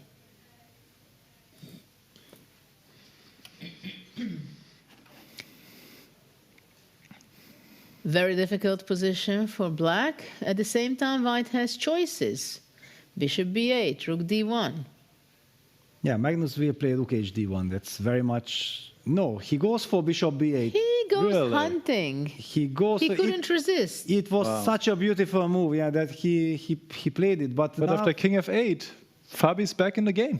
Wow. You cannot even take the pawn on a7 due to rook c7. Yes. Bishop exactly. b8. That was my horror. Yeah, when you announced that king f8 is worked, then I understood. Bishop a7, rook c7. He sees it. He realizes it. What did I do? Why did he just play bishop b8? He's too... Well, tension. It's tremendous tension. Yeah, I mean, after king f8, he needs to go back to d6. And then black has just improved the king to e8. Wow. That's a significant improvement in Black's defense. Or did he want to go something like rook d8? No, it doesn't work. I also believe that he realized it. Fabi, down to 40 seconds. He needs to find king f8. If he plays king f8, he's back in the game. He can't do anything else, right? No, he played d8. Oof, the panic move. And now it's all falling apart, yeah. Bishop takes a7. Well, bishop a7, b6 is hanging. He tries to get some kind of fortress, but he's a pawn down to start. Yeah, and all these back rank issues, yeah, those are just hunting Black, because it's not just the pawn, but there are still all these mating ideas with rook h1, rook d8. Wow, what an opportunity Fabi missed with king f8. Yeah, but that's why when you are down to 50 seconds or 40 seconds in such a difficult position, also bishop b8 is a cold shower, like, oh and yes, it's a very difficult game idea. also he's dealing with, right? I mean, the players are playing already for 3.5 hours with a lot of calculation, pressure, new opportunities, saving, like, okay, basically Fabiano is pressed during the whole time. And then he came out, he's back to life after he made this genius bishop maneuver, bishop h6, bishop g7, bishop h6, bishop g5. But okay, he wanted activity, and he wants to bring his knight, I believe, to b4, maybe to jump, relocating it to c6. Will white go rook d1, simply? Yeah, that would be the natural, but Magnus actually brings back the bishop. He wants to relocate it to f6, which is quite a good outpost for the bishop there. Yeah, boxing in Black's king. And drinks his water. Yeah, that means that I know that I'm winning. In the meantime, by the way, also Hikaru is winning against Vincent, basically. Yeah, I don't understand Vincent's 3-4 moves. There is queen b1, queen e1, queen f2, king f1. He never played g3, king f2, which is kind of insane. But yeah, knight c7. The knight is not doing much. The knight on e6 will be dominated by the bishop on f6. So it doesn't really matter at all. Well, he's trying to put up a fortress. Bishop f6. Yeah, but then also the b pawn will fall, yeah? This is the problem in knight e6 played. So Black made sure that the d8 square is covered by the knight, but now the b pawn will just fall. White will bring the rooks into action. And this is just a matter of time. Well, how do you do it? Rook b1, rook b8. Rook hd1. d1. Probably he wants to go rook d7. Rook d7, yeah, of course, if rook d7, rook b7, so Black will have to put the rook on b8, but then rook d7, rook a7, rook d7, we can just double on the 7th rank. So yeah, Fabi goes rook a4, trying to at least keep an eye on the a2 pawn, to say that, wait a second, you have to think twice to activate your rook.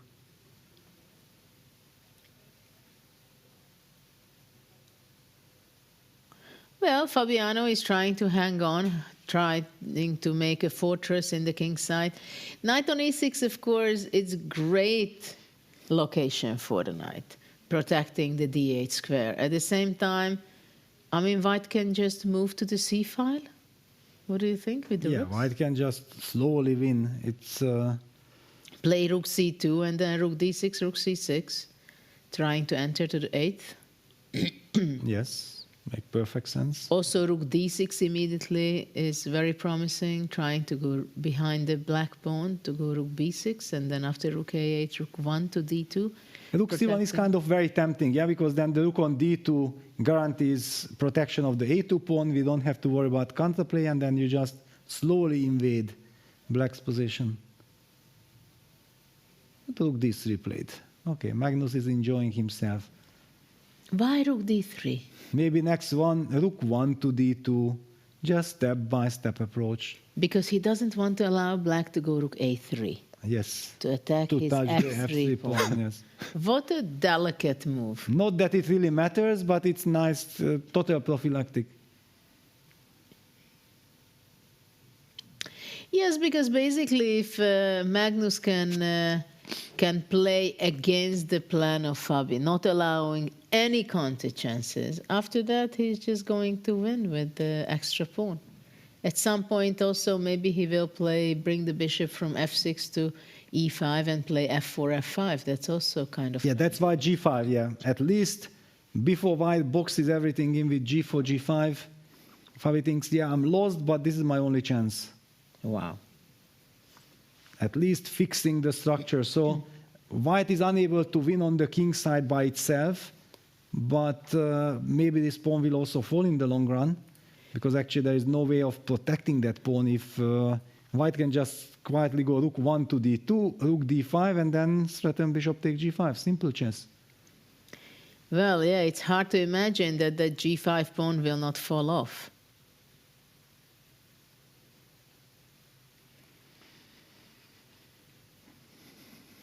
Interesting that Fabi thought that this is the best chance. Yeah, it's he understands that even if I lose that g5 pawn, but it will take some two tempi for white, it will destruct white's pieces. Maybe I will have something in between, but... Interesting that his heart rate is going down. He gave up already on the position? Probably.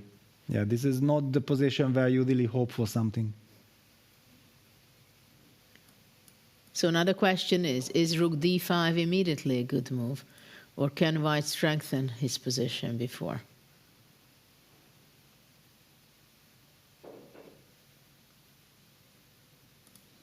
Okay, it's up to Magnus to decide. I think that every single move wins unless you blunder something big.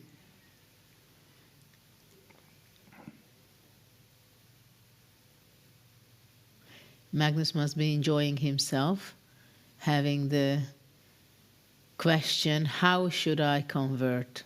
How should I win that pawn on g5? It's a matter of time only. Rook 1 to d2 seems to be a logical continuation after the rook d3 move. And I think it's played. It's professional. Just protecting that a2 pawn. And actually now black can't even go rook a8. Because of bishop g5, bishop yes. g5. Exactly. I also just, at that very moment, realized that, yeah, black cannot move away because then knight take g5, rook d8 is checkmate one more time once the rook from e8 moves away.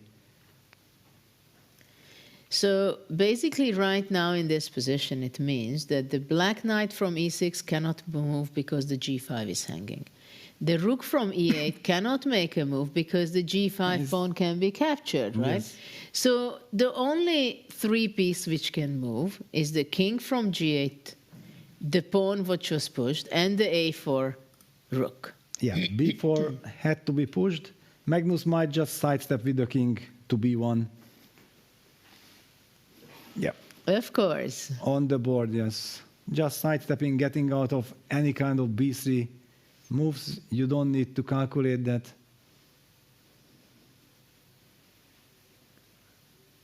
So will black go rook a6 maybe? But what will stop white from playing rook d5? Though after that's the rook a3 counter chance.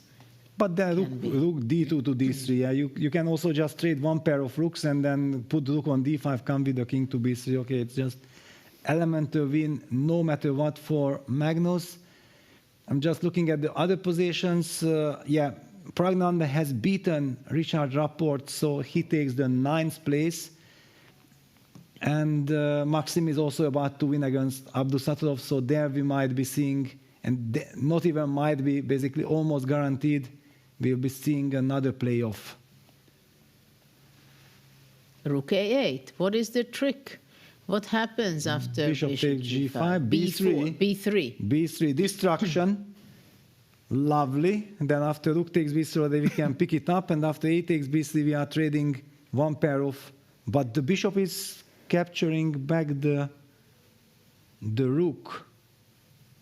So it's not that simple as I wanted to indicate. So actually maybe I can take on G5. I can take on G5 and B3, A, B, and then... B3. Okay, Magnus goes bishop E7. He doesn't need to calculate all these lines. So what is his plan after Rook E8? Maybe Rook D7. Just enter with the Rook. Yeah, and Abdusattorov has just resigned as well, so Maxime has forced the playoff. So both players, Arjun Erigaisi and Maxime Vachier-Lagrave, needed to win. They bounced back, and we have 2 playoffs guaranteed now. Here we see that Fabiano is fighting for his life, but very hard to imagine, and also Vincent in a lot of trouble against Hikaru. Basically, it's a hopelessly lost position for Vincent. Yeah, they're also actually, we can phrase, I think, Nakamura with some of his decisions, crucial decisions he made there. And long castles and Rook E6, yeah, 2 brilliant moves, game-changing moves. Let's see how Magnus will be reacting on this Rook E8.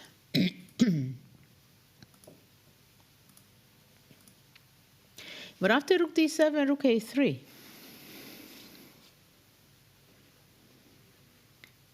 And then the F3 falls. Yes, off, then right? F3 falls, yeah. Okay, it's kind of funny, yeah, that Magnus played this bishop E7 instantly instead of calculating a little bit, because Anish was the one who revealed us the secret that Magnus always, aha, this is your plan. Let me calculate, I will allow your plan because it's wrong. So maybe he's going to go back to F6, and after Rook A8, what we discussed, he will be taking on G5. So after B3 captures, yes. This is what you want, this is what you get. The point is that Magnus with bishop E7 went for the lazy approach. And now that it did not lead any success, he will go back, yeah. There we have it, bishop F6, Rook E8, blitzed out, and now Magnus will be taking his time, or maybe he has already calculated that he, and look at the, yeah, he's calculating. You can see on his eyes, wait a second, I can figure this out. I can take on G5. I can fall into my opponent's trap. He also does not have so much time left. He's 3 minutes and 17 seconds. Bishop G5, B3 takes, 3 pawns up.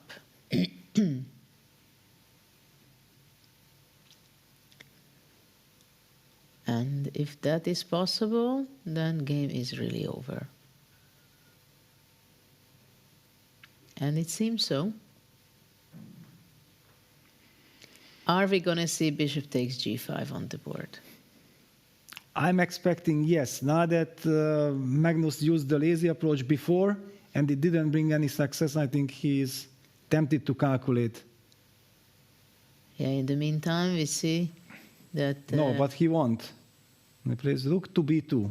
He's very careful. He's very careful. Extremely careful. Okay, he's setting up bishop E7. He just wants to eliminate that B4 pawn. He says that, no. This is all about the final. We are in time trouble. I don't want to go for some murky line where I need to be very precise, or I have to make sure that it all works when I have such a technically winning position. And Rook B2 now setting up bishop E7, going after the pawn. What can black do at all? Maybe king F8. One more time, run with the king. Yeah, that was the big missed opportunity for Caruana after bishop B8.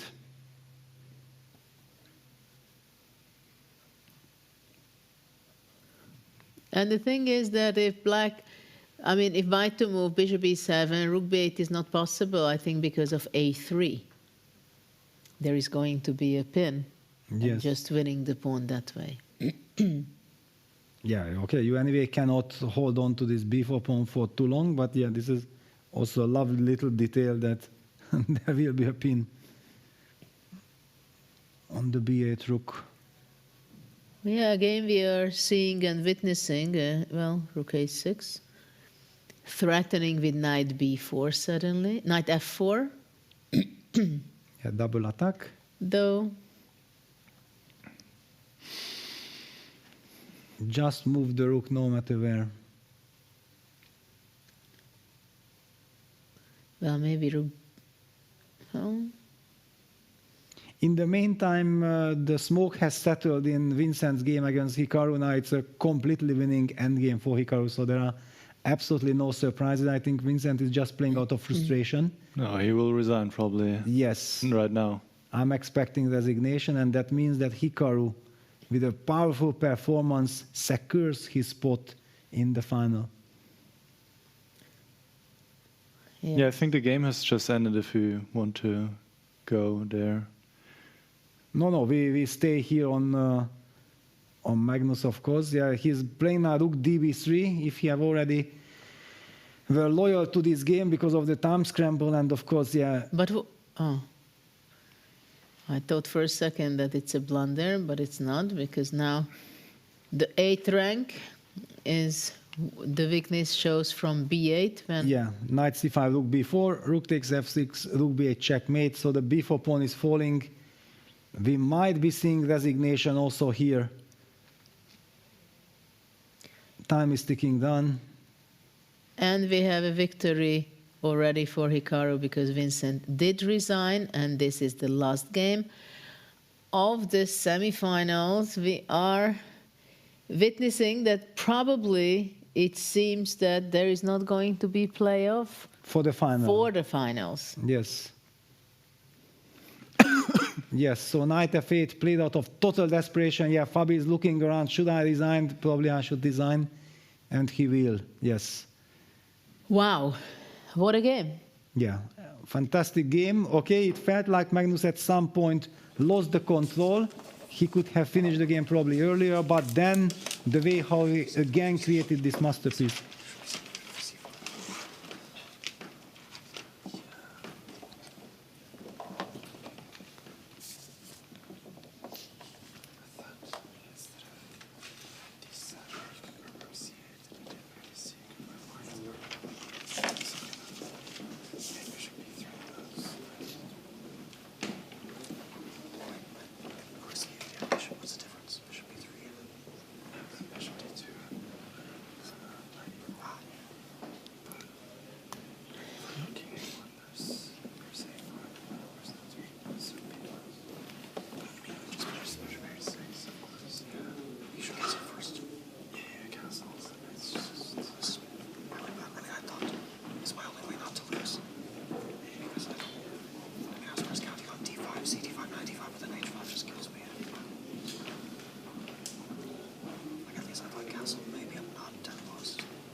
Yeah, it was an upsetting opening for Fabiano, which meant that he was struggling during the whole game, probably. Exactly. Everything went like a dream for Magnus, yeah? He revealed in the preparation, I like c4, c4, c5, b3, b6, d4, get the upper hand in the center, activate the queen. I'm having space advantage, and it is up to black to solve the problems. Actually, in none of the games, Black managed to solve the problem. Everybody lost. Yeah, Abdusattorov lost to Vachier-Lagrave, Magnus beat Fabiano, and also Arjun Erigaisi went on to beat Jan Nepomniachtchi in a very convincing, brilliant game. So we had all the games decisive. No? Yes, actually yes, because Praggnanandhaa has beaten Rapport. Yeah, it's crazy. And only Hikaru was the one who won with Black, not facing C4. It was D4. Was that the mistake by Vincent? He should he should have listened to Magnus, right?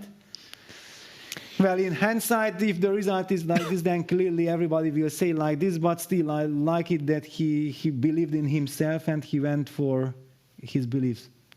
Absolutely amazing day so far, and still things to come. We've seen some amazing moves, right? Fantastic fighting spirit, but also I have the feeling somehow the players are a little bit tired, like so many different positions they had to be playing out, that they are a little bit kind of getting confused, because today's game, the opening was not so chaotic as the other games. I know that sometimes when I say this, you're reflecting that, no, it is chaotic enough. At the same time, when I'm saying this, I mean that there were elements of the classical game which players were remembering or recalling. At the same time, maybe this was the problem. Exactly. This was the problem, because actually when the white played, the stronger side got the better position, he knew exactly how to proceed, because if you ask Magnus, I got the dream of all dreams, and every single move was very natural. At some point, he definitely misplayed, so he will be very unhappy. But then how he adjusted, how he switched, and then again won the game, that was very impressive. So actually 4 wins, right? 4 wins. 4 wins with white. With white. With in 1 C4. C4. No, with yes. 1 C4 and 4 win with white. So this means something. It's not by chance. Well, but Richard came up with this brilliant idea that Nicholas was highlighting, that don't mirror with B6, go for this knight F6, rook E8, B5 business. Richie was amazing. I'm actually very upset in this regard that he didn't got the reward for his brilliancy, that he sensed the right direction. He also had a normal position, but then at some moment he collapsed. Well, a lot of actions. Nicholas, maybe you can show us the position, which was just the most amazing position of the day so far. We had a lot of brilliant chess today, actually. We could not even cover it all, because also the games between Maxime Vachier-Lagrave and Nodirbek Abdusattorov, as well as Praggnanandhaa versus Rapport, featured some very interesting moments, but really, I would say the game of the day was between Arjun Erigaisi against Jan Nepomniachtchi, and the move of the day was right here after Black played the knight to e4, hitting the queen on d2, and Arjun played the queen all the way up to d8, completely paralyzing the black position. After rook takes d8, of course, it would be the famous back rank checkmate. But white also created the threat of taking on f8 and threatening to enter with the rook. In the end, Nepomniachtchi played g6, but after queen e7, the queen was so active, especially compared to the black queen on a8, that Nepomniachtchi could not recover. I will just show once again how the game continued, because Arjun was able to play a beautiful double sacrifice on the square f5 right here. First he took with the rook on f5, and after pawn takes he took with the knight as well, opening up the diagonal, and in the end queen and bishop worked together to give checkmate. Right here Nepomniachtchi resigned because king f8 would lead to checkmate very soon. So brilliant game by Arjun, brilliant move, queen d8, and he strikes back to take the match to the tie breaks, which we're going to see soon. Both players will play a rapid tie break, 2 games, as well as also the match for Vachier-Lagrave against Abdusattorov. Absolutely brilliant game. I mean, it's amazing. We've seen this before, but it's just spectacular, that queen d8, and let's face it, Arjun played against Nepomniachtchi, who is himself making these kind of moves. So I'm pretty sure that Nepo was completely under a shock when he seen Queen D8. And this is the moment when you say, I should have played something like this because it's so brilliant. You feel the power. The board is burning after a move like that. Yes, and after Queen D8, he never got the chance to castle, yeah? That was the really big problem for Nepo, and then his position just fell apart. The Queen on A8 was also out of the game. Stunning performance by Arjun. Being very energetic, he also used the long castle that changed the dynamic in the game. As Hikaru, I'm pretty sure that the reason why Hikaru won this game against Vincent, that long castle knocked Vincent out. Yeah, it had such a terrible psychological effect because the whole game gets a completely different direction. And after that, Vincent was on the defensive.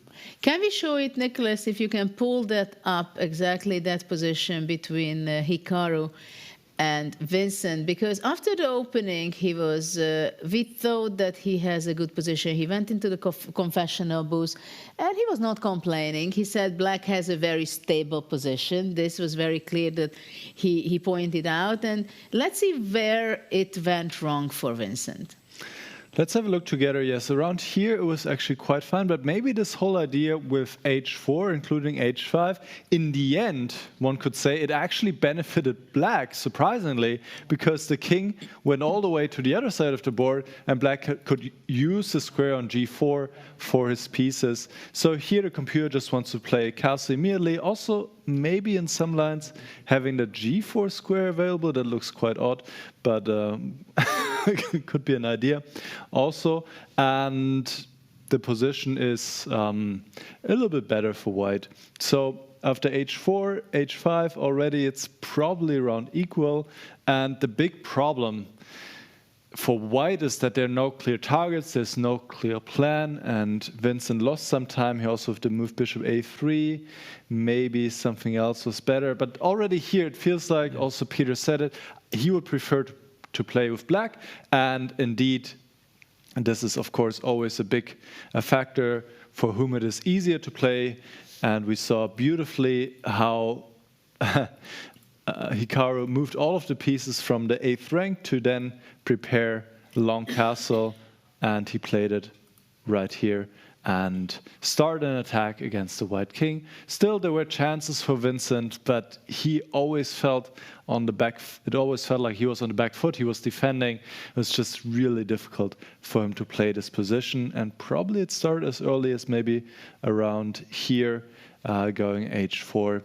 Or one could say, well, if we see what happened in the other positions, then maybe c4 was just a position that was easier to play for white, just safer, clear, maybe a clearer structure, and it worked out for all the other players. But we have to really applaud Vincent for going his own way, not just following Magnus's footsteps and paving his own way, but in this game it did not work out for him. Hikaru Nakamura takes a crucial win and succeeds to go to the finals.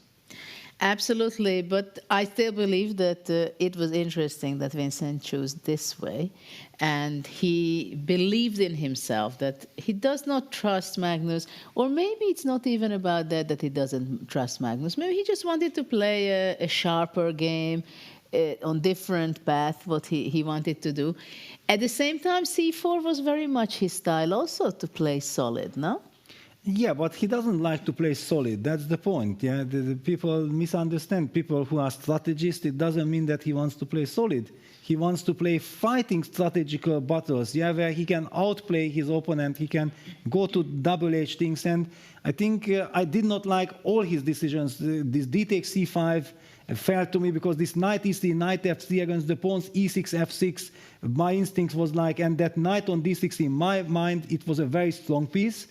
Because we know in such structures that normally knight f3 to e1, knight d3, this regrouping exists in this kind of structures. Yeah, I feel that this position so much more suited Hikaru. He's more experienced. Vincent was relying on the fact that black's king will be the eternal problem on g8.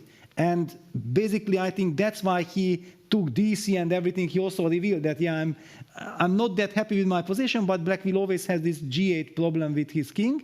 And all of a sudden, long castle came, and the only problem is solved, and then only problems remain in white's position, because then nothing made sense that Vincent has played before.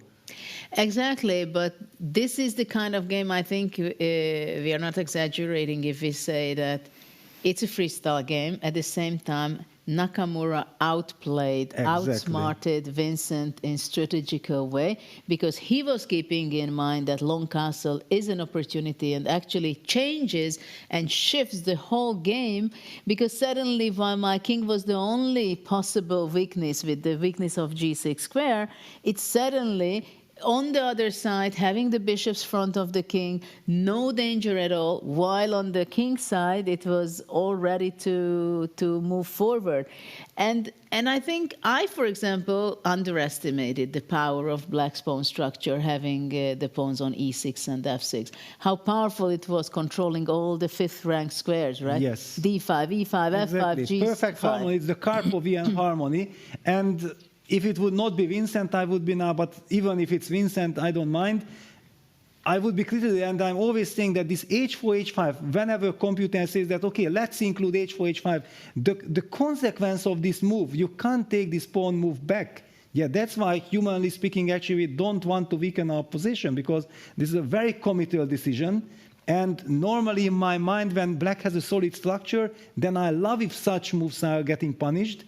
Of course, if Vincent gets punished, it's a different story, but I feel that it was kind of a masterpiece from Hikaru's side, and very well deserved win, and with such win, he deserves the final.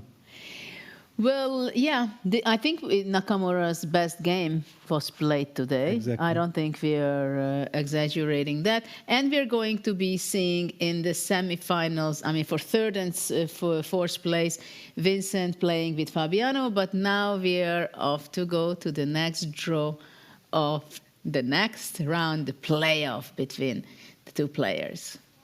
We already have two finalists. It will be Magnus Carlsen against Hikaru Nakamura. What remains to be decided is places 5 through to 8. We will see Abdusattorov take on Vachier-Lagrave and Nepomniachtchi against Erigaisi. They will play 2 games of 10+10. If they are still tied, 2 games of 5+2, and maybe some Armageddon. So to draw the next position, I would like to invite to the stage, please give him a warm round of applause, Sweater Krok Sunbo. I did my best, from TV2, of course.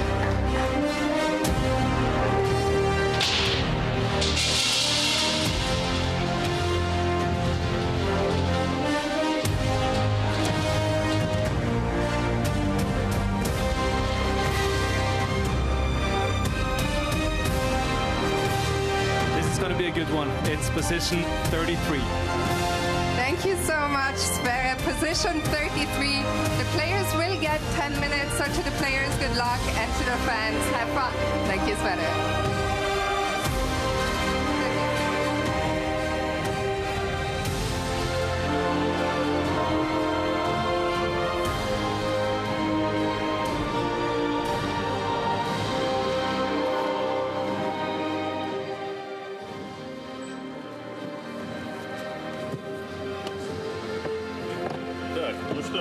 Same. Yeah, same. Okay. But G7 is not really well, accessible. it's only once they can attack. Yeah. So h4 we always call h5. Who cares? All protected. It's important. Muy importante. Yes. So probably we end up like with some playing. Yeah. So question is outside break symmetry. E4, I guess. It's more logical, yeah. C5 makes some sense, yeah. Like C5, basic bishop C7 one setup, and then E6 of 6 D5, yeah. Yeah. Or even something. Somehow I like C5 because this bishop is yes a bit restricted, yeah. C5 something like you B4, as always. Yeah. Not sure. And knight D3, maybe D3 is true. Okay, maybe B6. Yeah, B6 is a bit, yeah, a bit ugly. But also gets on the bishop. Okay, but let's see if first 5 is like F4 here. I mean, it's definitely there because f4, after you take your castle next one. Yes. But f5. Okay, by castle. Okay. If I take, you take the queen, yeah? At least you want. Check is coming. Okay.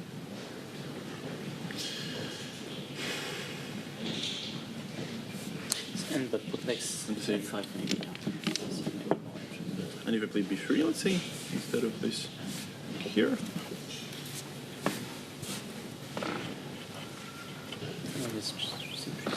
No, then I take on d4, yeah, sorry. Then you lost. Yes. Hey, it's okay inside. But think about e5, yeah? Looks yes. Critical. Yeah, no, I don't like this. And e4, e5, f4, f6. But no, but then you can take it because you can castle actually. Yes, even. No, castle and king c5 check, yeah, and then you can also castle, yeah, but. Yeah. But f6 somehow we already like, and then what? d6, c5, yeah. Not yeah, bad. No, I prefer c5 actually. Okay, let's say if I can do something like c4, we just copy like c5. So what can I do here? Okay, they can go f4, of course. f4, okay. There are 4. Also, we didn't look at e4, f5 maybe. f5. 5 is curious thing, yeah. I want e5, f4. And Yeah, I see. Oh, it's a good point. I'm not going to e3 soon enough, yeah? See if I just create some space and quickly castle. Doesn't too dangerous, yeah? Yeah. Somehow I take something like, h4, then it takes. Yeah, okay, this should be viable, yeah. g5. G5 looks nice. But even... Yeah, I'm not sure like if it's no, good. This is a bit ugly. So if you go for maybe g5, yeah. But no, maybe this. This I mean another therapy after maybe h3 or maybe bishop h3. Sure. Because I won't just castle here and then your king is left after b3 is left under some pressure. Right. But let's say like some columns c5 because no one is so brilliant here like v2, yeah.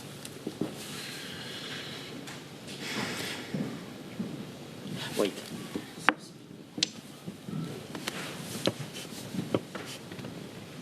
But I'm always curious about like some external structures. I think it's quite a nice solution. But could this be a pawn? If you don't want,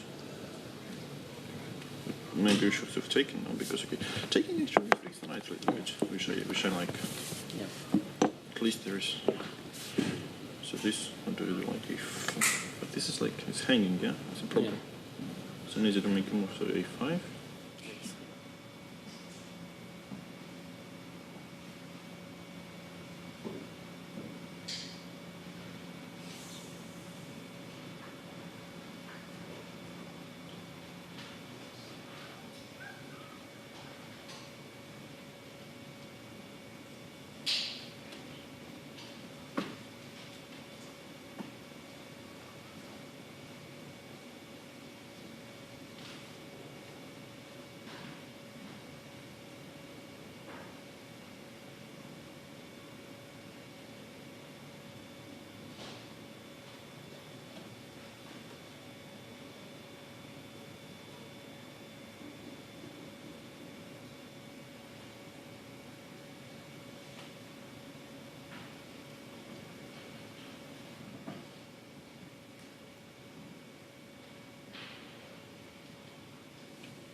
Yes, the knight on the 5 is perfect. I mean, at some point b6 we're good. So like next I mean, we cannot be much worse. Yeah. d4. Also knight d4 is coming, yes, Yeah. and then e6. Yeah. No, king is okay, 5 I like.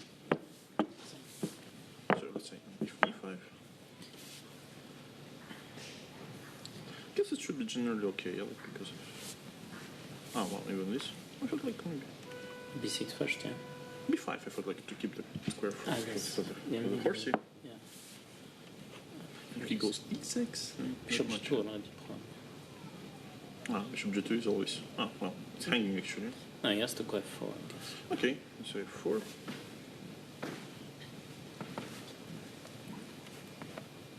Probably C5.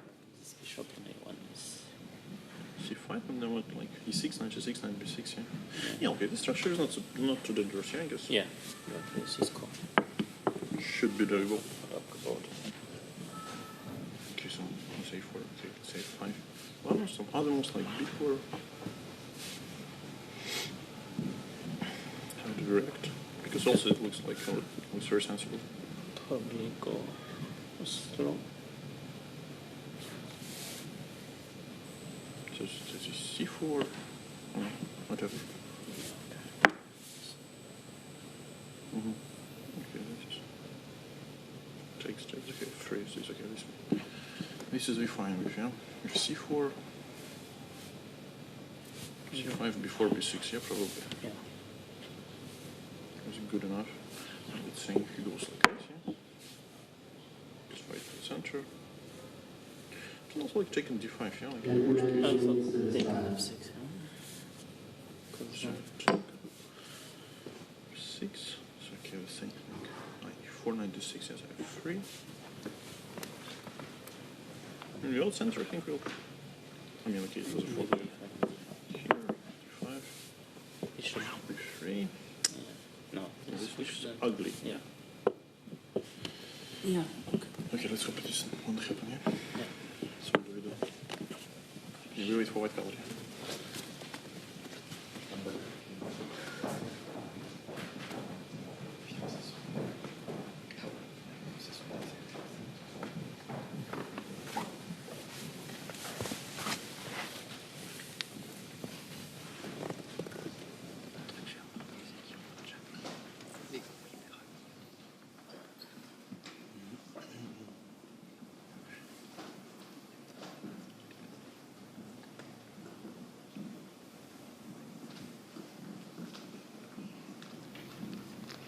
Please be ready.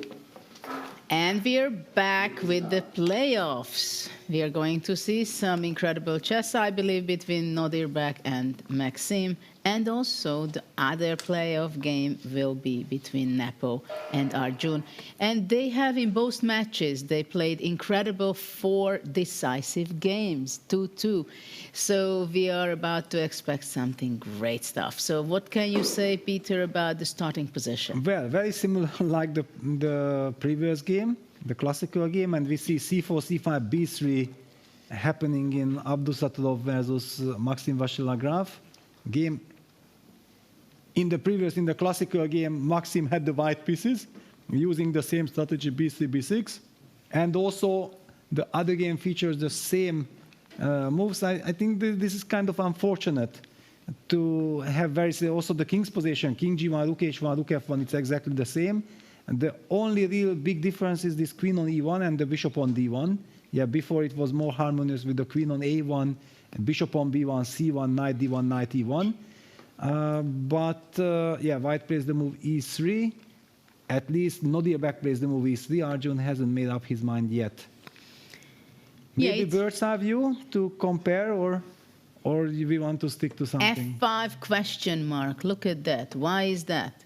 F5, F4, E6. Still symmetry, and I believe that Maxime was in the same group with Magnus, and Magnus was highlighting this E6, F5 idea against the bishop on B1. But now the bishop is not on B1. Still, it makes sense. Yeah, why not? Bishop F6, for example, is a possibility, or bishop F3 from white's perspective. Yeah, bishop F3 already played, takes, bishop F6 will be blitzed out as well. It's happening. Wow, they are blitzing out so fast, the moves, and we are going to end up in a very classical chess kind of position, I believe, because if white is capturing on F6, takes, rook back, then rook F8, short castle will happen from the white. Reminds me of this game between Fabiano and Sindarov Actually, Sindarov was white against Fabiano when he was completely winning the playoff, and then it was this miracle escape with this knight endgame. It featured the same structure, but now after bishop f6, rook f6, this is, in a classical game, we would say very drawish. No? What I want to point out that, look at that, they started out with 10 minutes and both of them has more than 10 minutes this time because they play fast and they are mirroring each other up to this point. And while the other game is going very differently and we can jump to the other game to switch, they are there only in move 4. Yes, let's get the bird's eye view. So there we have Arjun Erigaisi against Jan Nepomniachtchi. Also, it featured the same symmetrical c4, c5, b3, b6 business, but then white decided to break in the center with d4, very much in Magnus' spirit. However, then the white queen got activated. Now the bishop captured back on d4, and seemingly this was a strategy of Team Nepo and Team Vachier-Lagrave, yeah, that they will play with f5. So let's go and see what's going on there with Arjun and Nepo, because they are not as fast as in the other game. Well, knight c6, now the game heats up. Knight c6, bishop b2, e6. I'm expecting Nepo also to set up the trading idea with bishop f6. And if those bishops are traded, I would recommend from white's perspective probably not to do that, because after rook takes f6, black will have a very comfortable short castle. Yeah, I don't think that Arjun wants to let that happen. Wait a second. Arjun was white against Nepo. They played very similar position, and Arjun castled all the way to the long side, to the queen side. This feels to me kind of natural. Bishop f6, knight c3. You don't want to allow black to comfortably solve this problem of castling. It makes sense. On the other hand, the bishop on f6 will be a very powerful piece. Black might be able to play rook f7 castles anyway. But there is a hole on d6. Yeah, so if black moves the knight from c8 to e7, that probably is a bad idea. Then white can try to land the knight on d6. That would be kind of unpleasant. Nicholas, what are your first impressions of the position? Because in one hand, the pawn structure can be familiar to us. At the same time, the pieces are standing very differently. For example, that bishop on d1, where is it going to go? Yes, there's still some awkward pieces for both sides. The bishop on d1, the knight on c1, they still need to find their places. The knight on c8 will probably go to e7, the bishop will go to c2. But honestly, the opening did not impress for either Arjun or Nodirbek here with the white pieces. They have not really been able to put a lot of pressure or objectively obtain any advantage. And black has some choices here, knight e8, e7. Also f4 is a very interesting move, but a committal move to push the pawn forward, control some squares, but you also give some squares. You can move the queen to f7. I'm sure Nepo is happy with his position here out of the opening. It feels pretty harmonious. Of course, you still have to solve the question with this rook. Now he goes f4, actually. Wow. And this is creating a strong threat. In fact, bishop d4 is a very powerful threat now to give a check to the king, and white is in a lot of trouble. In fact, Arjun needs to play knight b5 now, otherwise he is already worse. So let's see if he can find this move. Well, it's a question, what is this f4? At the same time, we should not forget that now it's not a classical time control, but we are back into the format where the players were playing in the first and second day, where the qualification phases of the event. And of course, the time is different. 10 minutes for each player, with 10 seconds extra per move, which means that intuition makes a much bigger role in this time control. What do you think? f4 is objectively can be good, or it's only because Nepo played it because, okay, short time control, it's an interesting move, let's try to make a move which eats up the opponent's time? I think it's a very interesting move and also objectively fine. Yeah, white played the move knight b5, which Niklas said that computer mentioned as best. Yeah, white needs to trade the dark square bishops because of this bishop d4 check problem. What I want to highlight is when I look at Jan, that now he's in his zone and he looks like a completely different person for the playoffs than against Vincent. There he was visually very nervous before the first game, yeah, and now he's just like he has settled. He actually lost today already a classical game, but he's so ready and so determined to grab the initiative right from the start with black. Very energetic play by him. But we were also talking about it, that before the game they have the opportunity to analyze with each other. And when he played against Vincent, they were the only ones to have a playoff. So actually they were both on their own. And for Nepo, he's a character and personality who might be someone whom it helps if you can discuss it before the game with someone, the ideas. And actually here, they were teaming up, the two players playing with the black, Maxime and Nepo, and it seemed like they had a lot of energy discussing, talking about the actual position, and it seemed like it fitted him very well. Yeah, I think this is often not even chess-wise so important, yeah, because who knows, nobody knows this position, but just that you get rid of this tension, this pressure, enormous pressure when you are sitting alone there and you have no one to talk to.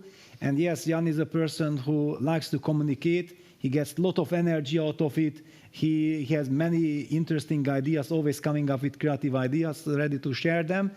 It should help him, and this is exactly what I feel, that he came with a much better mood. Yeah, just completely refreshed, very happy to play this game, not thinking about the result. Yes, and it is a very interesting game, especially because black has a pawn on f4, and this way white is not so easily playing e4. So I'm curious what will be the piece placement for white, for Arjun. How is he going to be playing? Because for now, of course, the d4 square is well protected, but I can visualize, for example, if white capturing on d6 takes, and then we have it that on the board. Now the d4 square already can be occupied with the knight, even sometimes exchanging the queens, but I don't think it's necessary. And black can also bring up rook f5, then castle. There are quite some opportunities for black. Yeah, but now with the rook f1 to e1, Arjun signals that I want to castle as quickly as possible. Yeah, he just wants to make sure that I'm going to go castle, and then depending on the situation, maybe break with e3. Clearly now the knight is hanging, so maybe first to play the move bishop c2. Jan, true to his style, he wants to be very energetic. He also opens up the bishop. Well, the bishop doesn't do that much because white actually has this super safe construction, but if that knight ever lands on this e3 square somehow with knight f5, knight e3, then white will be completely boxed in. Yes, this is what I wanted to highlight also, that probably knight d4 is not the final destination of the knight. Knight f5, knight e3 regrouping would give quite an opportunity for black, and it paralyzes completely white's position, and then white cannot be able to castle at all. So maybe the g1 king can be vulnerable. And we see knight f5. We see, of course, yeah, knight f5 played instantly by Jan. He's trying to dominate. Now white will play c5, I'm pretty sure, because white played b4, also opening up the possibilities for the d1 bishop that we talked about, that it was so unfortunate. But it's also possible maybe for white to go queen e5 instead, try to eliminate and get rid of the queen and then go back with the knight, and then to play bishop b3, king f2, you think g3. You will be in time, yes? So queen e5, for example, let's just show it there also. Example, takes, d6, the knight falls back to d3, black jumps with the knight to e3, white plays bishop b3, and then slowly you will undermine, yeah, king f2, maybe g3, against g5 you will always have this h4. The knight on d3 is also a monster piece, very interesting idea. But yeah, Arjun goes for c5. He wants to say, if I already played b4, I want to... But queen e7, he had to go by queen e5. Exactly. How is black defending the f4 pawn? Okay, g5 is kind of obvious, but are we so happy? Because after g5, whenever we move the knight to e3, then white will actually undermine. So I'm expecting after g5, white not to castle, but to activate the bishop, bishop b3, and then try to maybe play king f2, g3, and whose king will be more weak. No, now the queen on e5 looks amazing, and it's not so easy to kick it out, right? Maybe black can go knight e3 and to play rook f5. Well, I would like to praise Arjun. Yeah, it's so easy to get under Nepo's influence. He's playing quickly. He makes all these active moves coming at you, and then he's reacting the way how he's reacting. Yeah, it's like a wall where the ball is just jumping back. Yeah, it's not reaching anything, and to understand from distance that actually there is nothing to worry about a black knight landing on e3 because we will be undermining it with g3. That's quite stunning, quite something. And now Nepo stopped for a short time to think it over, whether is he going to be playing g5, is it a must to protect the pawn on f4, or he is able to do something else, though the f4 pawn is crucial in this position, and he goes g5.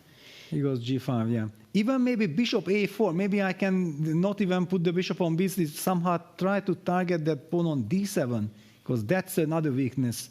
I think maybe bishop a4 is a super strong move. How to react to that, because nothing moves in black's camp. Now, okay, Arjun goes bishop b3, it was the more natural one, but suddenly I also spotted this bishop a4 and I got carried away. Bishop b3. Bishop b3 is also very logical, yes, because the king on g8, the e6 pawn can be vulnerable if at some point white has a good opportunity to push c6, which obviously we are far away from that yet. But maybe white will go rook c1 and somehow to push c6. Well, now the knight jumped to e3. Now we might be seeing some of these breaks that we talked about on the king's side. What about h4? Yeah, h4, then rook f5, your move. Yeah, queen d4. Yeah, queen d4. Though after queen f5, queen b8 check is also possible. Yeah, but then I go back rook f8 and I'm sacrificing. That's why bishop a4 then was hitting d7. It was one of the lines that I calculated, why I also mentioned bishop a4. Wow. But yes, all eyes on Arjun. How will he react? He has many different options. Everything seems quite good now for white, because, okay, if black gets rook f5 and short castle in, it will be a different story, but right now it's still far away. Can he play? Can I actually play rook c1 and rook f5, queen d6? Queen takes d6, cd, is that a good idea? Or probably not, because you will anyway be able, no, forget about it. I'm not impressed. But Arjun goes queen d6 immediately. Strange decision at first. Yeah, but basically it means that he doesn't mind the endgame and he thinks that, yes, I will undermine. And this knight on e3 wants to be trapped. What a concept. Yes, of course. White wants to go king f2 in a later stage and connect the rooks, and those will show up on the c file probably. Also, not to forget about h4 possibilities, so the f4 pawn is going to be shaking, which actually gives the stability for now for the e3 knight. Well, takes rook f5. If now rook c1 happens, it's the same position as what we were discussing before. Because actually there are some tactics, yeah? This rook c7 is coming. All this rook takes this and bishop e6 hanging in the air. And actually the bishop on b3 is defending and attacking at the same time very powerfully. Because the e3 knight is more looking great than actually it's not doing too much, right? Because it's not attacking really, it's just a fantastic spot, but there's no helper for it. White can just play around that knight, yeah, and even target it, yeah, with king f2, g3, rook c1 is coming. Well, rook c1 is the most inviting right now. Yeah, very promising position. Nicholas, what is the position right now here? Why rook f5 is a mistake? Is it true? Yes, as it is true. G4 was just played. Yes, the bishop should have been activated, go to b5, put some pressure on this knight on d3, and then black would be fully in the game. After rook f5, rook c1 was natural and strong to activate the rook, bring it to c7, and you cannot even stop that because of the bishop c6 is rook takes c6, pawn takes, and bishop takes e6 check, and the whole black position falls apart. Instead, we see g4 by Arjun, also a good move, saying, I'm happy to let you play en passant. I just take back. Your knight is not protected anymore. I activate my rook on the h file. So this will not happen. Black needs to move the rook. The question is where to? a5, b5, back to f8. Just seems like rook f5 was not really doing much for the black position because there are no targets for the rook to attack. The white pieces are all very stable, nicely protected. White can bring the rook to c1, can think about h4 at some point. This is a very nice position for Arjun, and he has a great chance to take the lead in the first game. Well, it seems like things were happening too fast because Nepo had a very nice position, it seemed, and he made all these knight moves coming into the center on d4, and then he thought, I can even optimize it further with playing knight f5, knight e3. At the same time, I think the queen from a1 was underestimated, which came into the center by queen e5, and the bishop also from d1 became very active on b3 and very powerful, so that bishop will still some sayings in this game, I believe. Yeah, the supposedly dead bishop on d1 came to life, and it's beautifully cemented. Yeah, this is this lovely construction. Pawn on a2 protects the pawn, protects the bishop protects the pawn. Nothing can dislocate. Black will probably need to try to trade this bishop somewhere with bishop d5 if he will have time, because bishop d5 can probably be met by g4. Well, f takes g is also a strategical move that you don't want to play, you simply feel that you have to. Yes, it was kind of tricky because to give up the outpost, the stability for the knight on e3, for now it's not dangerous for black because after king f2, black can go knight g4 because of the pin and the rook on f5. But rook c1 finally on the board, which was expected already because the rook is very much invited to go to c7 from white side. And the d6 pawn, we could say that in some cases it could be a weakness, especially if the rook would be not on f5 and knight f5, grabbing the pawn would be a possibility. But for the moment, rook on f5 is very active, but actually it does not have so many opportunities. Because of this b3 bishop, it cannot go to rook d5, while white is approaching with the rook to the 7th rank, rook c7, just looking the a7 pawn that it can be grabbed, but more importantly, there is a very strong attack against the d7 pawn, plus there is the pin because king g7 was just played, so bishop e6 is possible. And look at the d3 knight also, how powerful it is. It's just controlling some important squares like the c5, e5. It can show up at some moment. Yes, I'm actually thinking from black's perspective that maybe I want to play something like rook f8, rook c7, okay, let me rook f7, protecting that pawn, and somehow setting up this bishop takes f3 sacrifice, e takes f3, rook f3, to try to get closer to white's king, because then at least the knight on e3 could be a powerful force. I don't know if this is dreaming or speculating, but in any case, I feel like black's position is so dangerous that he needs to think about drastic measures. I understand what your feelings are, and I think probably rook f8, or at least it seems to me that it's kind of probably the best move. At the same time, immediately white can go rook c7, rook f7. The big question is after that, I believe, can white take on a7 to start with? Yeah, is bishop f3 something that it gives already enough counterplay for black, though I'm not so sure. I'm not sure either, but also the problem that white can always include this g4, yeah, exactly. Also with the rook on f7, and then you decide what you do. Bishop c6, g4 happened. I think black's position is falling apart. Well, bishop c6 is understandable, by the way, because you don't want to see that rook going to c7, because it looks so dangerous. Yeah, but it stepped into this bishop takes c6 idea, so it was interesting that Nepo probably felt like against bishop takes c6 he has some very special move, but now after rook a5, knight b4 happens. Well, it looks very dangerous for black. Yeah, he very dangerous. bishop. And already the e3 knight can get in trouble easily. Absolutely. Because where the bishop is going from c6, which was played 2 moves ago, right? So now knight b4 attacking the bishop, if it moves away to b5, the rook on a5 is not standing well at all. So after bishop b5, actually rook c5 would be very powerful. So if bishop a4, probably still the best. But he goes bishop d5. Bishop d5. Okay, this is horrible. This position is horrible. Maybe I even don't know. Do I want to calculate rook c7? Yeah, it's rook c7, bishop b6, rook takes d7, check. There's also this intermezzo, and it's played by Arjun. Yeah. Wow, rook h6. Rook h6 just wins the rook and h6, knight c6 and wins then the knight rook. wins the game. But what about rook knight c6 now? Also good. The threat of You can rook choose. h6. King f6 is Because just a blunder.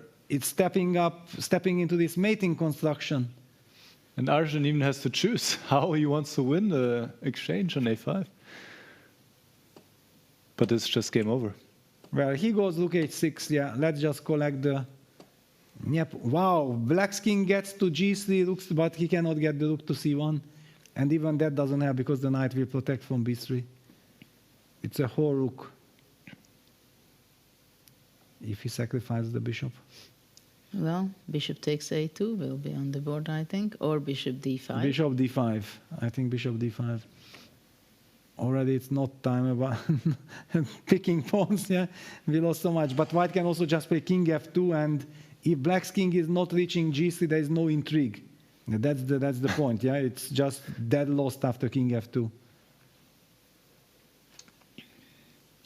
Yeah, that was a great run for the king, but one tempo is missing. Yeah, Nepo takes the pot. Okay, now king f2, and it resigns.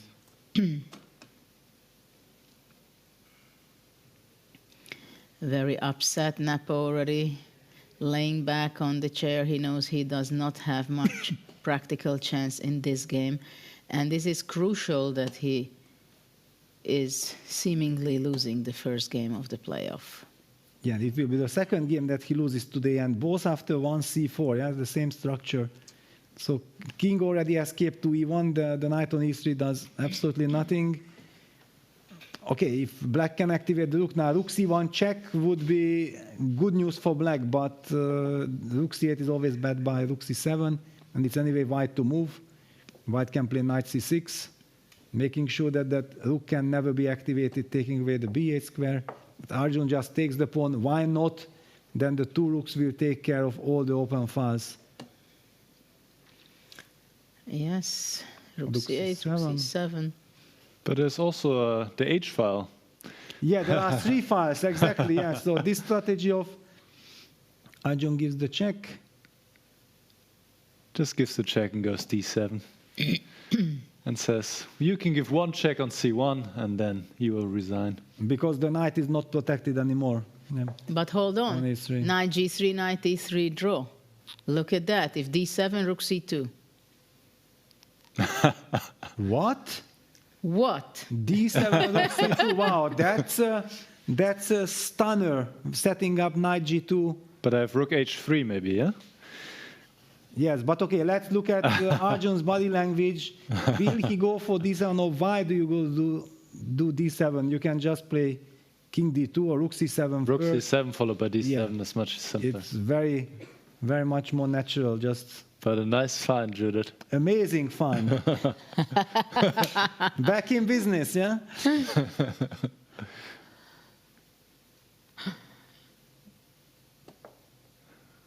Rook c7, of course. Yeah, it's the safest road to victory. Just covering everything.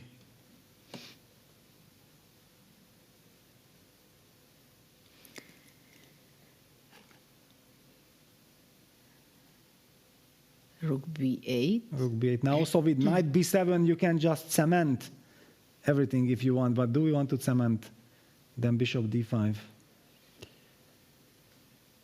Okay, everything wins, of course. Everything wins, but you should still win the game. Yeah, for example, king d2, knight f1 check, king d7 runs into bishop b1 check. All of a sudden, even Still that winning. is that is also completely winning. King d4. Yes, it's crazy. Poor Nepo. Yeah, king d2 played. By the way, why would white play king d3? Of course, white plays king c3. Playing on the dark squares. Knight d5. Of course, the rook will be not let into the second rank. Rook c2 was also kind of practical.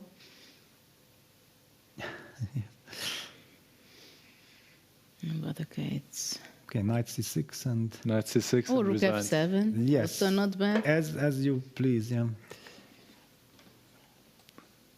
Resignation. And Arjun won again. So let's go to the other game.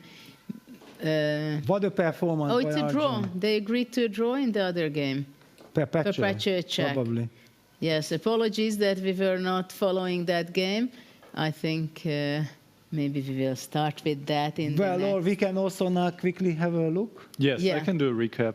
Let's take a look I at the kept game. an eye on the game. Mhm. So, in fact, even though it looked really symmetrical, actually it was Maxime who spiced things up, similar to his game that he lost against Fabiano Caruana, going g5 here, bit unprovoked, bit unnecessary maybe.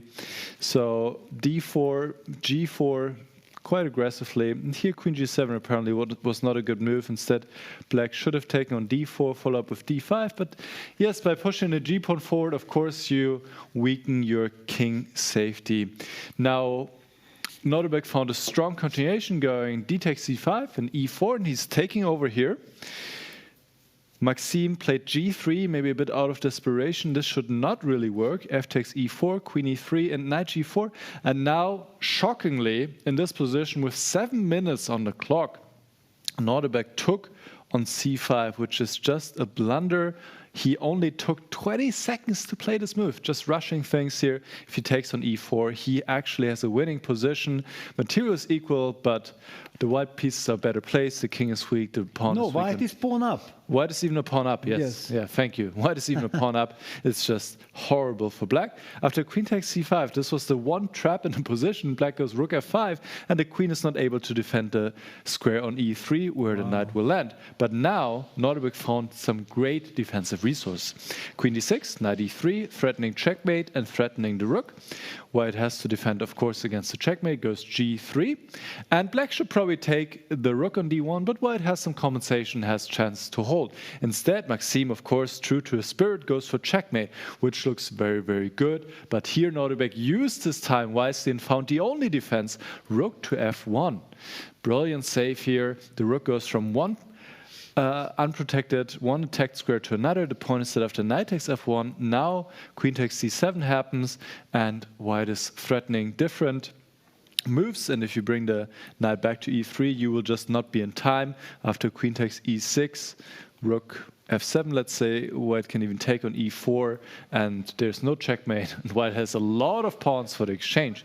So after rook f1, instead of taking on f1 and maybe allowing a perpetual, instead, here Maxime once again spiced it up, going knight e5.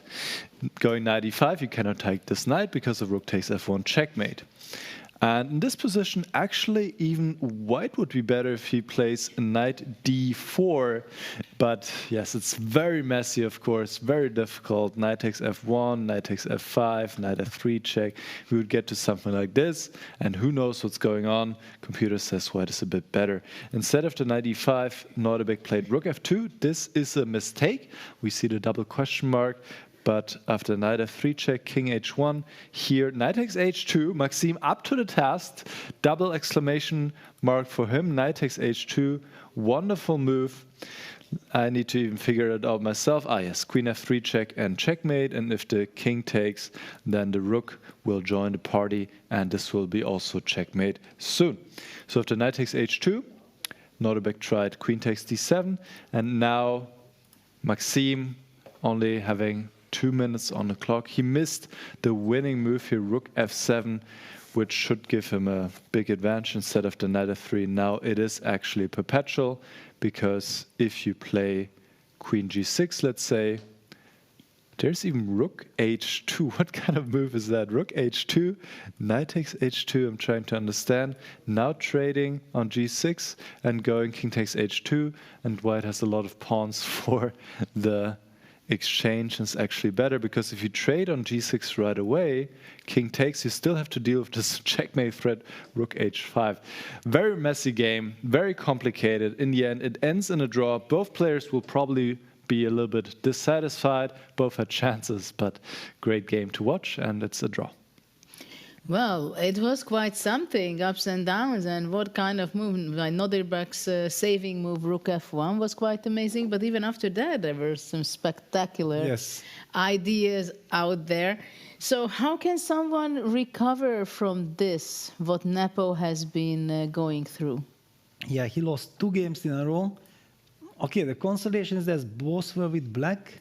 Could that be a consolation? Because it means that now in the decisive second game, he has the white pieces, yeah? So and we know that he's very energetic, very determined. He wants to grab the initiative, and that was the reason why he lost this first game, right? Because he got carried away with this f5, f4, and then knight d4, knight f5, knight is so like, yes, I'm gonna go after my opponent, but in fact it turned out that this was a complete mirage. The knight had nothing to do on e3. The whole position just simply collapsed. I also still feel like the composure that Arjun showed, yeah, not getting affected by all this, that the pieces are flying and Nepo is coming after me, keeping his calm and understanding, actually, where are you coming, my friend? I'm the one pushing, and that knight on e3, it was a wonderful performance by Arjun. Yeah, things were kind of escalating, not in the right direction for Nepo. But actually, we have a short interview with Arjun before the match of today. Very good start, Arjun. How do you go about now defending in the second game? Yeah, obviously, like in normal chess, like there are no solid openings as such, so it can get wild.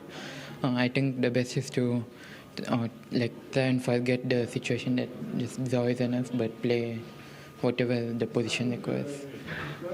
Nepomniachtchi seems very frustrated. Do you notice that when you're sitting on the other side of the board? Yeah, obviously it was quite visible. And does that affect you at all when he gets that frustrated?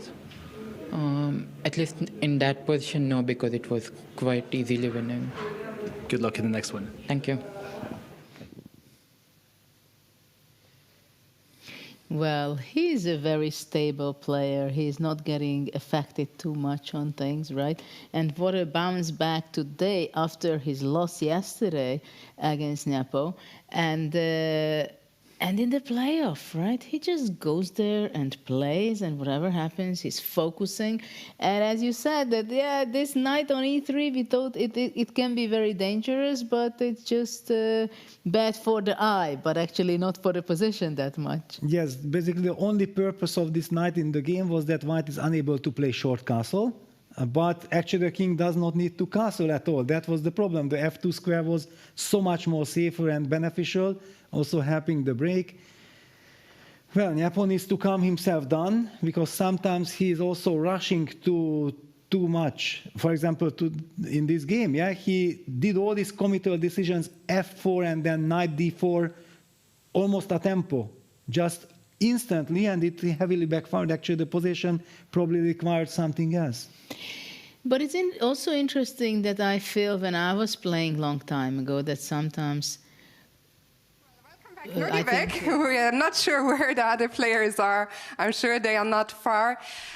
In game one, Nodirbek against MVL was a draw, while Arjun Erigaisi won his game against Jan Nepomniachtchi. So Nodirbek, I hope you are ready.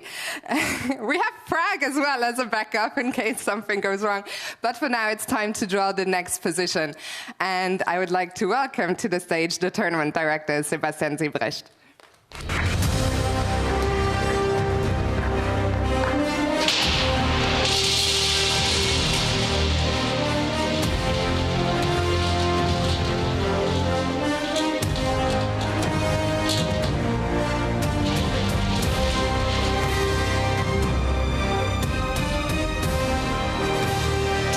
16, 2-1-6.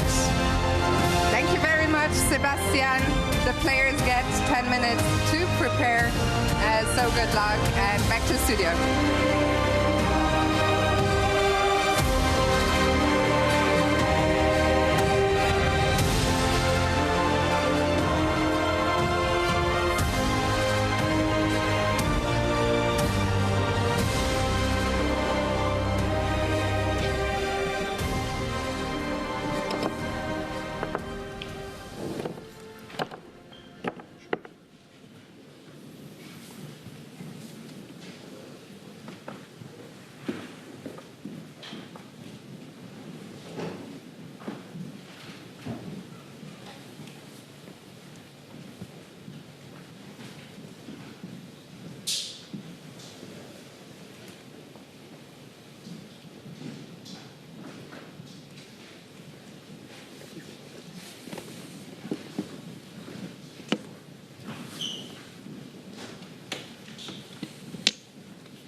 I mean, it's only one knight attacking them. Can I have a bishop here? Yeah, bishop connects. That's a good one. Out of position everything. Yeah. Rook is on d4 anyway. Yeah. Let's see g45, let's see knight b3. So this again. Here we play some long, no? I guess it's an option. Like c3 maybe? No, c3. And c3 if... Okay, c3 if you're not so smart. Mm-hmm. So, let's use this here.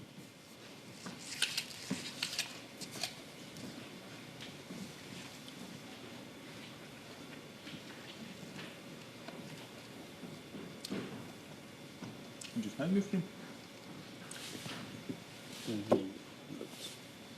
So I think d5. D5 maybe I can take, yeah.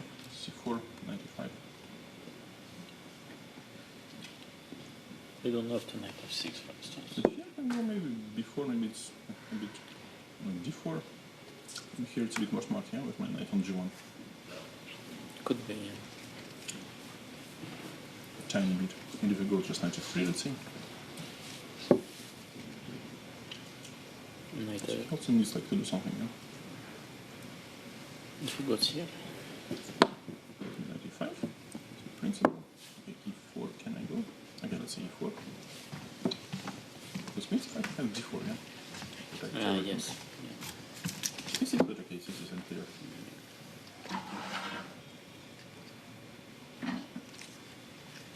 Rook takes d5, knight c4, rook c5, yeah? But rook d5. d3. Yeah.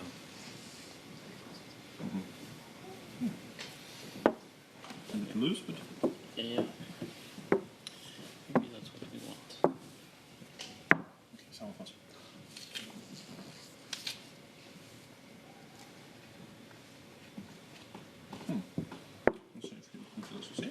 Yeah. Not d4.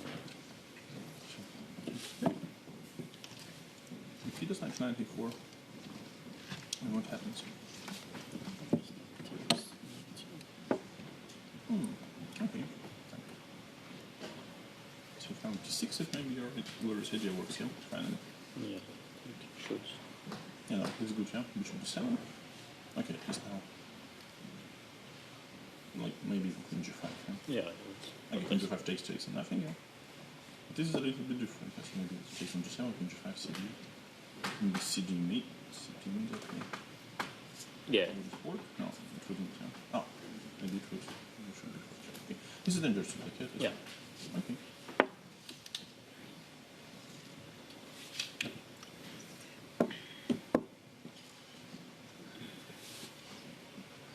If he goes e5, I go e3 anyway, yeah. So. Hey, I have three. Yeah. So. Like here, yeah. Yeah. It's a good book, yeah, probably. So let's see. 6 and d4, yeah. So e4, always c4, yeah. Yeah. Gentlemen, 2 minutes to the start. And let's see if he goes d4 here. Just trying to be very smart. Oh, okay, maestro. No. Why not? Could be, but knight c4. Because if you take, then there's also extra check on b5, yeah, which is a bit annoying. Yeah.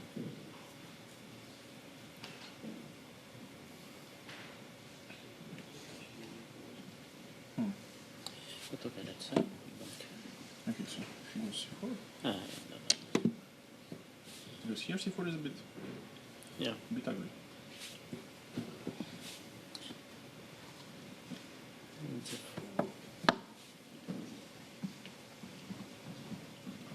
Nothing, yeah. Maybe it's c4, c5, knight f3 this time. Yeah, maybe.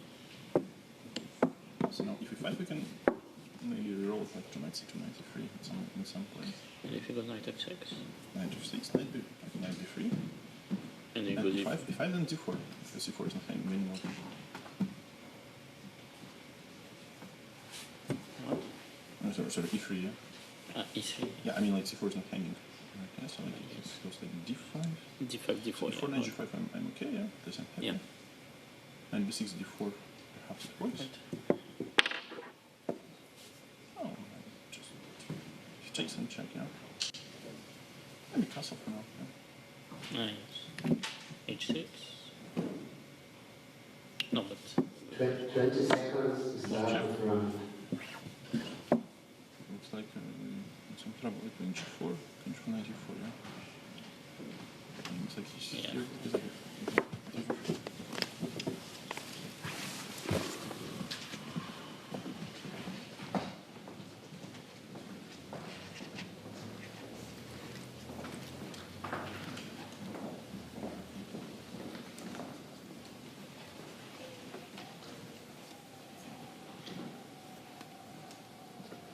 You can start.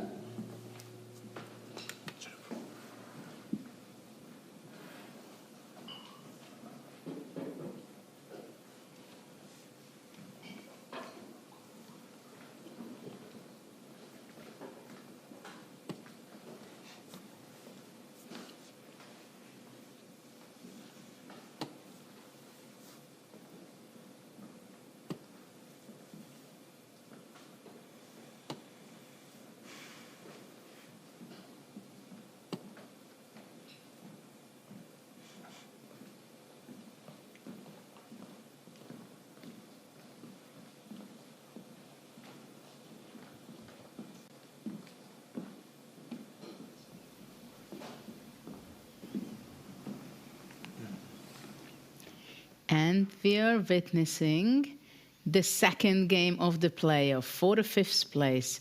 This is Maxime and Nodirbek. Let's see how it unfolds. Started with c4, c5, knight f3, knight f6, which I think it was the best possibility for white c4. Well, and e5 novelty, because in the other game, d5 was featured.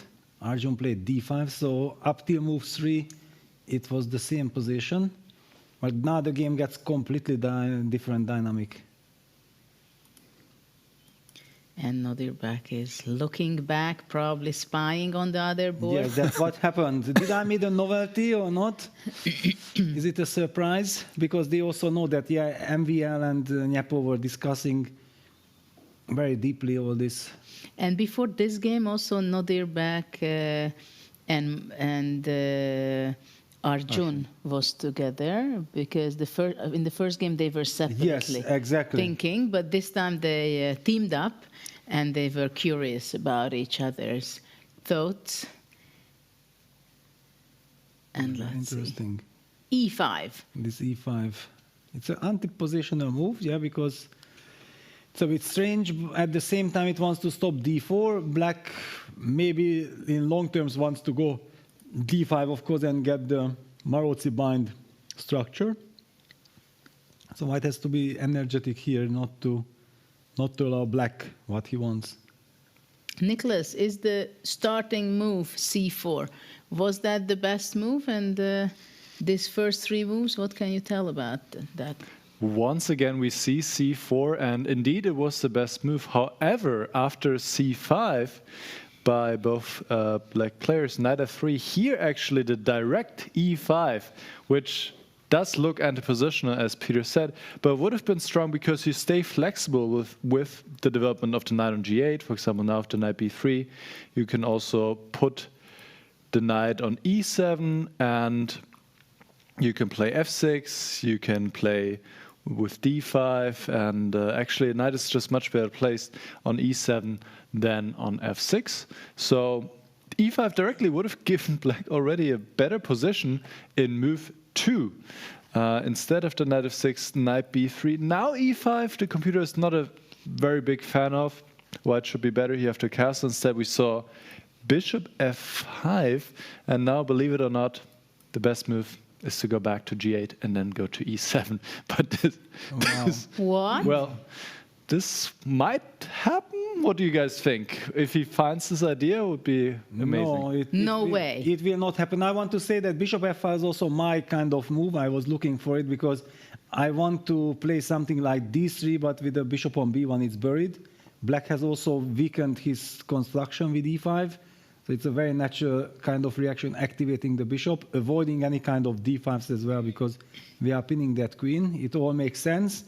But if black plays the move knight g8, then I don't know what I should be doing. I don't know, but it will be a candidate of the move of the day, a little bit.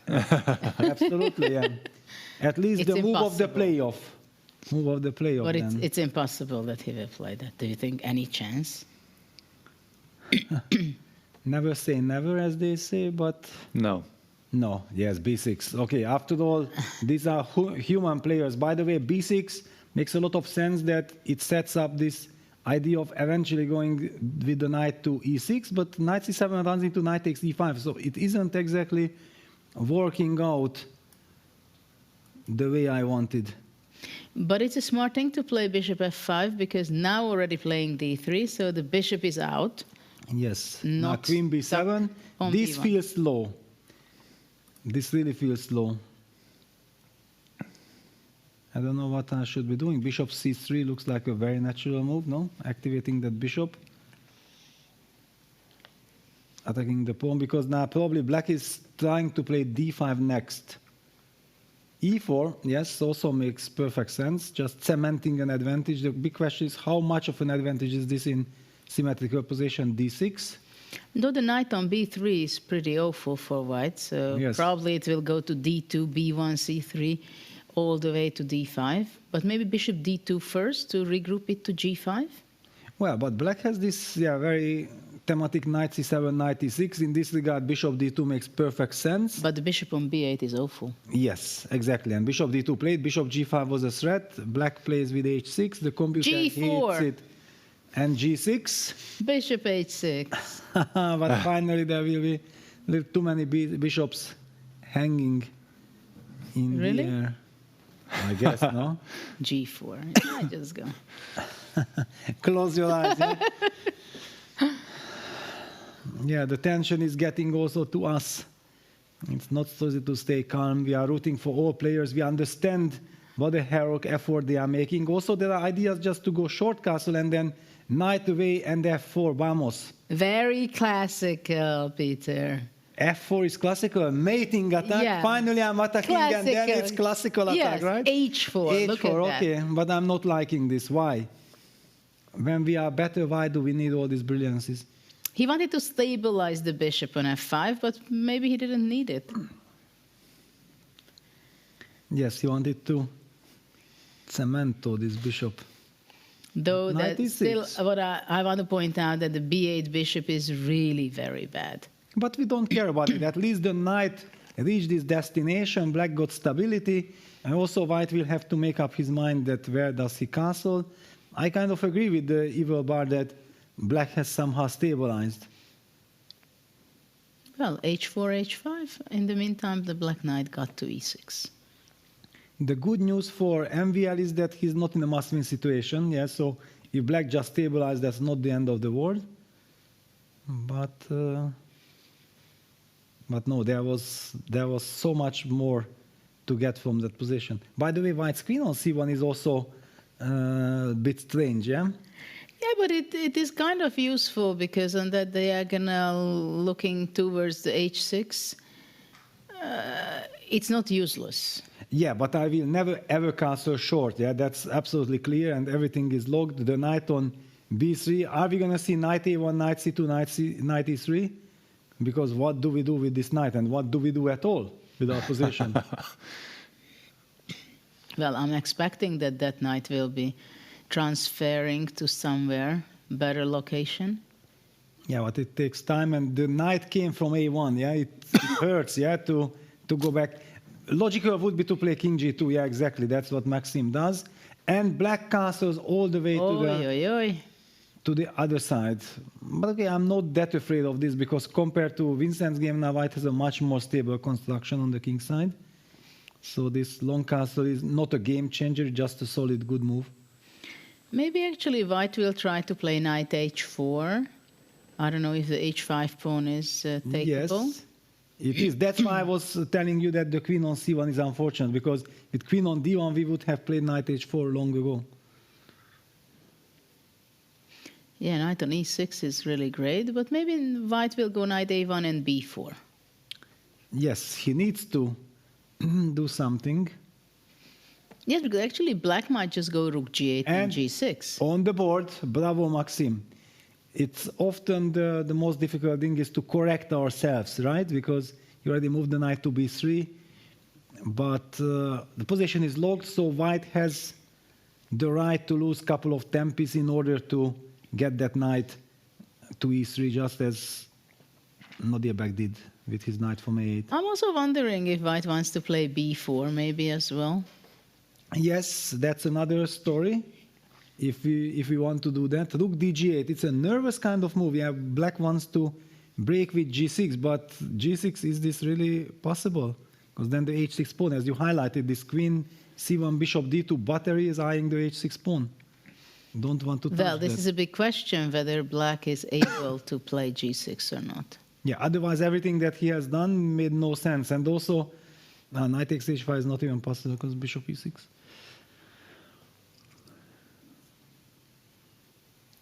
And all of a sudden, computer loves white's position. I don't know, should we check out on Nepo because he's in a must-win situation, he needs to win. Here there is some safety margin for the moment. Of course, the reason we started with this game because we didn't do justice in the previous round to this pair. But Judith, you are the boss, so you should decide, you should take responsibility. I think it's a good idea to switch for some time at least to the Arjun Nepomniachtchi game, because Arjun scored a full point in game 1. So Nepo is in a must-win situation with the white pieces.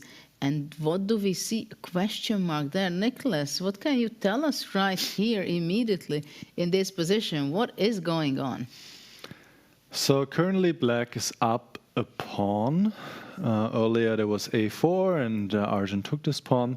Now knight e5 was played, and black apparently has a very strong response here, knight h5, which is not obvious at all, to bring the knight to h5, to go to f4. Also maybe having the option to play f6, pushing this knight back. This is quite counterintuitive, I would say. If white takes on c4, black takes, let's say the knight takes, and this knight comes in to f4.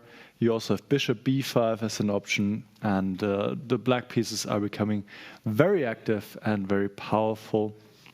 But it would be a big surprise to me, even bigger than if knight g8 appeared earlier, if Arjun finds knight h5, and he has played bishop b5. This is the more human move, protecting a pawn on c4. But now white gets the chance to play f4. This is Nepo style, yeah? For sure, he will play f4. He needs to do something. He's down a pawn, and he needs to launch an attack, and reminds one of Catalan in a way, except for that the bishop was on b1, not on g2, as usually in the Catalan, but the white pieces, white definitely has compensation for the pawn. However, objectively, black is still quite fine, but I think this is exactly the messy game that Nepo is looking for, but he doesn't go for f4, he goes knight df3, and again the computer wants to see this knight h5, knight f4 idea. Not an easy position to navigate for Arjun and Phil. I think that Nepo wants to set up queen e3, bishop c3 kind of setup, yeah? He wants to activate that bishop from e1. That's why he did not play with f4. Or, okay, he activates it with bishop d2. But, well, okay. e6 black played. e6 was played. And bishop d2. This is Vichy's bishop. I remember that Vichy had a bishop on b5 with c6, a6, c4, a4 against Ponomarev in Kapda 2003, I think. And Vichy went on to win the game. That's why it remained in my head that, yes, if Vichy does that, it works. For no one else, it would have worked. And white's position is becoming quite strong. Actually, white wanted to go bishop d2, rook e1, so the queen can move, I think, because otherwise c3 was somewhat unfortunate. But that was clear. I mean, the idea, what you mentioned, Nicholas, with knight h5, maybe objectively is a great move, and that's the refutation of white's play, but it's a completely unhuman move, especially when we play in a short time control where intuition is the primary leader for the players. It was almost an impossible. Yeah, and look at this. Yeah, he's not fighting against the e5 knight. The computer hates this move, knight b7, but it's so natural that the knight from b6, which has nowhere to go, is trading the powerful knight. However, does white have now some e5? e5, yeah, exactly. C2. So black has to go rook f8, knight f8 very quickly, if he's still in time, but maybe white can just sacrifice something on h6. Maybe knight h4 will show up. Yeah, very dangerous. That is a move, and then the queen swings to the other side, to g3, but of course it's extremely tempting to go to queen to c2. Yeah, rook f8, setting up the knight f8. And maybe there is this idea, queen c1, bishop takes h6, like in many of these positions, just the sacrifice. But even d5 looks quite amazing. And if e takes d5, knight d4, attacking the d5 bishop, and then f4. Also, yeah, there are tons of possibilities. Yeah, this queen c1, bishop takes h6, also very typical and also very much Nepo style. Yeah, you just eliminate. Very tempting. It might just win on the spot. Yeah, the queen on c8 is out of the far away from defense. Because normally what it said, against queen c2 you have to have knight f8, against queen c1 you have to have bishop f8. But the bishop is too far away on b8. Extremely dangerous moment for Arjun. He's also behind in time, but that's very normal against Nepo, right? Jan is always very fast, faster than his opponent. And Queen C1 played, bravo, wow. Yeah, Nepo is bouncing back. Yeah, bishop takes h6. I just don't see a defense. There is no bishop f8 or no queen f8 to protect against the sacrifice. Yeah, what can he do, right? And then it just made. And the bishop is on b1, not on f1. Yeah, this even with in the Catalan with pawn g3 and bishop g2, normally the sacrifice could maybe win. But like this, it's almost certain. Well, and also on the third rank, the rook can come up sometimes. Yeah, so yeah. the g3 pawn is not there. It can only help white's attack. Yeah, so f5 only move to try to create some luft. I'm expecting now, yeah, ef, knight f6, bishop h6 should just work, yeah. Nepo closes his eyes and booms, just crushes. Yeah, very unpleasant to deal with black. Probably black cannot capture it, but it means that a very important pawn is gone from the defensive king side. Yeah, that bishop on b8 and queen on c8 just too far away. If the queen would be on b7 or the bishop would be on d6, it would be a different story, but the king is just way exposed. Dilemma, what to do? Should I take on h6, Arjun thinks, or if I cannot, what else to play? Because it seems incredibly painful for the moment. We have equal number of pawns on the board, but what kind of pawns? Yeah, queen b7 played. Well, what to do? But yeah, now white is already not even pawn done, and he has a winning position and free attack. Do we go bishop f4 or that slows down everything? Well, it's a question whether would you exchange the pair, the bishops, black square bishop, and then control the black square. Probably that's the most technical way of doing. Some bishop c6. Yeah, I'm worried. Yeah, I don't want to slow down. And Nepo tries to stay energetic. He goes queen g5. Though there is no straight threat. Okay, bishop c6. I love this bishop c6 business. That bishop is horrible, and then we set up some counterplay. What will be white's next move? Knight e5? No, rook d5.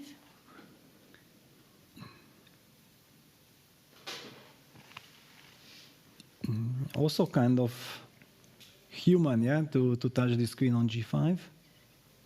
Where does it go? If queen g6, queen f7. Absolutely. And if knight e5, maybe just rook e d8?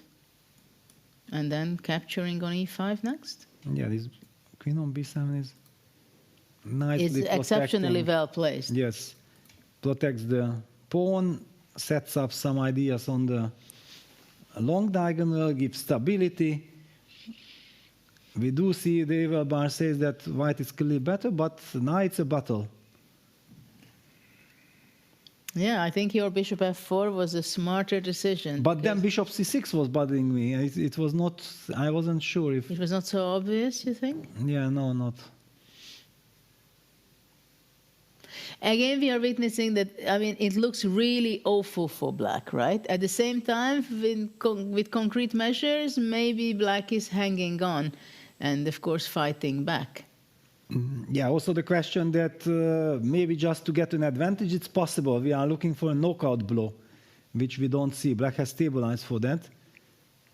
Because the queen g6, queen f7, maybe we are just having a nice endgame, and Jan goes for queen g6.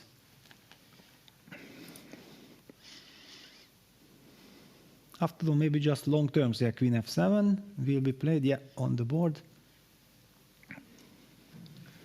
It is not so simple for white. I mean, I think it's a great achievement for black to eliminate the queens. At least black is not going to get mated. Yes, exactly. Now maybe I should just fall back with the bishop. The big question, where? Is bishop g5? But then the knight always, yeah, he falls back with bishop to d2, yeah. It's logical, yeah. He just wants to control this pawn structure, the horrible pawn structure, but you never know. It has also some dynamic if you don't take care of them. Actually, it's a powerful move, no? It's a nice move. It's a nice move because also bishop b4 can show up at some point. Now black has to keep the control defense over the e6 pawn. Yes, rook e7. So now the question is, does bishop b4 make sense and exchange the black square bishops? Yeah, do we want to do that? Yeah, then bishop b4, bishop d6 takes, then suddenly e6 pawn is protected. And knight d5 appears. shows up. Yeah. Wow, and Maxime is winning. I do see the other bar. I don't know what should we, because this is not an endgame, it's low done. Maybe let's check out, because then he knocks out. Yeah, maybe we ask Nicholas, what have you been discovering in this game? What was going on? Just a quick recap. Oh, okay. It's not over yet, but let's see the current position, no? Yes. All right. Let's just see the current position. So here, Nodirbek should have taken on g3. It would be still very messy. Instead, he went for h5, but this seems to be just too slow. He wants to open up the white king in this way. He already has sacrificed in exchange, by the way, a rook against bishop.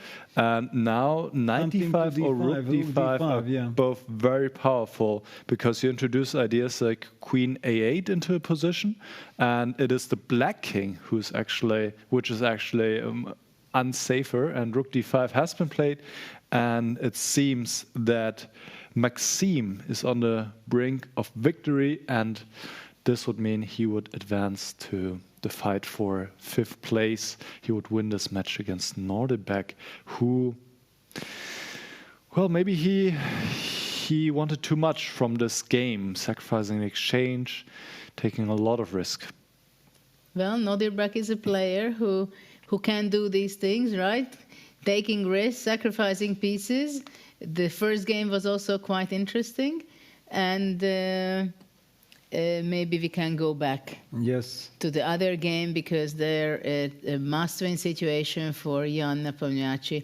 And he seems to have a fantastic position, because it seems in the meantime, while we switched, the bishop from b5 was transferred to h5 by Arjun, hitting on the f3 knight, trying to exchange and take the d4 pawn, but there are too many weaknesses in the position for black. Don't you think so, Peter? Yeah, and Jan very smartly, quietly played the move bishop d1. He's not collecting the pawn, because that pawn does not run away. He wants to grab it with the rook.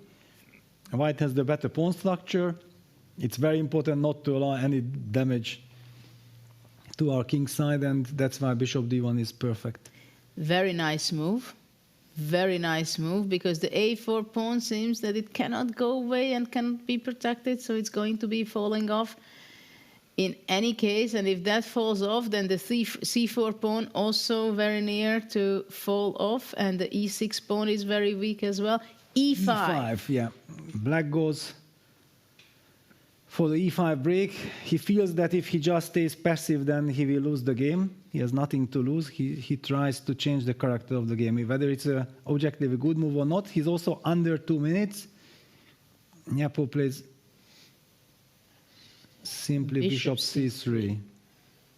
He rushed with this, but probably he's super happy with his move. Puts pressure on the clock. And Arjun is under 1 minute and 20 seconds. What can black do? If e4, then it would be knight d2, attacking the c4 pawn. Yeah, e4 played, knight d2. The amount of weaknesses black has, that's kind of very sad for him. Yeah, now everything is falling apart. The big question is, will black get dynamic? Yeah, the white couldn't really take back rook ed1, because then probably e3 was creating counterplay. So rook a d1. At least the rook moved away from the a4 pawn. Is he able to set up some dynamical possibilities for himself? He needs to try a3. To disbalance, yeah? To dislocate things, yeah. a3 b takes, and then white's bishop loses its... and he goes for it. Brilliant sacrifice, and bishop f4, knight takes c4, rook c7. Yeah, yeah. Fantastic play nice by practical Arjun. Resource. He's in the game. Defense. He's in the game. Jan will be very upset rushing He should have never let this happen. Knight takes c4, rook c7. But actually, he could also play take back with the e. Yes. G1. That's what I thought he will. Yeah. Okay, there was this e3 counterplay, but probably losing counterplay. And we see Nepo's heart rate is rising. Of course, rising, because so far he thought like, okay, that's it, I'm already technically winning, and all of a sudden there are problems. If black is able to eliminate that knight, then suddenly those pawns will not be weaknesses. We will be talking about potential knight landing on d5 with compensation. Wow. a3, bishop f4. What a beautiful defensive idea with 1 minute on the clock by Arjun. Incredible. Very unexpected for Nepo. And because after a3, the c3 bishop is not protected, this is very important. This is why bishop f4 was possible. Yes, exactly. And now Nepo goes for this g3 takes.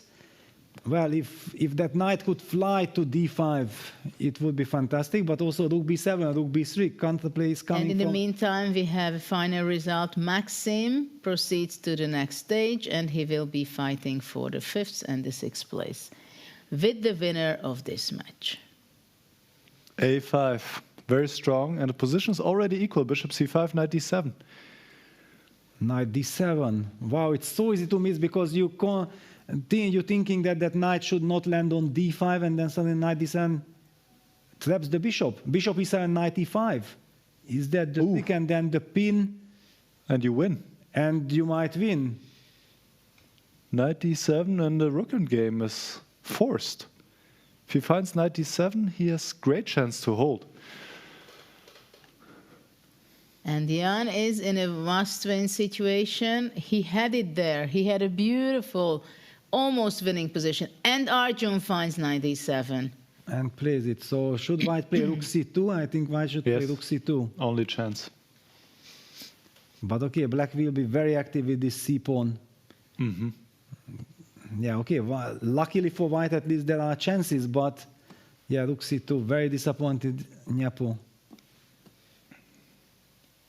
Takes rook e4. So king will be moving towards the c-pawn. But as we know, in double rook endgame, we can never win that pawn, yeah? Because whenever the king gets to d3, then black gives a check and kicks you back. And black has this active rook behind the pawn. White is staying passive. So is rook c7 the best move or rook b3? Big question. Probably rook c7 is safer, but I have no idea. It's so special. It seems you don't want to allow h4 by white, so rook b3 followed by g5. Okay, it's good luck difficult. with 30 seconds to figure that out. Yeah, it's just impossible. Rook bc7, it was the human move, yeah. Rook bc7 and now h4 should be played, yeah. And then you just go slowly, king g2, g4, king g3, h5, f4, g5, king g4, like this. But I don't know where it leads, because rook c4, rook c5, I will be always spinning that f4 pawn. I will never let that pawn to advance further. a4 to start with. Okay, so basically, based on the common knowledge, then g5 would be a move. Mm-hmm. Just making sure that white is not able to stabilize. But actually, it's a logical move. It's a human move. Yeah, here it's, but rook bc7 was also so human to defend the c3 pawn like this. g6, that's a surprise. Okay, Jan is even not bothering with this h4. Yeah, he's trying to get towards the c3 pawn, but we talked about this, that king d3 will always be met by a check, or maybe you can even fall back. No, if you fall back with the rook, but he wants e5. to go king e4 and king d4. Exactly. Yeah, that's why I wanted to be behind, but and then you might target the but e5 okay, pawn. after king d3, you can just move rook c6, then rook e4. Then rook e5. Or rook e5. Yeah, king f6, covering the e5 square. Okay, rook e4. So white is setting up king d3, rook d4 kind of. But now rook d5. Arjun down to 12 seconds. How do you defend this with so little time? Rook d7, same idea. King e3 will be played. But then rook d1. King is maybe rook d1. No, h4. Okay, H4 finally. Nepo plays h4. Black starts to just make moves on the d file. And king is still rook d1. Exactly. This defense was there. Rook d4 runs into rook e5 check, winning the game. Winning the game. Yes, be careful. Yeah, Nepo comes back, kicks away the rook. Rook d6. So eventually white will start push his pawns. g4 or playing f3, g4, very F3. slowly. But I don't know, somehow this f3, g3 construction is...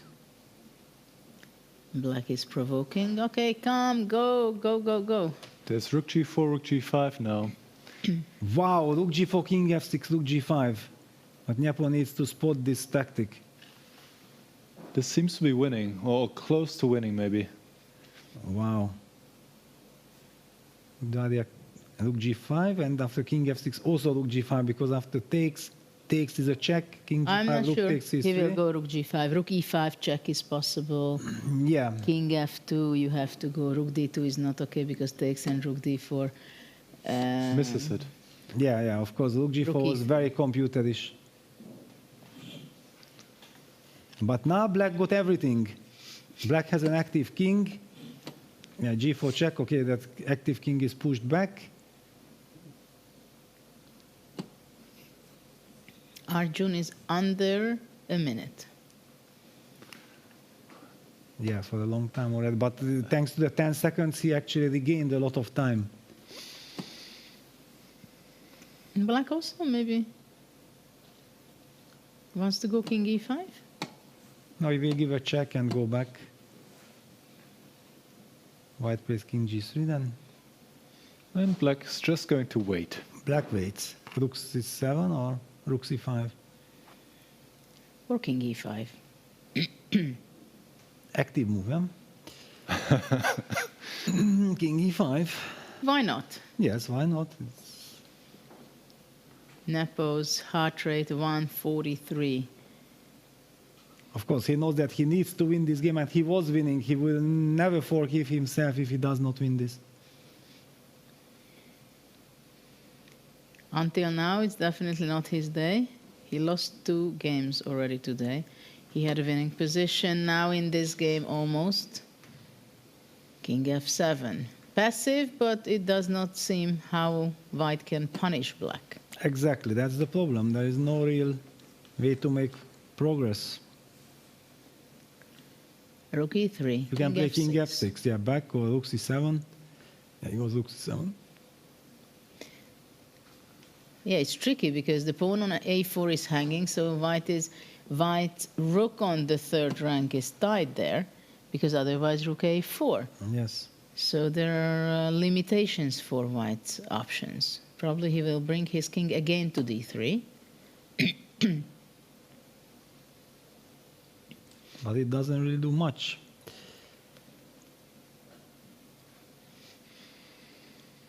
Arjun again on 32nd.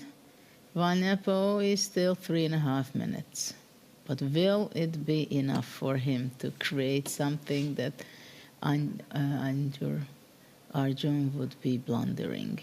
Because there is a blunder needed at this point. Yes, but the problem for Nepo is that black's play is very easy. Yeah, he's just moving back and forth his rooks. He relies on this very powerful pass pawn on c3. White's rook on c2 is passive. And this g6 idea turns out to be a very good practical idea. It blocks all the pawns on the king side. White is unable to advance. And how do we even intend to make progress? So finally f4, king f3. Isn't rook f6 possible? Mm-hmm. Rook f6, rook e4. And back. And back. No, okay, no, but this will never happen because you are not sure if you want this to happen. Yeah, he waits with rook c7. Anyway, Nepo will play rook e4 But at some maybe point. white will play g5, sacrifice the pawn on h5 and f5. Well, or g5, king g4, rook f3. We keep an eye on the c3 pawn, and then we go h5, we trade and come back. That's actually a very nice kind of idea. With little time on the clock, it will be horrible for black to defend or adjust to new circumstance. True. Missed opportunity. Well, he can still do it later, right? Well, it depends. If the rook will be active and g5 is met by rook f5, for example, but Arjun goes rook c6, so white can play g5 again. Then rook c5 from Then- c6. Yes, then king g4, Rook f5. rook f3, and then you just sit, yeah? No, it's not so easy to sit. But again, Nepo gives a check. Ask a very unpleasant question. Actually, it's a very practical. Probably because king e6. King f8. f8? Yeah. That's scary. Very scary, but maybe I can afford it. Jan is looking, what? This is possible? I can't believe that. That's a scary move. But how to make progress? Still the same issue. Yeah, Jan, 146. Yeah, one can just look at his face and see that he is extremely nervous. Yeah, king f8 looks ugly because the white rook is cutting off on the 7th rank, the black king, and it's scary because I can visualize the checkmate with rook b8. But the c3 pawn is very strong, not allowing the c2 rook to come out from there and threaten the checkmate. What will Napo do? Rook d3 back or what else? Because otherwise black is going to be taking on a4. King g3, smart little move. Why? Rook a4? What's the idea? Ah, he gives the pawn. Does he want to go h5, takes, and rook h2 possibly? Arjun grabs the pawn. Did Jan actually miss that this pawn was hanging?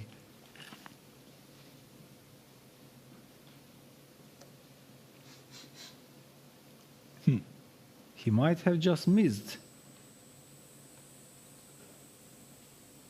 He just forgot about this pawn. Yeah, the c3 pawn was always hanging, so this pawn was... Black was never able to capture that pawn. The Very nerves. Unexpected. Yeah. The nerves, yeah. He's also going down in time. Well, what can he do now? h5. Yeah, he has to go all in. And rook h2, right? No, but rook h2, c2. Rook h2 is not working. There won't be a checkmate. gh5? Oi, oi, oi. Yeah, because h6 is not even a threat. Well, rook e4, let's say. Rook b4. Rook b4, yeah, very natural. Rook b2 is a threat. Certainly. h6. King g8. Just like this, yeah? No, but rook king g8. rook b6, very rook g6, precise. super precise, yeah. Oh, now you can take. Now you can take, yeah. There is no rook c3, and look at Nepo. He is just so upset.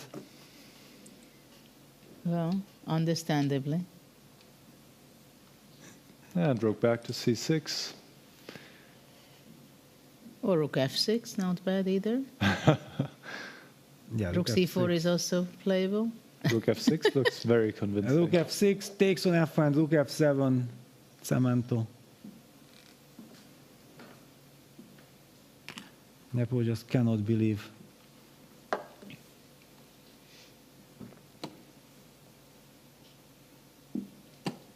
Arjun even protects the pawn, playing for a win. Yeah, that seems unnecessary, honestly. Yeah, completely unnecessary. Why do you continue the game? Just force a draw. Now, Yeah, kind of a strange decision. yeah, who knows? Nepo is very tricky if he finds a chance. But where is the chance? How can you come out with your rook from c2? Okay, f5, rook g1 check, king f6, rook c6 check. And rook e1 check. This is... And they can go around in a circle. king f4. Rook c5 check. Yes, this is it. This is it. You cannot escape with the king. Rook e1. King f6. Rook c6, king g5, rook g4, Rook g1. circle around. Yes, king f4, rook c4. Or rook f1. Isn't rook f1? Oh, rook f1, yes. On the board. And now check, check. Actually, king g5 runs into rook c5.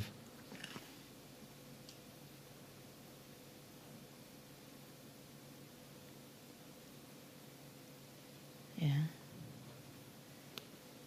Moment of drama. Yeah, Nepo just cannot believe what I have done to myself. I had all the chances. He did not spend enough time in the critical moments. He had so much time.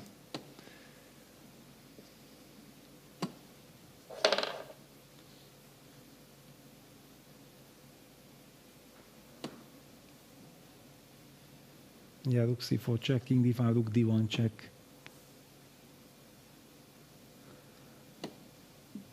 And you can't even take on c3 without allowing a trade of rooks. And the handshake. Total disappointment for Jan. And of course, incredible save by Arjun, using his a3, bishop f4 chance. That was an amazing saving opportunity because, I mean, in the middle game, it was kind of completely hopeless at that point. Seemed to be that after queen c1, Yes. what... You can sit. It's fine. Yeah, start at 2 and go to 1. and the photographers and reporters. Arjun, congratulations on what was a magnificent win. It's quite a defense you put up there at the end. Yeah, I know that. What an amazing save. Maybe we can recap on that specific moment where Arjun made an incredible defensive idea when already Nepo thought, okay, I had a great attack, I missed it, but now technically I'm going to be finishing you off. Yeah, let's maybe start a few moments earlier where his position was full of weaknesses. All of the black pawns are isolated and they're about to fall off, basically. And he decided to complicate matters going e5, which is not the best move in the position, but it is a move that poses practical questions. And Nepo first responded somewhat correctly, going bishop c3. He could have also just taken on a4, because due to the pin on the e-file, black is not really threatening anything just yet anyway. So he played bishop c3, e4. Once again, he could have taken on a4. The knight, the pawn is pinned because of the undefended rook on a4. Instead, knight d2. So two moves which were already a bit inaccurate. Still, after bishop takes d1, if Nepo took with the e-pawn, he would be still ready to collect these two pawns on a4 and c4 and would maintain a clear advantage. Instead, another inaccurate move, a third one in a row, and this allowed black to give up this pawn, which was doomed anyway on the a-file, and changing the pawn structure a little bit so that now suddenly black has a pass pawn on the c-file as well as maybe potential counterplay along the b-file. The bishop is not as stable anymore. And now bishop f4 was a great move, trying to get rid of this strong knight. And while it's not in time to take on c4 because there's rook to c7, hitting the knight and the bishop, actually, white could still play this, could play bishop d2, but after bishop takes h2 check, king takes h2, rook takes c4, also here, black would have fantastic drawing chances. Instead, in the game after g3, bishop takes d2, rook takes d2, rook b7. Also here, white is still better, but obviously the advantage has decreased a lot, and the only move, or you need to put some pressure on the c-pawn here. Instead of the bishop b4, the whole advantage is gone, and we ended up in a rook endgame that Arjun, even though he was a pawn down, he was able to hold because of his active or his strong pass pawn on c3. Amazing performance, defensive performance here by Arjun, who gets the draw he needs to win the match against Nepomniachtchi.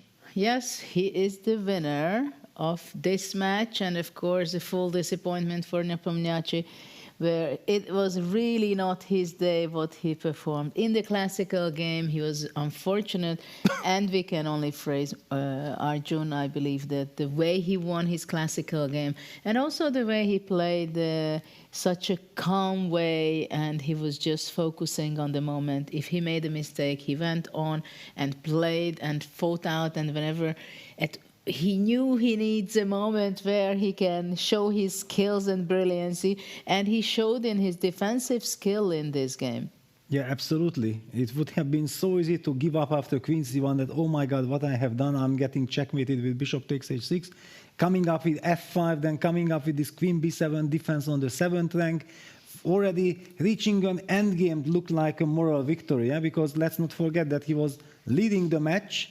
Yeah, so getting an endgame, not getting checkmated by Nepo was already the right, the step in the right direction. And then Nepo in a great endgame, he understood that it's a great endgame, but somehow he couldn't control his nerves. He couldn't slow down. Yeah, he did not sense the critical moment that, okay, wait a second, yes, it's more complicated than it should have been, but I'm still having 4 or 5 minutes against 1.5. Let me spend 2 minutes, I will find the right direction, and then I will convert. He was unable. We have also seen his heart rate reaching 150 almost. Just couldn't keep his nerves. Well, maybe indeed he was impatient with himself. He thought he's going to win, and okay, let's play the blitz phase of the playoff already. But now we have a short interview about Arjun's feelings after he won this match. Ready. Arjun, congratulations on what was a magnificent win. It's quite a defense you put up there at the end. Yeah, I know that the pawn on c3 in general is very strong, so even if you stay passive and pawn down here, it doesn't matter often. And how proud are you that you managed to fight back in positions like this and come back to beat Nepo today? Yeah, I'm definitely quite happy. Like in general, in such situations, I have done poorly, so I'm quite happy with this. Tomorrow you play Maxime. How do you feel about that matchup? It will be a tough matchup. Like there's no easy opponent here, and it's a tough opponent. And do you think you're the favorite against Maxime now? I mean, he's also very strong and very tricky, so I wouldn't say that. We wish you the best of luck tomorrow, Arjun, and thank you for what was a really entertaining game. Thank you.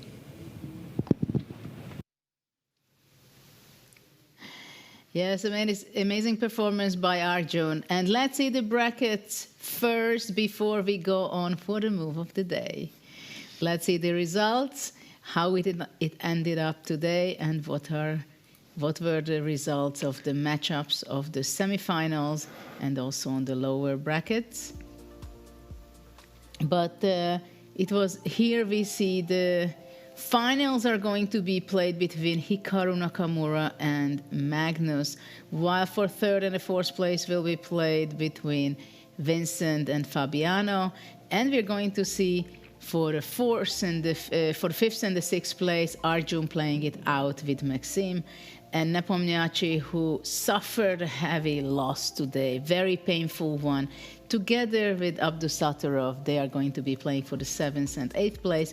And we see Praggnanandhaa won 1.5 half against Rapport.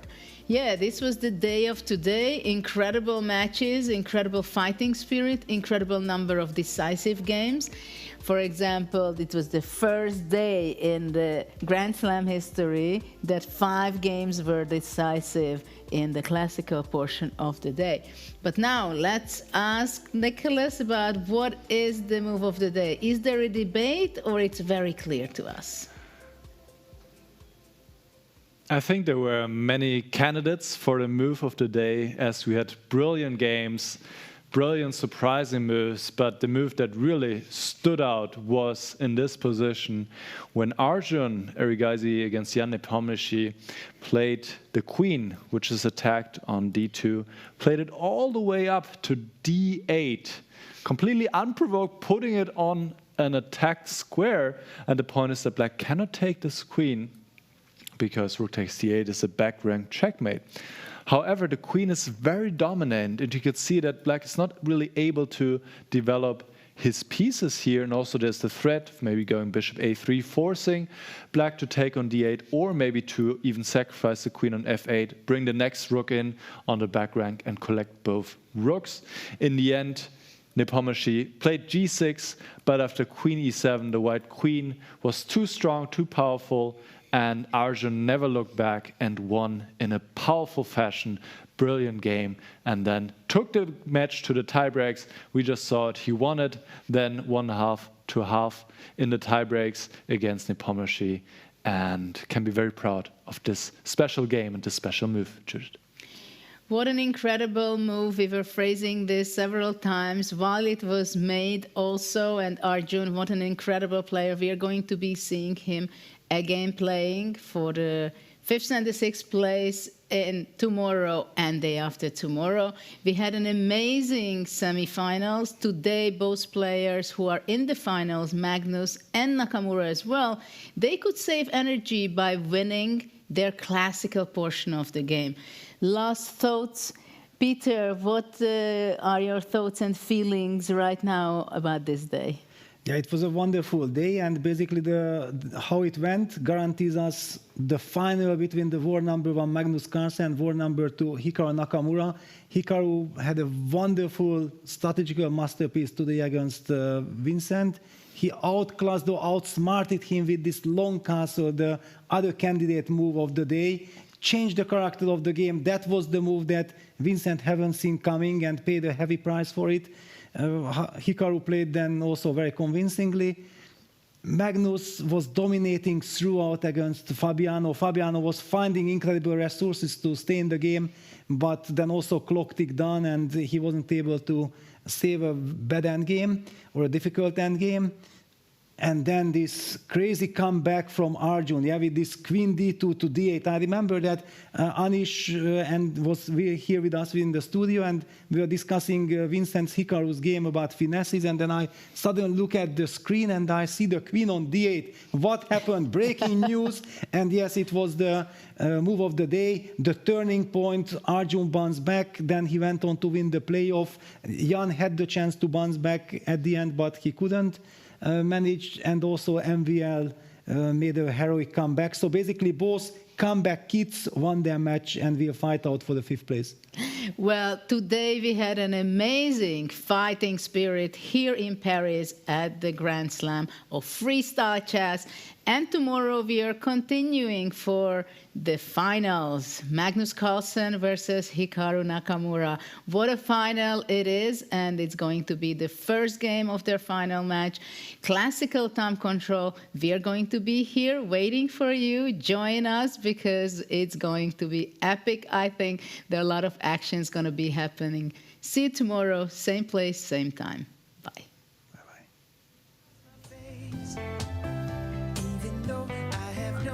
I couldn't ask you because they said Brett. When I'm with you, it falls in place. You're one of a kind. You're one of a kind. You're one of a kind. You're one of a kind.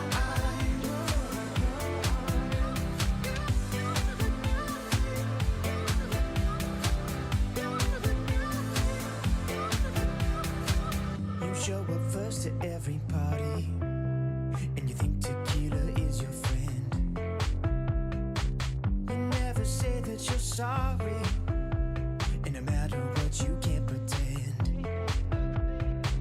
Every time you kiss me goodbye, as I'm about to board a plane. Are you curious to play freestyle chess but don't know how to? No opening theory, no memorized moves, just pure strategic creativity. But how do you navigate 960 possible starting positions with confidence? That's exactly what I'll teach you in my Freestyle Chess Masterclass. You'll learn how to develop your pieces effectively, recognize key positional patterns, and avoid early disasters. I'll break down some of the best freestyle chess games ever played, featuring Magnus Carlsen, Alireza Firouzja, and Fabiano Caruana. Freestyle chess is still in its early days. This is your chance to get ahead of the competition. Sign up now and let's take your freestyle game to the next level. Join my Freestyle Chess Masterclass today and save 20% only during the Grand Slam. Every time you come up in my mind, a smile comes across my face. Even though I have no idea what we'll find, when I'm with you it falls in place. You're one of a kind,